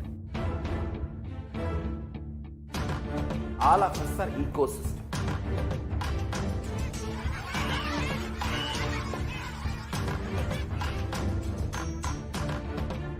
I invite all of you to get involved and enjoy Hinduism by the principle of Dharmo Rakshati Rakshitaha. When you protect Dharma, Dharma protects you. We will make the whole planet flourish spiritually. The spiritual prosperity will happen to the whole planet. We all have to coexist together.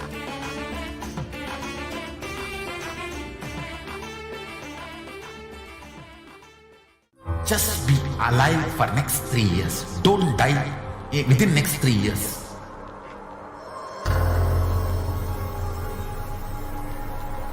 Just don't die within next 3 years. Be alive. Somehow be alive. I'm working sincerely. I will reach you somehow. Somehow I will reach you. It's my commitment to humanity.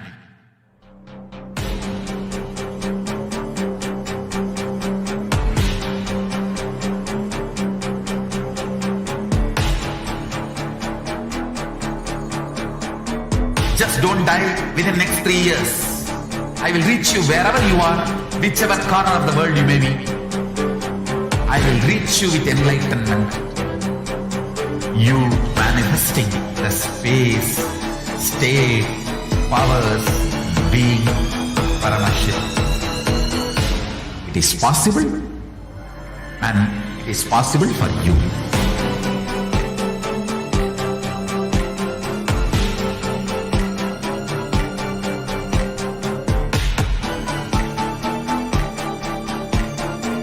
Paramashivoham will reach you with enlightenment science. I know he is going to do the job.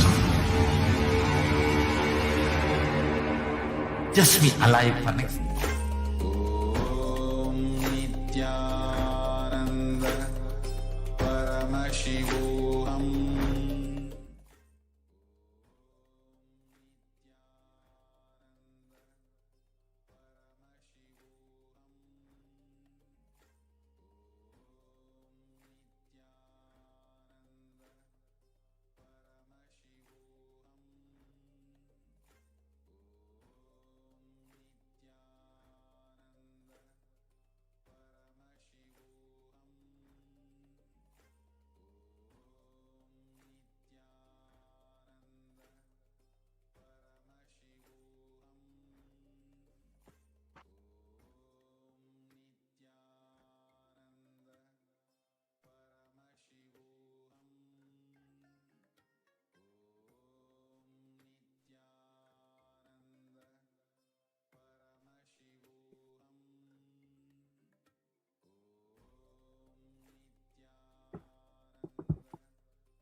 Nithyanandam, and welcome back to all of the viewers who are gathering with us right now.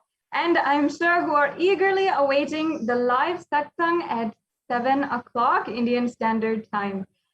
We are going to be graced by the presence of the Supreme Pontiff of Hinduism himself, and it is going to be an amazing, profound satsang, the Nithyananda Satsang, with the breakthrough revelations further on conscious sovereignty. And in the last satsang, the Supreme Pontiff of Hinduism beautifully had given us the revelation to ultimately give time, spend time in building our consciousness, building our conscious sovereignty. And there was a beautiful initiation and powerful Shaktinipada, which the Supreme Pontiff of Hinduism initiated each and every one of us into. And of course, today we are all looking forward for being in that same space with the Supreme Pontiff of Hinduism and literally soaking in that pure space of Paramashivoham. The Supreme Pontiff of Hinduism had literally described to us the way that we can exactly build the conscious sovereignty. And he said beautifully, for each and every one of us, spend time and space to manifest conscious sovereignty. Those were his exact words. Now, I hope that each and every one of you have taken the time in the last few days since the last live Nithyananda Satsang, which the Supreme Pontiff of Hinduism gave us in order to prepare, in order to actually spend that time and ensure that we are manifesting the conscious sovereignty, at least even doing the Vakyartasadas with our family members or our friends and our Sangha members or Thimali members about what is conscious sovereignty and how we can achieve that, how we can literally be able to manifest that in our lives. And now the Supreme Pontiff of Hinduism guiding us further into manifesting conscious sovereignty. So I invite each and every one of you, if you have not already, perhaps spend a few minutes right now and note down, let us spend time and the space in order to manifest the conscious sovereignty. And the Supreme Pontiff of Hinduism has given us the science and literally given us the physics of how to manifest the conscious sovereignty, what it is, how exactly we can manifest it in our lives, and opened up to us layer by layer how to manifest this conscious sovereignty. And now we can spend a few minutes during this time as we are preparing for the live satsang, and you can just spend some time and manifest that space of conscious sovereignty. Even doing the intro analysis of what Swamiji has said in the Vakyartasadas with our Sangha members about conscious sovereignty and actively, consciously building that inside of us. What perhaps after we have learned so much and imbibed so much of the powerful cognitions about conscious sovereignty in the from the Supreme Pontiff of Hinduism in the Nithyananda Satsangs. Now, how can we apply that into our lives? What are the obstacles that we face? And in our daily lives, how can we manifest conscious sovereignty? In our small conflicts that we have to the life existential crises that we might face. And whatever it is, how can we manifest conscious sovereignty? Let us spend some time before this Nithyananda Satsang and really do what the Supreme Pontiff of Hinduism had guided us previously and manifest that space for conscious sovereignty. You can even write down in the comments below as well about what you did as well in the last few days preparing for the next Nithyananda Live Satsang. And as the Supreme Pontiff of Hinduism guides us further in these profound revelations. So write down in the comments about what you did to spend time and space to manifest the conscious sovereignty. And as well, you can also ensure that in this time, as we are preparing for the live Nithyananda Satsang, we can ensure that we also are thinking about the questions that we might want to ask and receive the direct guidance, if you are so blessed, in in the comments of each and every one of the social media platforms. So you might be watching today through Facebook, through YouTube, or through Instagram or Twitter, and you might be joining us in any one of these social media platforms for this live program. And in any one, you can use the hashtag #AskTheAvatar and reply in the comment section. And YouTube in the chat, in the live chat. In the Twitter, you can reply in the same thread of the live feed. In Instagram, you can place in the comments of the post for the live satsang. And in Facebook, you can post your comments in the comment section beneath this video. So wherever you're logging in from, you can ask your questions. You can share directly with the Supreme Pontiff of Hinduism, and he is actively participating and interacting with each and every one of us and guiding us personally if we want that guidance, if we pray for that guidance from the Jagat Guru himself, the Guru for the whole universe. And the Supreme Pontiff of Hinduism is literally actively every single day answering our questions and even making direct messages for the whole public, for the whole humanity itself on different social media platforms. So you can always ask your questions in Facebook in the comment section, and also ensure that you're liking and following the Supreme Pontiff of Hinduism's official handles on Facebook, Twitter, on Instagram, and on YouTube. And you can always participate in the panel discussions, in the Vakyarthasadas that is going on as well. You can comment in the live videos. You can always tag at Sri Nithyananda and give the hashtag #AskTheAvatar and ask your questions. As well, you can even ensure that you're getting the notifications for the live satsang and the live program. So make sure that you are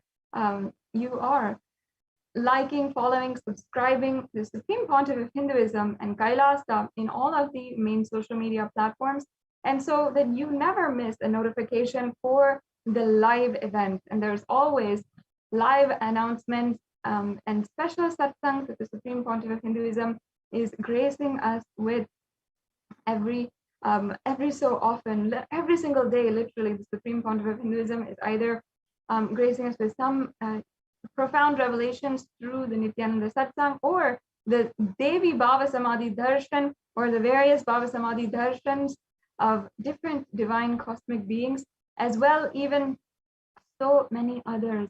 The Supreme Pontiff of Hinduism has been gracing us through these extremely powerful programs. So make sure that you are not missing out on any of these notifications and special announcements as well. Now, every single day, the Supreme Pontiff of Hinduism is giving further and further revelations on conscious sovereignty and giving us the exact science, how to manifest conscious sovereignty in our lives. And the truth is that Hindus ourselves, we have not realized how much sovereignty we had the right over in our past when the Hindu civilization thrived on planet Earth, and how much we were able to manifest consciousness with the divine powers of Paramashivoham and make whatever we want happen into reality, and how blissful life was in the Hindu civilization as we were once thriving on planet Earth. Hindus have long forgotten this reality and have even taken for granted, even misunderstood what we are living today and practicing today as Hinduism. If you are practicing simply 1% of any religion, would you even consider that as Hinduism in its entirety? Today, Hinduism is lost more than 99%, and just a small fraction of what was once existing is still alive today. If we consider there were 100 million scriptures available for the whole planet with the different sciences of Sanatana Hindu Dharma, and so much more available for each and every one of us, and literally driving the entire civilization. There was a base of the entire civilization. Today, less than 20 million scriptures are available for the whole humanity. And that is a tremendous loss. And the 20 million is not even including the mistranslations that have been happening, and so much of knowledge which is absolutely lost just because of the what is lost in translation and what is lost entirely. We have no idea how much actually we have lost. And there was once 100 million temples, Hindu temples, that existed on planet Earth. And over the span of the 56 Hindu nations. However, today, less than 1% of those 100 million temples even exist and are able to thrive for themselves. And even absolutely none of them have the jurisdiction and the right over even the very basic runnings and functionings in the entire temple. And the Hindu rituals themselves are not going according to the agamas, to the sacred scriptures which they had derived their context and derived their custom from. The rituals, whether it comes to the rituals, the temples, the nations even, we were at once 56 nations literally on planet Earth. However, today we are absolutely zero. This is what we must realize is the loss of conscious sovereignty, an absolute sabotage against the consciousness of every human being on planet Earth. And Hindus are responsible for that. In fact, Devi Parashakti herself had literally revealed to all of us how Hindus must understand that we are responsible for the survival of Hinduism and for the survival of our tradition, even to the next generation. Hindus are responsible even now for the amount of loss that the whole planet Earth has undergone. And because we are Hindus, we have the right in the world for so much, but we are also that much responsible. The Supreme Pontiff of Hinduism, as its lead and reviver of the Hindu civilizational nation, has been literally reviving this nation of Kailasa to ensure that at least in one place there is the sciences of Sanatana Hindu Dharma kept alive. And yet, Supreme Pontiff of Hinduism has himself undergone more than 70 assassination attempts, and all of those who follow the Supreme Pontiff of Hinduism, who are literally blessed to be able to live and imbibe his teachings, are targeted for attacks and used as pawns in the attacks and strategies of the attacks against the Supreme Pontiff of Hinduism.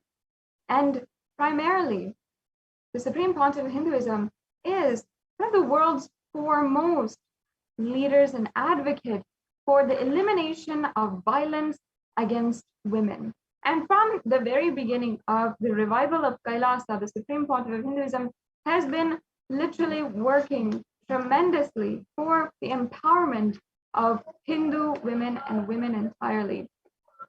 And whether we see the right for women to worship, or if we see the number of administrative positions in Kailasa which are held by women, or if it is also the number of female-centric ancient endangered lineages that the Supreme Pontiff of Hinduism is reviving, such as the Rudrakanyas and the Bhairavis, the Yoginis, all of these lineages that were victim to absolute femicide that the Supreme Pontiff of Hinduism is reviving today.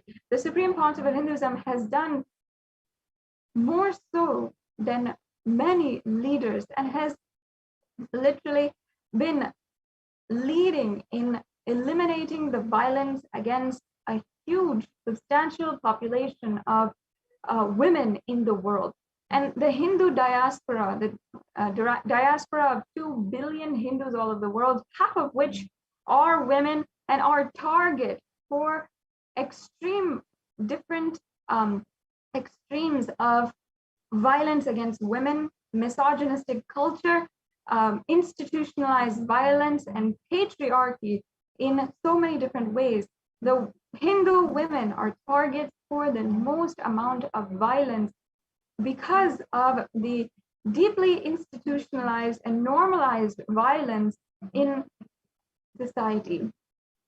And this is due to the 1,000-year-long persecution against Hindus themselves, as well as Hindu women in particular.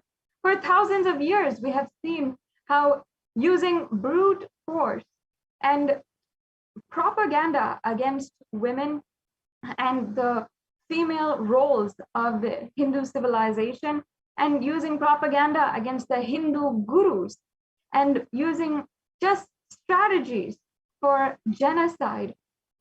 The anti-Hindu militant forces, whether it be in the form of Mughal invaders or the British occupation in India or the British enslavement of the Hindu population, or even so many different forms of violence, which is now still prevalent in India, even after the so-called independence, where not even in India itself, a Hindu can practice their own religion freely.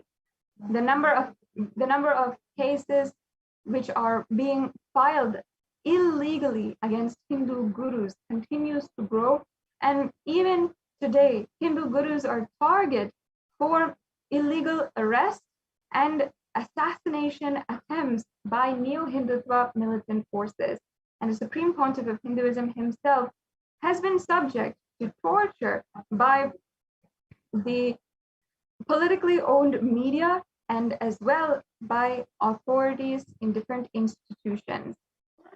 We have seen so many different kinds of violence, especially targeting the women of Kailasa, whether it is beginning in the attacks of 2010 against the properties and the adinams, the peaceful monasteries of Kailasa, or whether it is the targeting children of Kailasa, or whether it is targeting the women, sannyasis of Kailasa, and as well, over the years, targeting the Supreme Pontiff of Hinduism, the neo-Hindutva militant forces have ensured in so many different ways to try their best to make the mission of the Supreme Pontiff of Hinduism, which is ultimately to eliminate violence against women and make it impossible for this mission to be successful.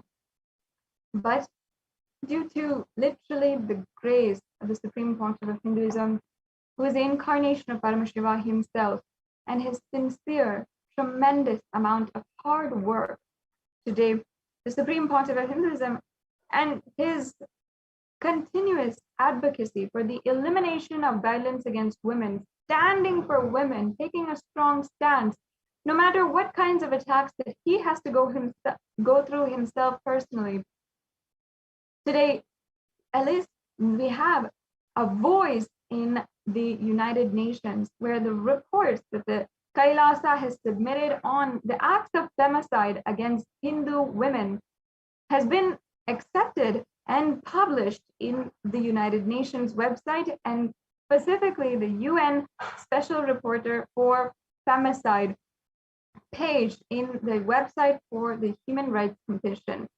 And in this way, the Supreme Pontiff of Hinduism has manifested in our reality, literally, a way to express conscious sovereignty. For each and every one of us women of Kailasa, the Supreme Pontiff of Hinduism has made it possible that we can take a strong stance to live a lifestyle free of violence, free of the fear of any kind of conflict in our lives, and has been able to create an ecosystem where literally we can stand for our right to practice, to worship, and to achieve our ultimate possibility. That is what the Supreme Pontiff of Hinduism has been working toward. And through this active advocacy in the United Nations itself, and the United Nations recognizing the persecution against the Supreme Pontiff of Hinduism and the report submitted on the femicide against women of Kailasa, as well as the Hindu women, we have finally been able to manifest this form of conscious sovereignty. And that is entirely due to what the Supreme Pontiff of Hinduism has literally made happen for us without even 1 ounce of effort or 1 ounce of what you can call from our side, simply taking care entirely. And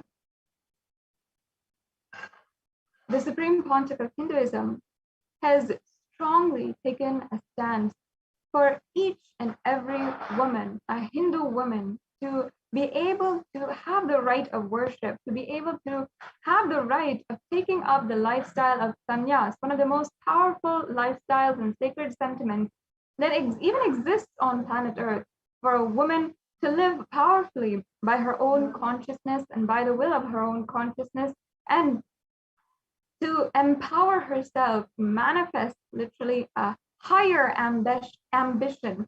And despite having gone through so much of attack year after year, the Supreme Pontiff of Hinduism has never given up and has continuously strove for making this ecosystem possible.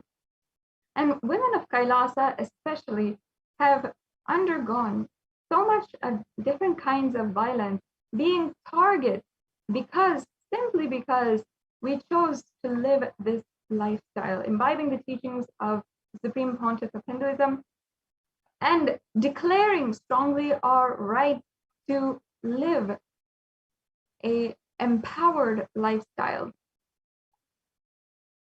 And in different ways, we have been seeing the amount of persecution that is ongoing, whether it is by the politically owned media or it is by brute force and violence and mob violence against the Hindu women and the Supreme Pontiff of Hinduism himself.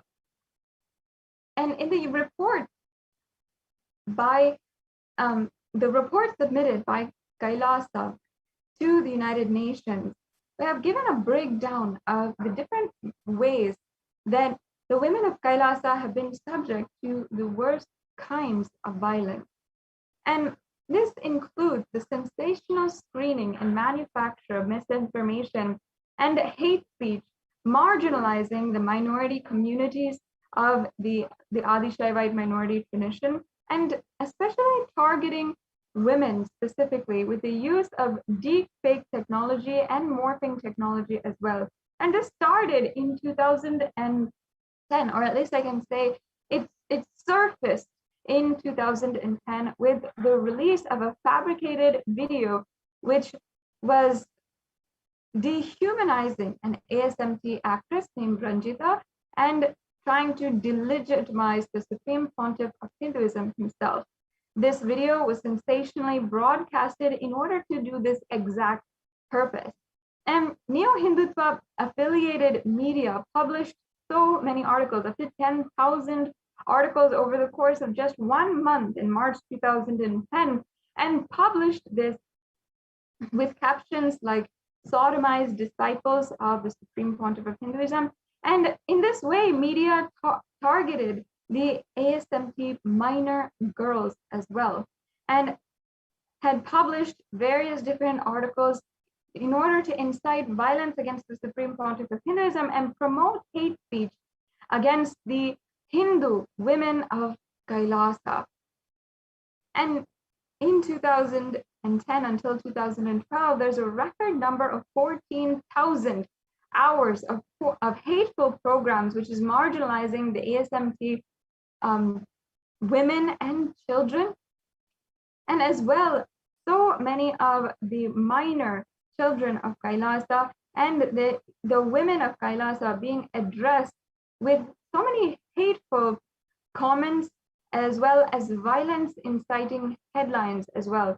So some of these comments were also including being called brainwashed, and even calling some of the women as witches, as prostitutes, and cult worshippers.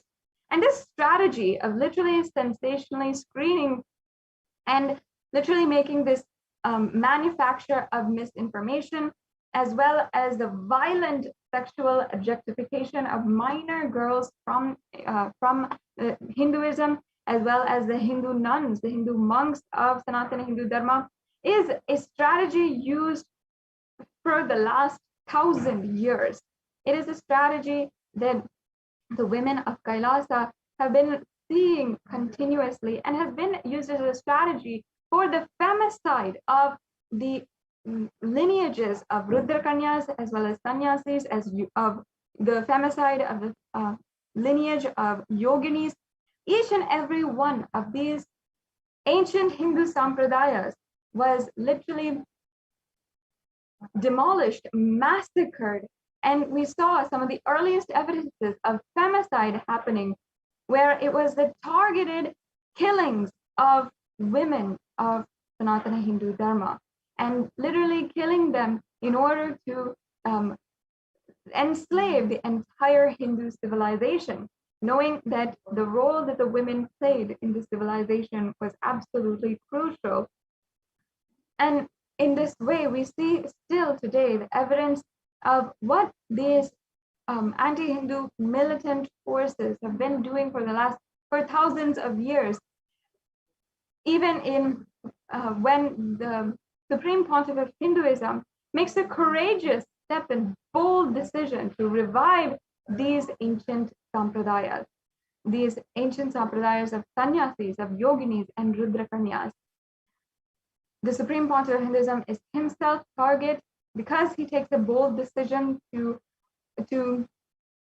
stand for the empowerment of Hindu women and the women of Kailasa, as you can see in the running visuals and the footage that we have presented for each and every one of you to understand the amount of violence that is ongoing against women of Kailasa.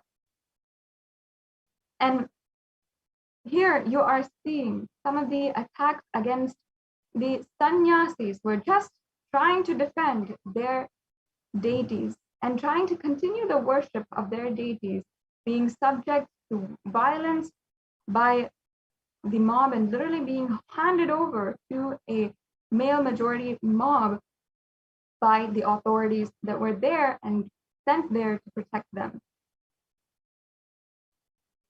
And over the years, we have seen this repeatedly happening, even until recently in 2019, where we saw the arrest of two of the administrators of the women-only monastery and their illegal imprisonment. What we're seeing continuously is the continuous subjugation of women, threatening women with false allegations as well, and illegally arresting them. The arrest of Manitya Pranapriyananda and Manitya Tattvananda in 2019 was an absolutely illegal, arbitrary arrest with baseless allegations and no evidence to support any of the crimes against them, and no reason why these two innocent female sannyasis were not given bail. And this is one of even the issues of the United Nations, where they are continuously looking at as well the arbitrary arrest of women who are from marginalized communities, and using this as a way to continue the oppression of marginalized communities and indigenous communities. And in this way, there has not been seen any kind of legal recourse in India especially. And the media is one to be actually held responsible for all of these different kinds of crimes against humanity. The media is easily able to sway the opinion of the public as well as the judges themselves. And court judgments are also not even honored by the media in any way or form, and they also continue their hateful propaganda, even dishonoring and ignoring the court judgments. For example, from 2010, the actress who was targeted in an attack in earlier that year with the fabricated video in order to dehumanize and defame her character, Ranjita had petitioned in the Karnataka High Court as well as other platforms where she could have her voice heard and seek some form of justice. And she did so for several years. And even being a reputable actress with so much of work and good work done and humanitarian work as well.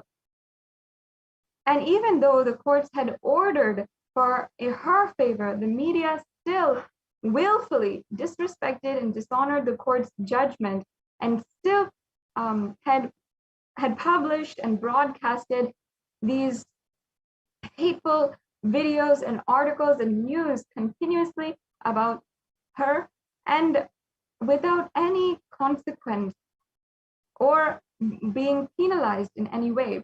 But if we see a contrast, in the United States in 2017, a similar case was filed, and the channel was penalized for $5 million USD for civil conspiracy and for defamation of the targeted ASMT community.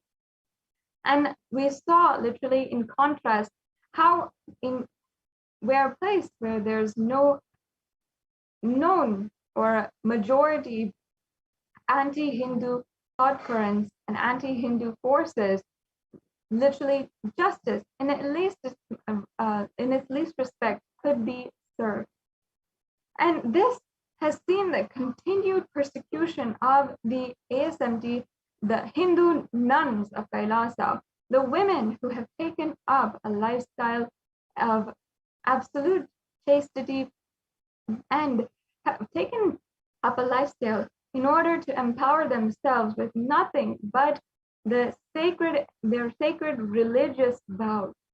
And having been empowered by their religious belief, these women had taken up and had lived this lifestyle and wanted to continue this lifestyle. And yet only for doing that, only for standing up for their religious beliefs, and that they were women themselves and that they were disciples of the Supreme Pontiff of Hinduism, these women were targeted for attacks, and the most brutal kinds of attacks, whether it is the brutal rape of so many different women and the rape of the Hindu sannyasis, or whether it is even the interrogation and torture put against and made that even children of Kailasa were subject to, or the willful starvation of the children of Kailasa and Hindu women. Literally, we have seen all kinds of crimes done against the women of Kailasa. And in the end, we've always not been able to find the legal recourse in India, especially, where we have literally the victims of these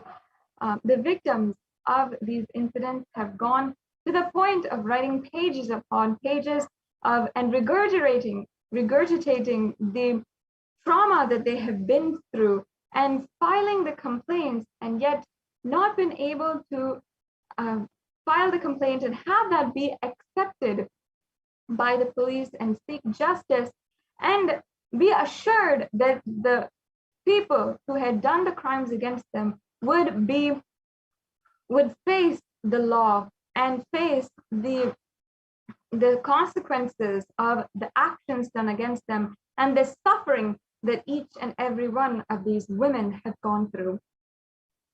it is only due to the supreme pontiff of Hinduism that Hindu women all over the world have at least some form of hope in order to live a powerful lifestyle and to live a lifestyle which is absolutely free from any fear of violence.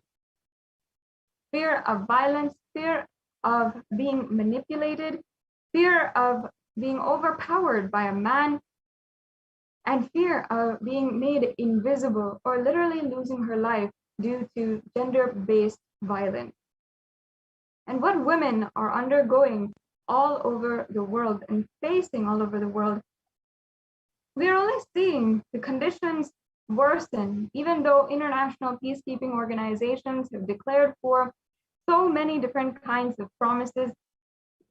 The only hope and the only successful ecosystem where women can live absolutely violence without the fear of violence, and where women can be assured to be empowered to her highest potential, and children are educated from a young age on her inner strength and how she can empower herself.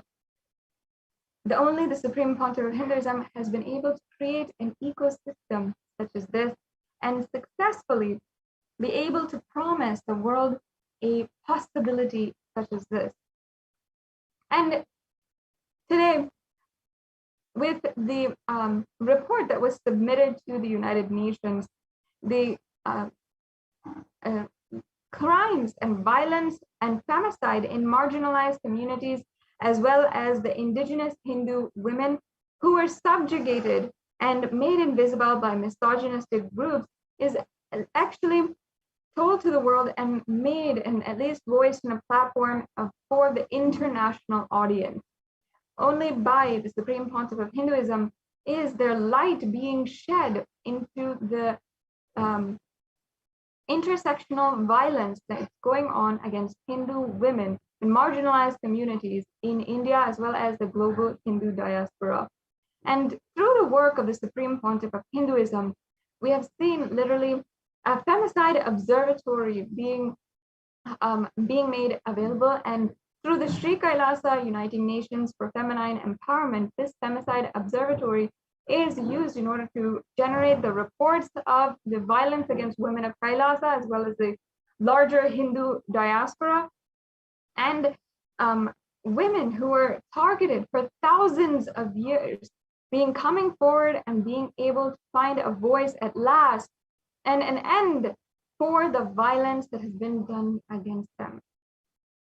And continuously through the Sri Kailasa Uniting Nations for Feminine Empowerment, we're also continuously supporting the research and studies undertaken to analyze the femicide and the gender-based killings, including interviewing the victims and recording their experiences in order to share their experiences and see the actual solutions on what can resolve the conflicts inside of a community, and as well as reporting the number of cases and the details in international platforms.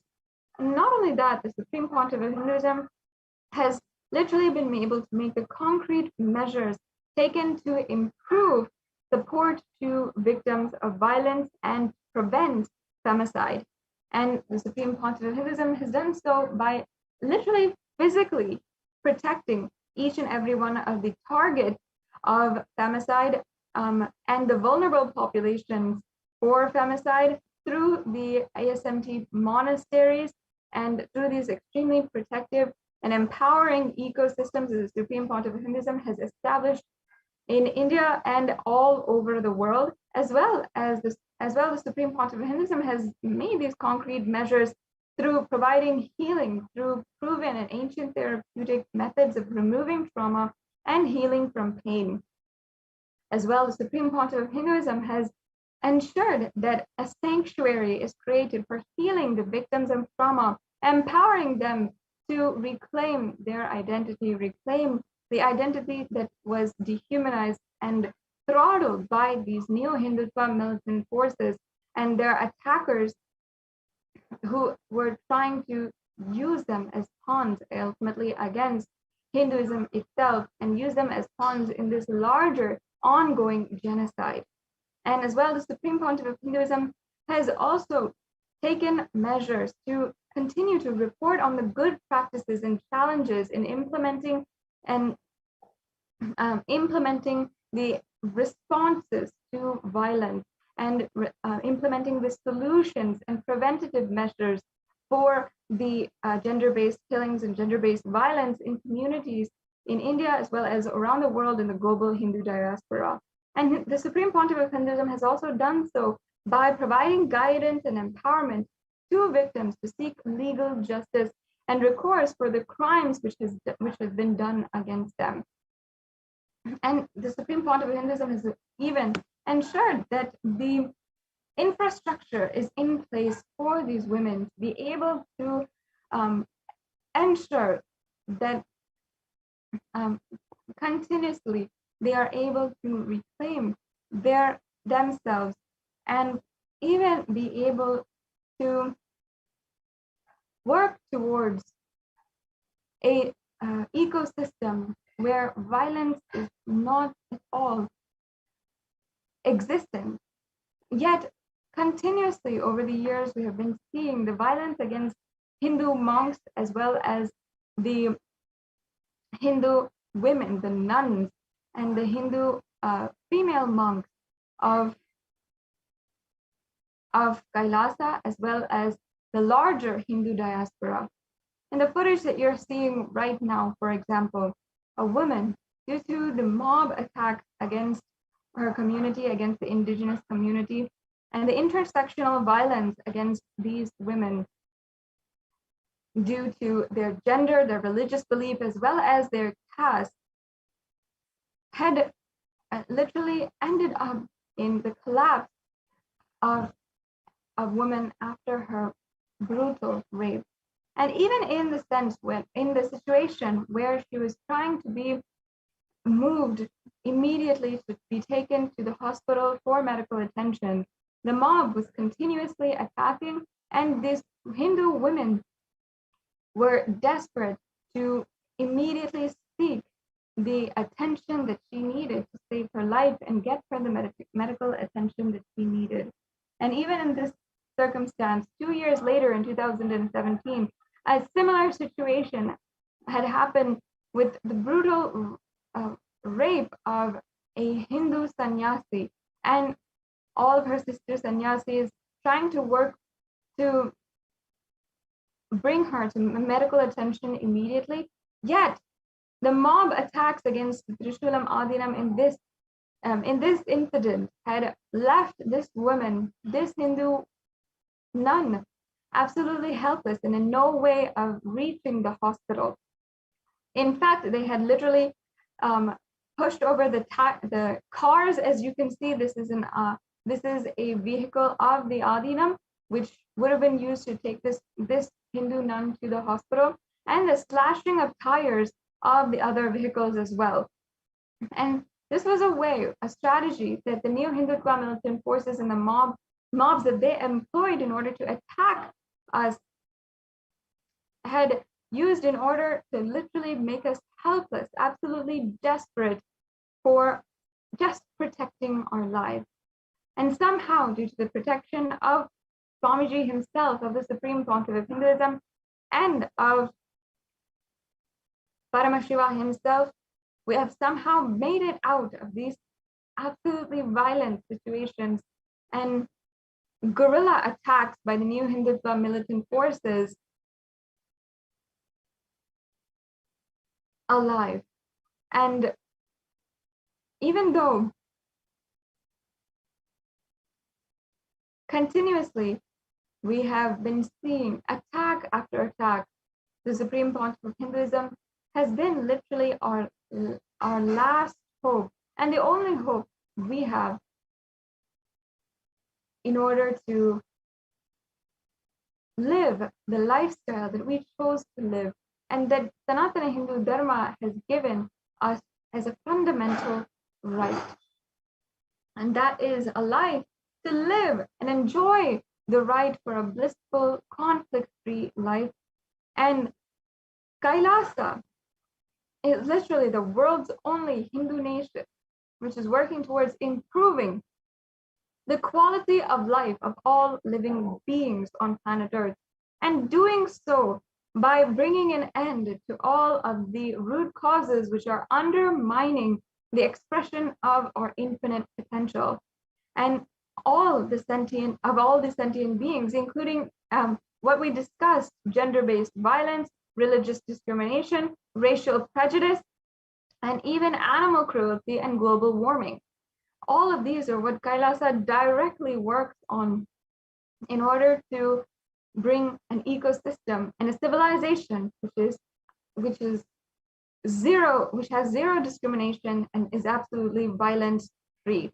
And the Supreme Pontiff of Hinduism has been doing so by using strategies of Hindu multilateralism and fostering complete relationships and partnerships, promoting greater accountability of leadership, and building community resilience by economically empowering marginalized communities and the impoverished people. And as well as Supreme Pontiff of Hinduism is doing so by reviving the female-centric ancient endangered lineages that ultimately are for the purpose to raise women to use their inner strength in order to harness and achieve their ultimate potential. And another way that the Supreme Pontiff of Hinduism, as well as Kailasa, is working towards this ecosystem and this goal is by protecting the environment and promoting the non-violent living sustainable lifestyle and reducing the effects of global warming, and by advocating and actively enriching for a life of vegetarianism and a non-violent lifestyle, as well as organic farming and methods of sustainable farming without the use of any pesticides and or any destruction to the land as well.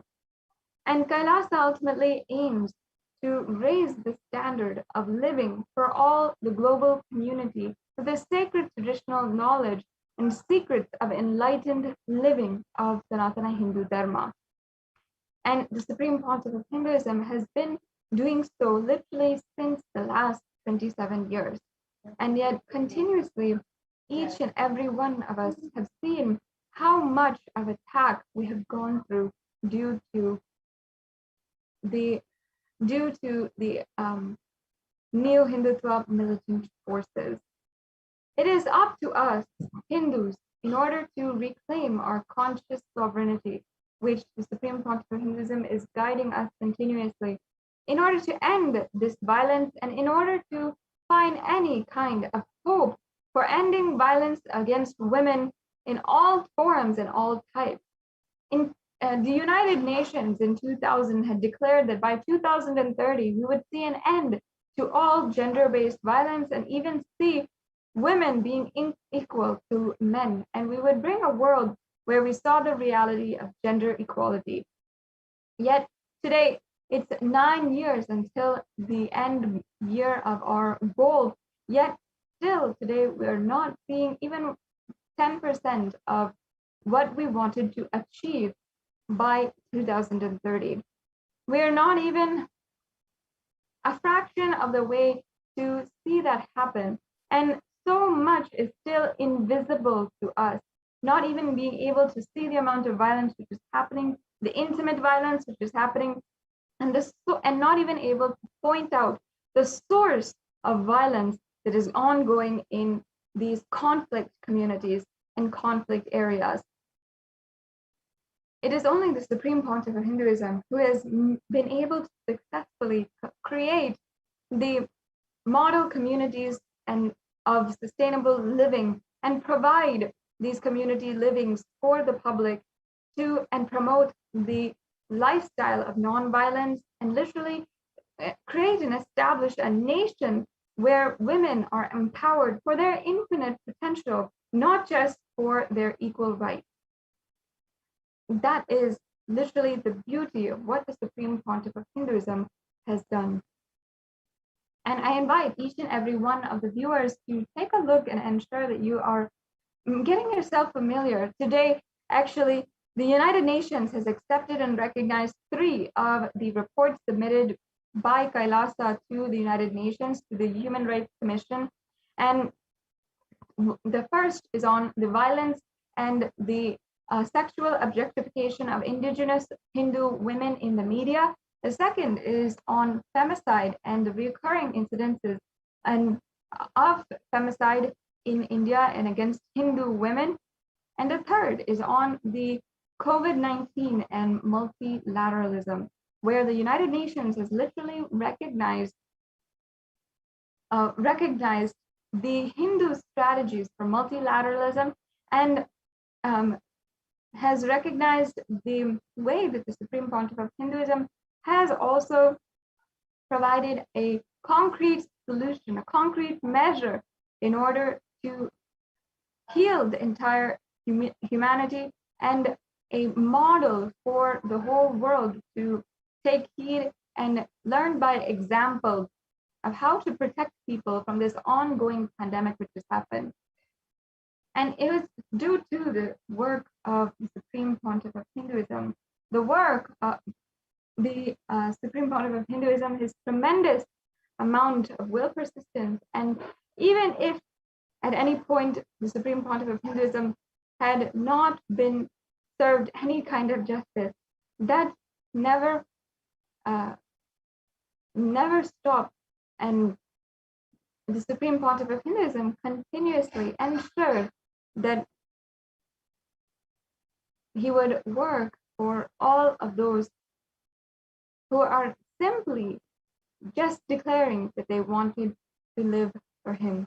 And even if we just made one step in order to make that or declare our life for the teachings of Sanatana Hindu Dharma, the Supreme Pontiff of Hinduism has done 1,000 times more in order to create that ecosystem for us and literally make the ecosystem where it is absolutely easy and so blissful for us to just simply start radiating the higher ambition of our lives, the higher powers of our lives. And continuously, year by year, we've been seeing this tremendous amount of violence. I invite each and every one of the Hindus who are watching, we must take this time now in order to ensure that we reflect deeply on why this is happening to Hindus. Why? Even as a Hindu woman especially, if you dig deep and if you understand, Hindu women will know some form of violence that is done against them, their grandmothers or their relatives, their cousins, by the Neo-Hindutva militant forces.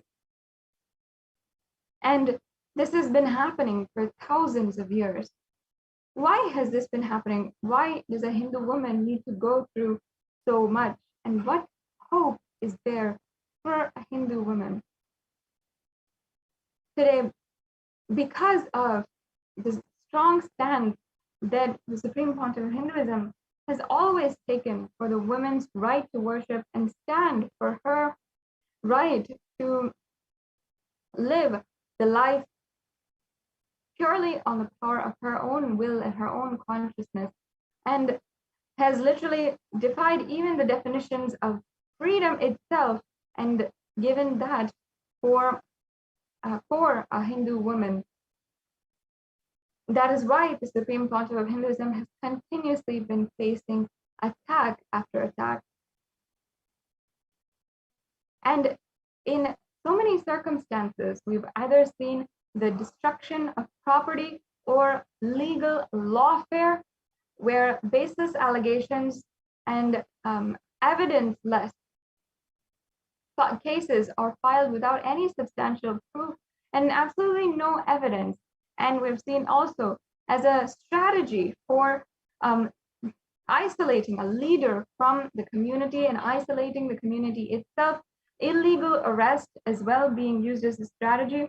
We've seen the femicide and gender-based violence being used as a weapon against the entire civilization, as well as the Supreme Pontiff of Hinduism himself.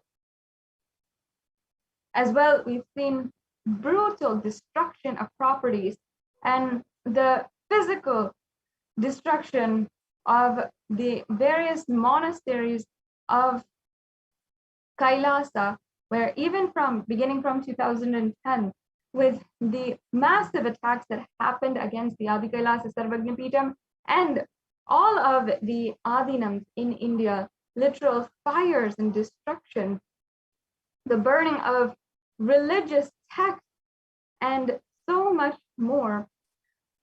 We have seen all of these strategies, which have been implemented for thousands of years in the Hindu genocide, being used in brute force and relentlessly against the women and the people and Kailasa itself, and ultimately the Supreme Pontiff of Hinduism himself. Now, we will continue understanding about the persecution against the Supreme Pontiff of Hinduism, as well as the reports that were accepted and published in the Human Rights Commission website of the United Nations in the further segment, this further segment, as we are awaiting the live darshan and the live satsang of the Supreme Pontiff of Hinduism, and we'll be right back with you after a short break. What I mean by the word Kailasa, listen intensely. Enlightenment ecosystem, literally enlightenment itself, in your own home, wherever you are. If you cannot come to Kailasa, it's okay. Kailasa can come to you. Kailasa coming to you is Kailasa.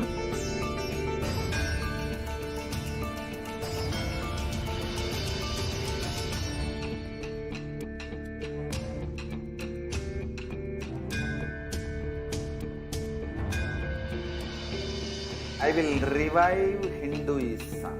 I am a Hindu revivalist, not by any revolution, but by evolution.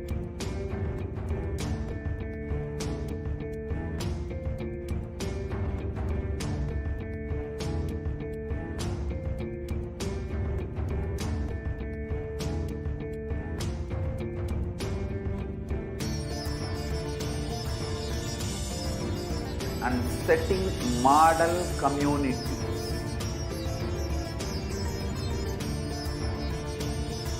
Kailasas, enlightenment ecosystems, Sarvanyapeethas all over the world.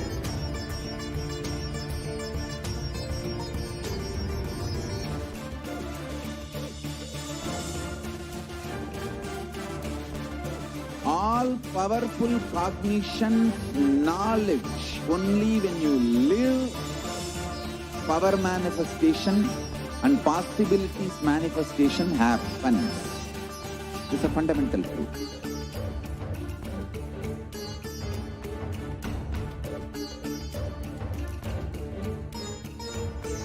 Hinduism cannot live exclusively as one sampradaya. No.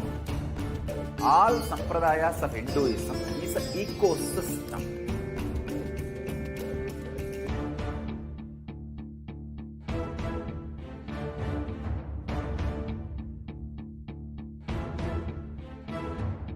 So don't keep quiet thinking that if one sampradaya is attacked, only that sampradaya is going to be affected. All of us are ecosystems.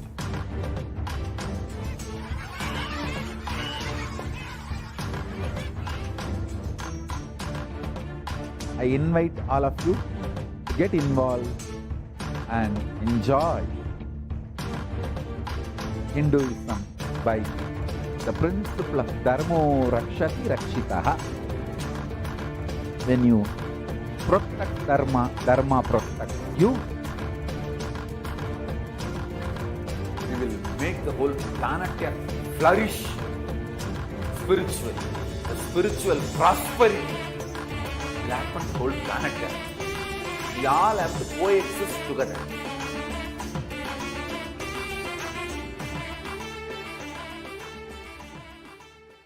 Just be alive for next 3 years. Don't die within next 3 years.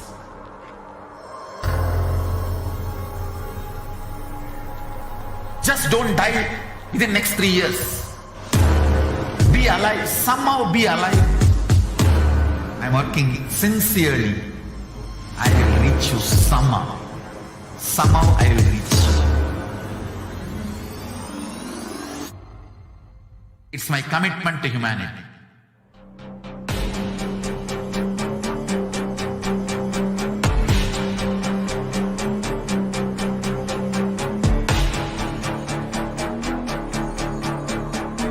Just don't die within next 3 years. I will reach you wherever you are, whichever corner of the world you may be.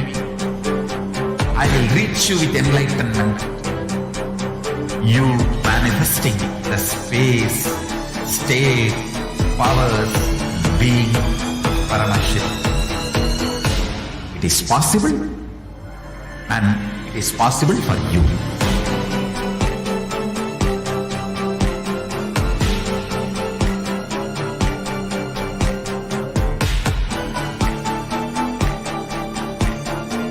Paramashivoham will reach you with enlightenment science.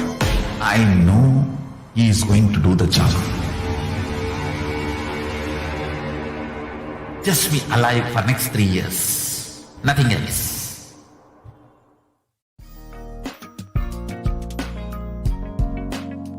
We get you health. We get you ability to build beautiful relationships in your life.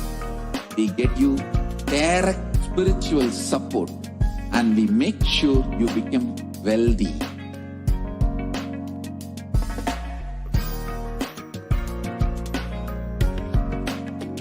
We won't stop giving you just good life. We will literally not stop till you live enlightened life. Manifesting the state of Paramashiva, space of Paramashiva, powers of Paramashiva, being of Paramashiva.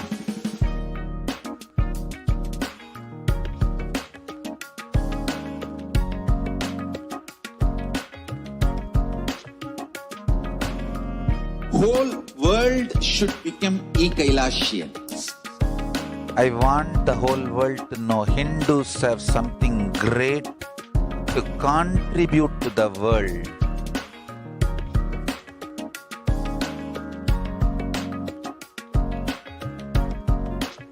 We have something great to contribute to the world. Let us do that.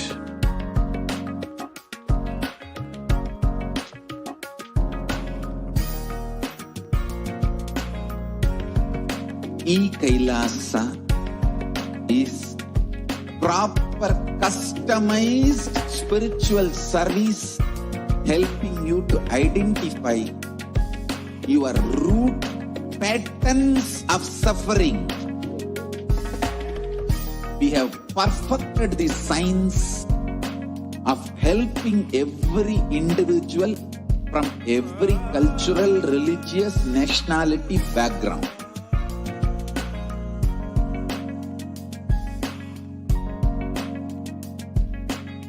You will have lowest reactionary assumptions, highest awakened response, alive response for life continuously.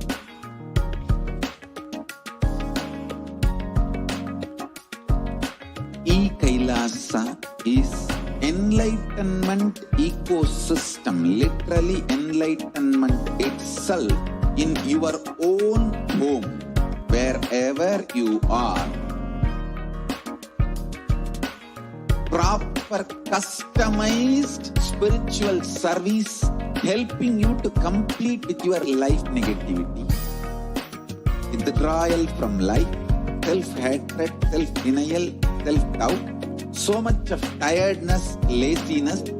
We can support you aligning your diet, your attitude, your aptitude your understanding about life, we can help you with everything.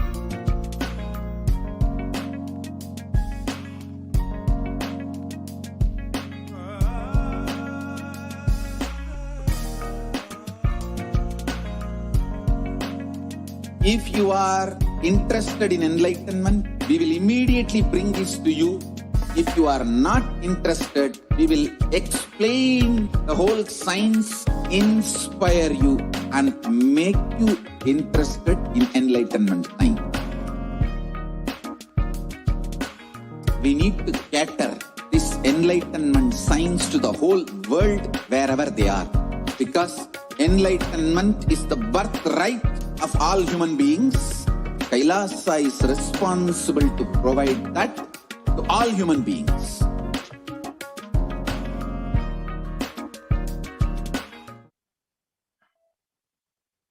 Nithyananda, welcome back to all of the viewers.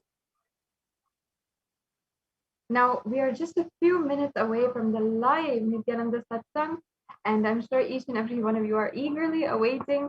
I myself know the feeling of being so excited and just awaiting the presence of the Supreme Pontiff of Hinduism. I invite each and every one of you to share this program link. Let's share the news that there will be the live satsang at 7:30 Indian Standard Time, and make sure that all of your family, your friends are awake, alive, and ready for the Nithyananda satsang that is happening very shortly. And make sure as well that you spend a few minutes right now, and we can just enrich as many people as possible. You can enrich on any of the social media platforms that you are available in and that you are frequently using, that you're comfortable with, and share with as many people as possible with hashtag Nithyananda Satsang. And let us share the news that there will be the live Nithyananda Satsang happening very, very shortly. And in just a few minutes, we'll be starting the preparation and starting to get ready for the Nithyananda Satsang. And once again, let's make sure that everyone knows, and that all of our Sangha members and everyone whom you think will understand and deeply benefit from this cosmic intervention into your life today. And as we are discussing, the Supreme Pontiff of Hinduism has been revealing the profound revelations on conscious sovereignty for several weeks now, guiding us continuously, reassuring us, and giving us the precise ways of how to manifest conscious sovereignty in our lives.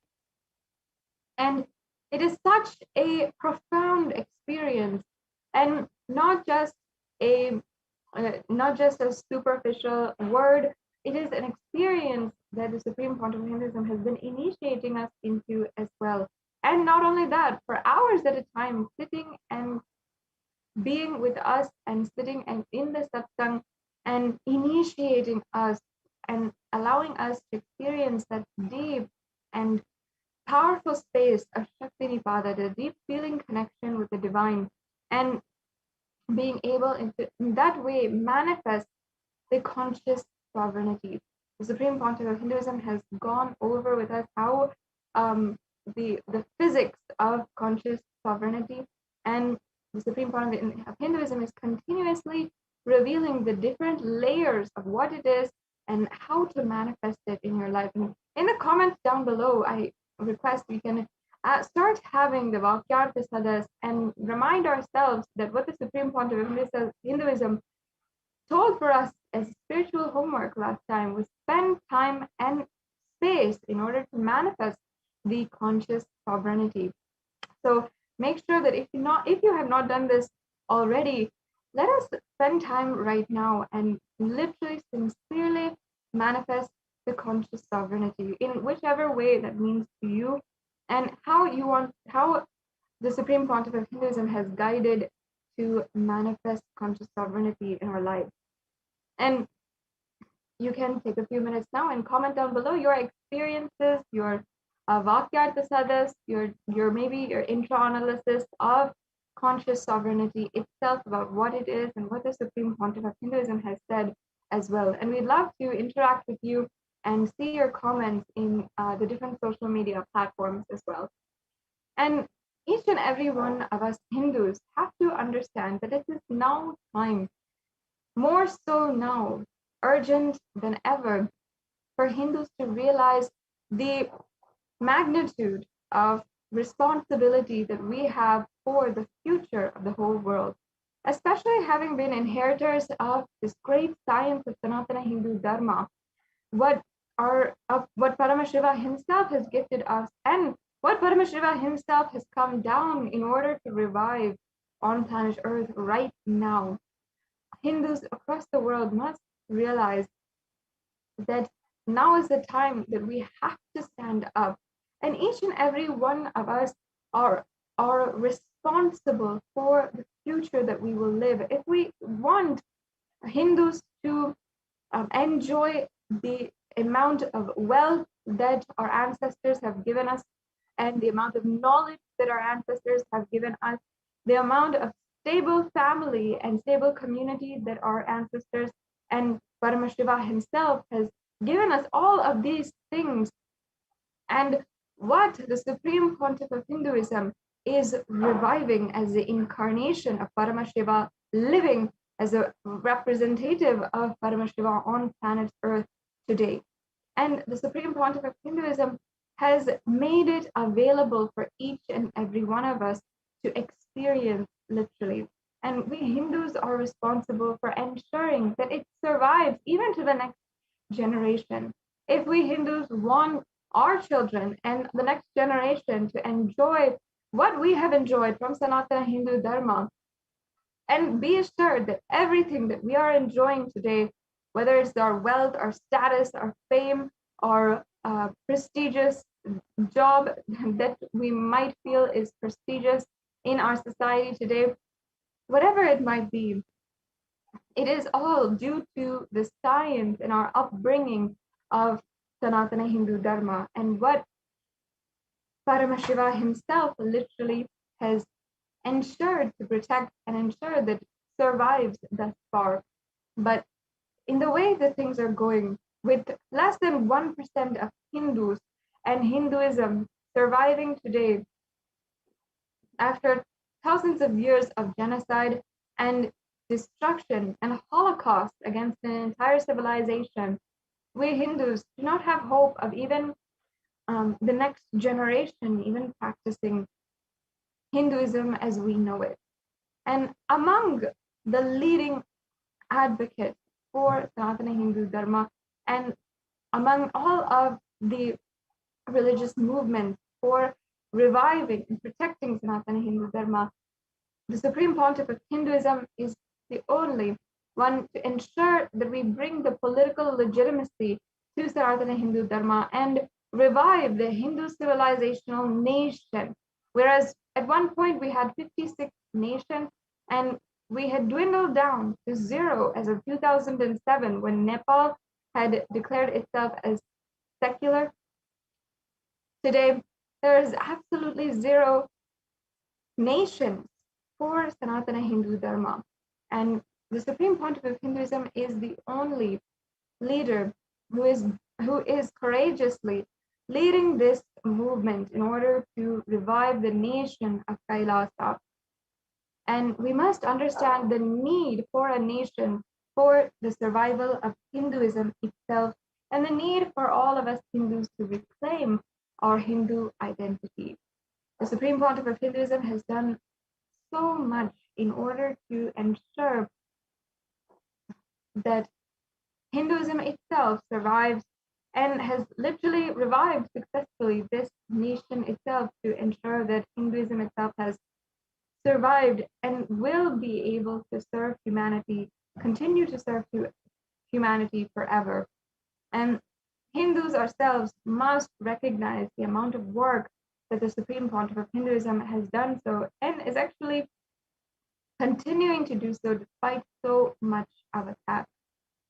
Recently, as we have been discussing, the United Nations has recognized, addressed, and accepted 3 of the reports that were submitted to the UN on the persecution, the ongoing persecution against the women of Kailasa, the indigenous Hindu women, as well as the femicide against the women of Kailasa,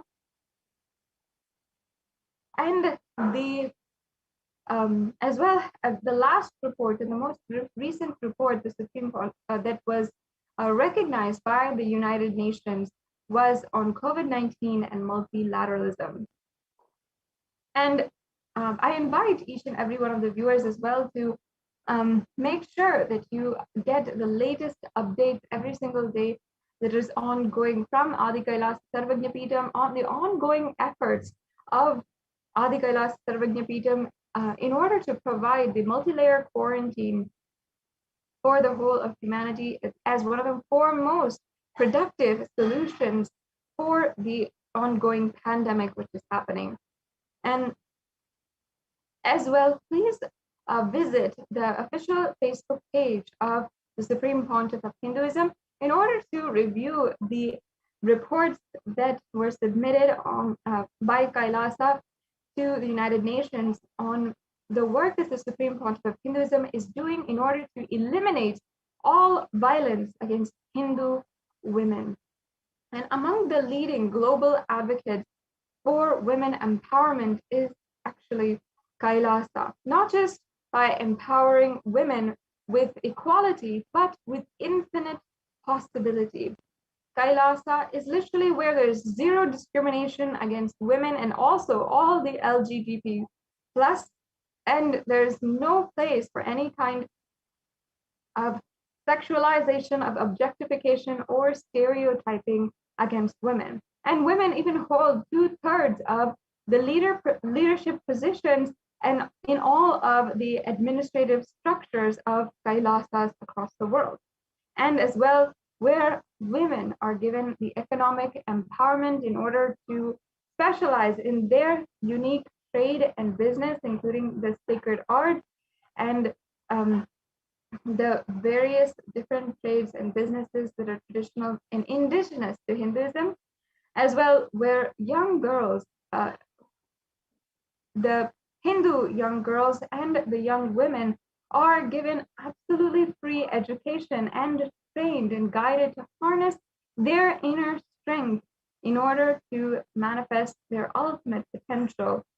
And in Kailasa as well, in the Kailasa de facto spiritual embassies across the world, women can absolutely be unafraid of any kind of subjugation, discrimination, or violence against them. And the Supreme Pontiff of Hinduism has continuously taken strong stances to ensure that the ecosystem is never compromised and continuously the safety, the violence-free zone and empowerment of women is prevailing. Now, the Supreme Pontiff of Hinduism is gracing now in just a few minutes. Let us now enter into the meditation in order to prepare for his divine presence and get ready for the powerful cognitions that we will now imbibe from the Supreme Pontiff of Hinduism himself. So sit with your head, neck, and spine in a straight line. Breathe and inhale deeply and exhale. And let us chant the Mahavakya. Om Nithyananda Paramashivoham. Om Nithyananda Paramashivoham. Om